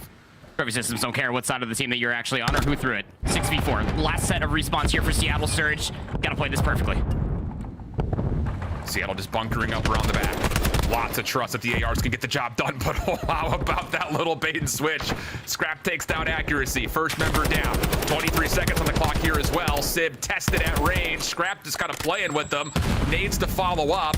Sib steps away. Has to come back on, though. Second ticket progress is going to be locked. It's him versus the world, and no, not able to get back through the host desk, and that's enough for Seattle to be pushed off and Toronto to get their first offensive win. Yep, and again, when it comes down to Hotel, we have like somewhere near like 86% conversion rate offensively here in the CDL, so it's definitely almost what you expect for offensive rounds to come through. If you are Seattle and you're able to win this offense, you want to do it via ticks. That one ended via kills. That could be very promising for a round 5 if we even want defense. Again, it's always a question when it comes down to control, but just relentless for our Toronto Ultra. Seattle Surge more or less won the opening break, but Ultra just relentlessly were striking the middle of the map, never allowing Seattle Surge to really even get past couches. Well, here's the other kind of issue with dropping that first round. As we saw kind of in the Monster Energy pregame, Toronto, one of the best teams on this map, to hold second in the league defensively at 63%. Seattle taking a more reserved approach here, not really looking for anything at B, just going to drop in Mack on the A zone to stall the clock early, and he's going to find a lot of early success here as his teammates start to clean up kills through shops. I love this call coming through for the Surge. Don't try to play with your food. If you can find middle of the map, that's great, but go for A first, and then set yourself up for B. Got one player of Inside that's playing all the way on an island, top Valet, playing for exits, and the way that Toronto Ultra are suggesting across the minimap, they're chalking this very early. I mean, they're losing a lot of lives as well. It's a big gunfight to find if you are Scrap, but the trade is there immediately. Third segment well on its way. Surge looking to add 60 seconds with a 3-life lead. And keep your eye not just on Pred and Bedroom, but the players that are near him. It's Hixie and Insight trying to deny that Bedroom play, but look at all the space through mid. Kleenex doesn't have a chance to contest this. He's just prone behind the bar desk. Mack looking, lurking, slinking his way forward, trying to find contact, and well, his teammates will say there's the go call. Hixie, all the way deep through mid, though, does deny the early attempt for a touch. And with a minute 55 on the clock, Seattle just hold to a 3-life lead, and they're actually got a nice position here to get out of spawn and actually approach this B site quickly. Hixie was looking for a play over by the side door outside of Kitchen, but it's allowing Seattle Surge to enforce their numbers. Now 3 players strong on the push. Toronto Ultra spawning out. The stack is in. Scrap gets the first, reduces this just to a 2-man stack. Second ticket progress on the way. Kleenex eliminates 1 through mid-map. Toronto still trying to work their way through catwalk side. Accuracy watching, but also feeling like he needs to get onto the zone. Oh, and then from behind, Hixie Insight clear things out. Pred not there fully to follow up, and the second ticket progress does not get locked as Toronto start to get their defense back into play. And now Kleenex, if he wants, he can press a little bit further forward, deplete that progress, but holding this positioning is going to be so big. Pred's trying to fly around the back. That's a tough gunfight to take. Premature shots, maybe. Insight wasn't even looking at him, so Pred's flank comes up absolutely dry. The hit from the front comes up even worse. It's just Sib alive over inside of couches. A minute 13 left on the clock. Seattle Surge's life lead has now dwindled down to 2. Toronto, though, not in a healthy position in terms of how many lives are still left considering the clock. So if you're Seattle, you still feel good about your attempt to just play trades. And so far, so good. Scrap the only defender forward, playing inside of that deep luggage hallway. Loses his teammates from behind. Seattle looking to get on towards the zone. This is going to force the hand of Scrap. Deals with the first. Shots onto Mack clean as he clears the zone completely. 8v11, 45 seconds on the clock. Now you feel like this is going to be a little last chance hit coming through for Seattle Surge, the one that might just stick the most. And they're spawning all the way over inside a kitchen, which means that you should be aware if you are Seattle Surge that there's an Ultra player around the bedroom side. His name is Scrap. Takes down Sib seemingly for free. Ultra have a demanding control of the map. Oh, come on! Just not losing any gunfights. Finally, Pred puts to rest the onslaught of Scrap. 6v7, 20 seconds on the clock. Seattle still trying to get all 4 members stacked up for the hit. Kleenex denying in through Valley Hallway. Inside also deters another player around the back. Has to be down to this last 2v2. Hixie holds the front line, and with that, Toronto looking good for the defense. Last couple of members for Seattle not going to get there in time, and Toronto's going to go up 2-0 early in this control. Control and the series leading 2-0, and again, it almost kind of spells the same exact defeat that we saw there at the Hotel Hardpoint map number 1. Just ARs getting themselves in these very annoying positions. I mean, how are you even supposed to deal with Insight when he's playing on the Godheady here at P4? 13-9 now for Insight. He's just letting them have it, and is creating a lot of space for players like Hixie and Kleenex to maneuver across the map. And like you're saying, I mean, Hixie doesn't drop the sexiest KD ratios, but he is just definitely finding a lot of pressure. Any damage is good damage to be followed up by either Kleenex or Scrap in these very annoying positions. It's just, again, one of those things, man. Toronto fans are, I'm sure, when they saw the series set with 2 respawns on Hotel, smiles had to come through. You just don't want to play Ultra on these map mode combos, and this is why. Their first offense heavy-handed towards B. This second, though, complete isolation and domination as they get on first stack at A. And Scrapz is just vibing in the atrium. He knows that there's going to be a player for Surge, just trying to flank all the way to the backside of Square. Deals with him scot-free. Middle of the map already being held by Ultra. The A zone captured early. It's a flawless opening. Well, Scrapz had to ruin it, but 29 plays up against 25. 2 minutes and 17 seconds on the board. Goodness me. It's going to feel like deja vu for Seattle. Last time these two teams had played, Scrapz and Insight in Control dropped 1.35s and 1.62 KDs. They are looking to possibly improve upon that. Not what you want to see if you're Seattle. Toronto, tons of time to work with, even more lives to continue to expend. As HyDra gets the regen, Dead Silence about to fade. Thinks about a play through mid while the rest of his teammates clear off bedroom, but without Dead Silence, he may hold here until the first hit starts to come through from the front. Oh, he's actually hitting the gas. He wants to go a little bit further forward. That's an audio cue that I'm sure Accuracy had to have heard for himself. Patience not being exemplified there for HyDra, but where HyDra might have fallen, CleanX is looking to pick up the flank. He's already past Rugs, potentially to come around the backside of Shops. Oh, Insight just landed on Pred. A little Goomba stop. Pred gets the kill. Turned around, not quite able to turn it into a double. And with that, Toronto's subs able to learn and lurk their way in towards this Seattle defense. The kills come through. Now it's on the stack. Seattle need to hope that these nades can start to land. You've got CleanX blocking mid-desk. First tick is in. 3 members are still on. Last chance for Seattle if they want to try to extend this series, but Toronto continue to find the kills. Insight, last one left, and he will be taken down, but oh, it's punishing. 19 plays, 13, still a ton of time, and Scrapz still has some mid-map control. Yeah, I was about to say, Scrapz is making it even further expensive. 24 and 15 now for the kid. Catches Mack off guard. I mean, if it wasn't going to be Scrapz, it was going to get traded out by Insight. You feel like almost immediately, if not HyDra. Kill still coming through. Toronto Ultra can do no wrong. They're pressing forward towards the zone. Doubled up on the lives right now are Toronto, and oh, CleanX guns Mack, and then the Semtex lands, looking to get it on himself. 1v1 with Simp. Shots decent, but not enough to secure the elimination. So we go on again. Third tick of progress, halfway done. HyDra thinking about trying to get early aggressive, but that was denied very quickly and very convincingly by Seattle, who now have some good mid-map control. Hold on a second. This could still be plausible that Seattle can hold. Problem is, there's only 6 lives remaining. And you have to play so defensively and turn it up on the backside of this B control zone. Deplete what you can. Set yourself up on these God Headies. Make sure that the flank can stay secured. Insight just laying prone, up top lights. Just expecting players to encroach on forward, but we're running out of game clock. Ultra need to go. Yeah, and CleanX just completely foils the setup by cutting through mid-map. Max double, keeps the defense alive for now, but HyDra's fully healthy. Turns and guns accuracy at range, and that will be the final nail in the coffin. Holy cannoli, are Toronto here to play? Oh no, well, if it wasn't Insight in the search, it for sure was going to be HyDra in those final moments of the control. Faces of defeat, and rightfully so for the Surge. Pop-off moments for the Ultra. They just absolutely feasted. A disgusting showcase there on Hotel Control. Again, opening rips galore. They lost it initially for their opening offense, but just the returning gunfights, the everlasting assault through the middle of the map. It was all Ultra all the time. Just look at both Scrapz and CleanX just picking up on what damage HyDra and Insight were able to lay down. You just could not keep these boys locked out of any sort of power position. 23 and 21 for CleanX, 27 and 18 for Scrapz, with 3,600 damage. Like, what? 13 assists proper.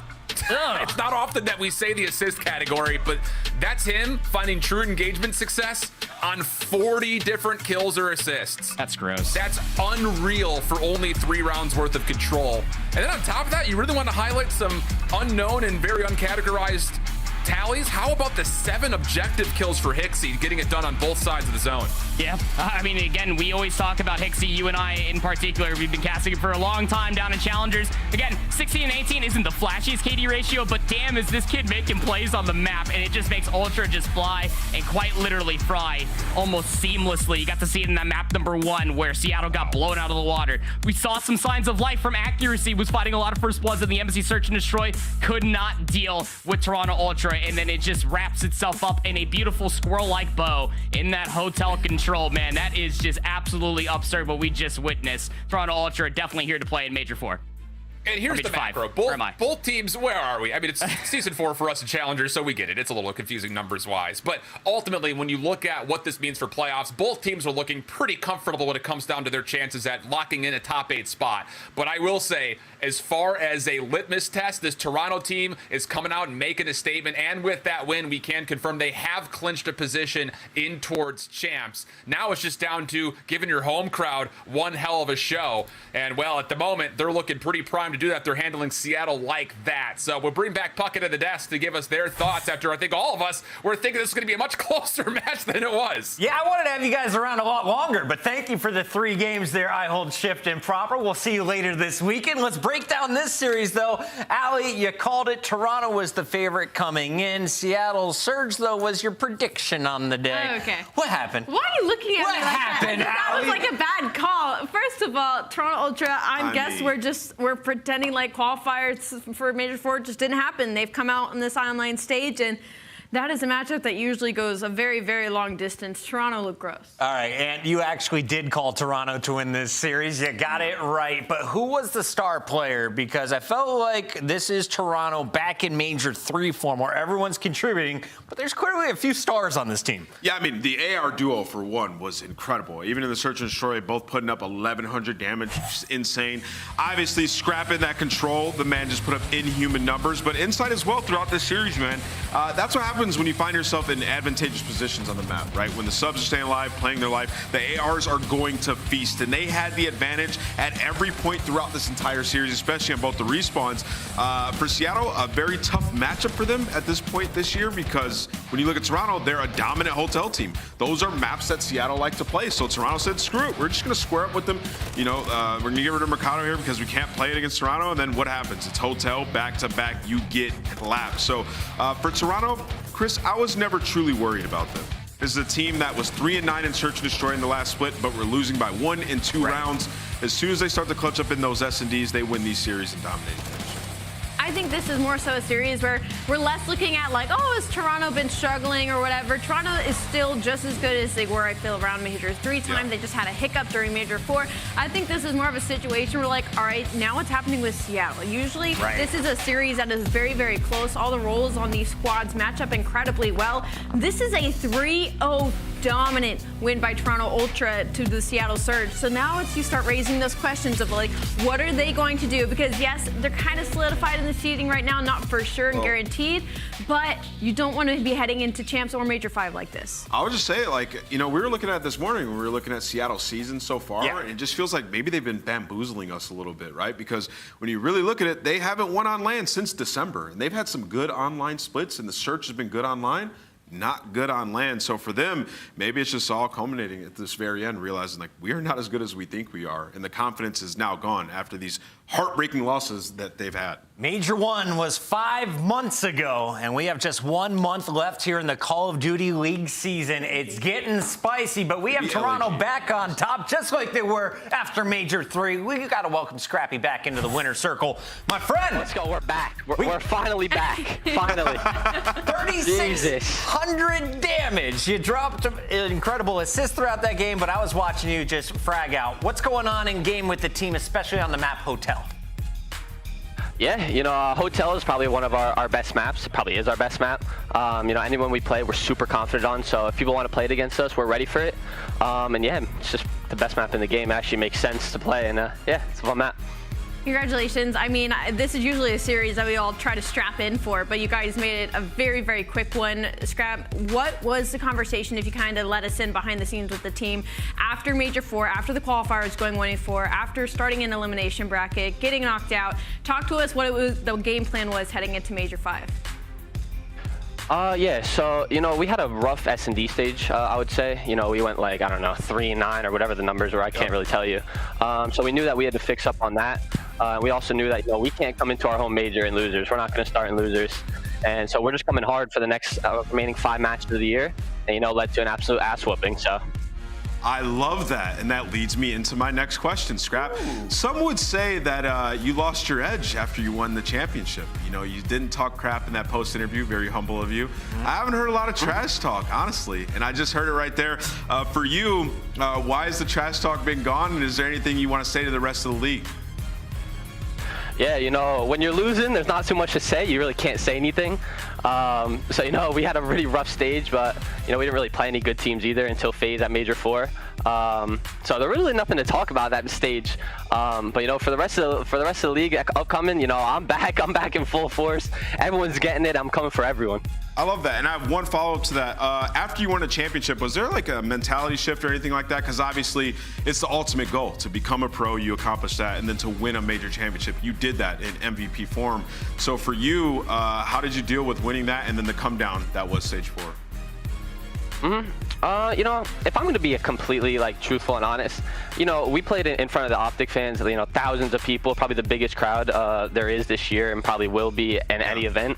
So like we kind of get that like mind space of like this major, yeah, it's still a major, but you know, like playing in front of the fans is different when there's no fans, there's no walkouts. It's just a different vibe. So I think we were a bit thrown off at Major 4. But you know, it's in the past and you can only look ahead.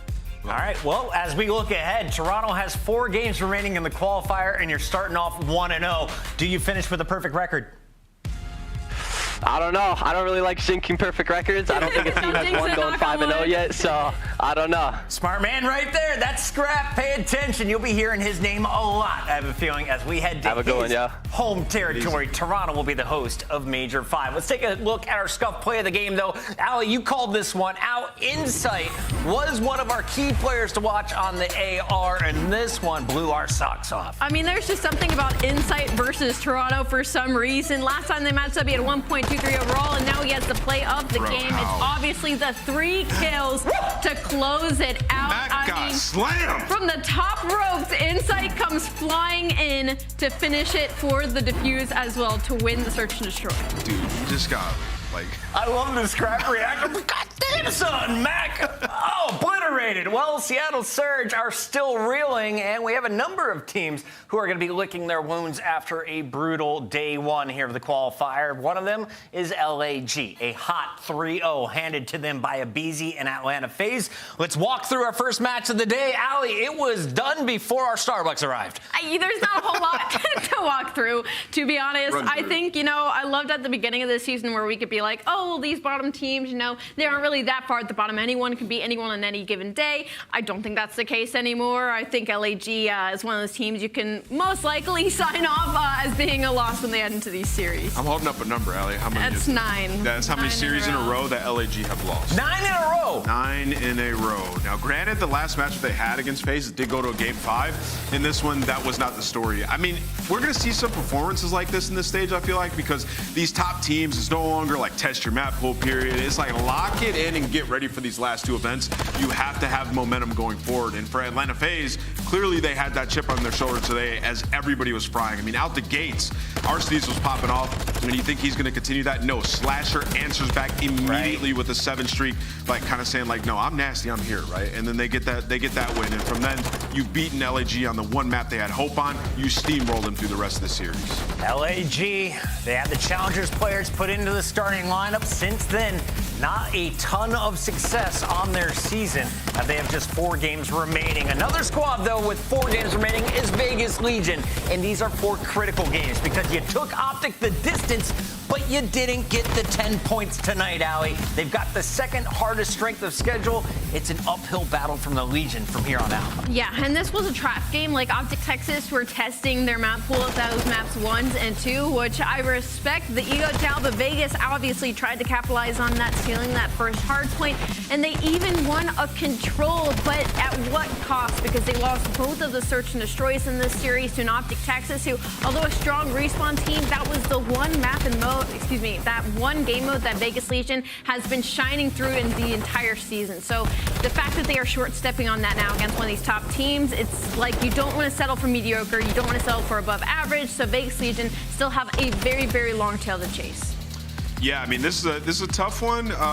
It's hard to like say what is the most important aspect to like pull from this series. I mean, for OpTic, if you're an OpTic fan, to be a championship contender, you have to be good at control, and they lose it to Vegas, so that's a bit concerning. But for Vegas, still some matches ahead, right? You can see right now, they're still on the outside looking in. Got to get some dubs. This is getting crazy. Ultra just jumped past LA Thieves for the number 3 seat. They're back into the top 3 as we have 4 teams now over 250. We think that's the magic number if you want to make it to champs. Ultra, the latest squad to lock in. Let's take a look, though, at all 8 of the teams playing tomorrow. We got 4 matches coming your way. Allie, I said 8, but there's only 7. Røkkr get a double down. They're taking on London and Boston Breach in front of their home crowd. Yeah, it'll be in front of their home crowd. We can see if they can start 2-0 in qualifiers again by holding their little home stand. Shout out to London Royal Ravens and Boston Breach for taking part in it. Listen, if I'm London or Boston Breach, I'm just like flying all my fans out on my free plane tickets, free hotels. Get over there and talk some trash. That should be a really fun time. They popped off in front of their fans last time. We'll see if they can start it off bright and early. Matches kick off at 3 p.m. Eastern. We're live, though, at 2:45, so set your alarms, and we'll see you on Headquarters.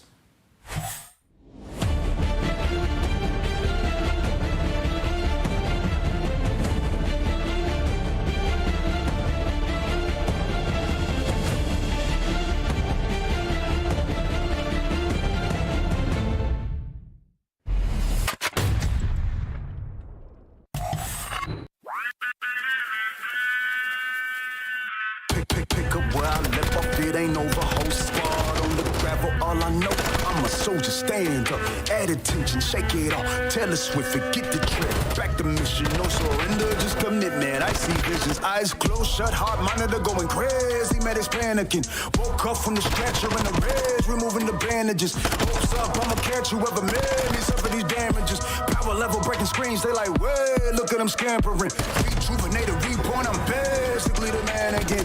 The world stand still, they amazed, frozen like mannequins. Kick the door off the hinges, make waves. Someone needs banish shit. They ain't think I was able, but I'm came when it come to savageness. I'ma finish it. I'ma finish it. Still got a little fight. I'ma finish it.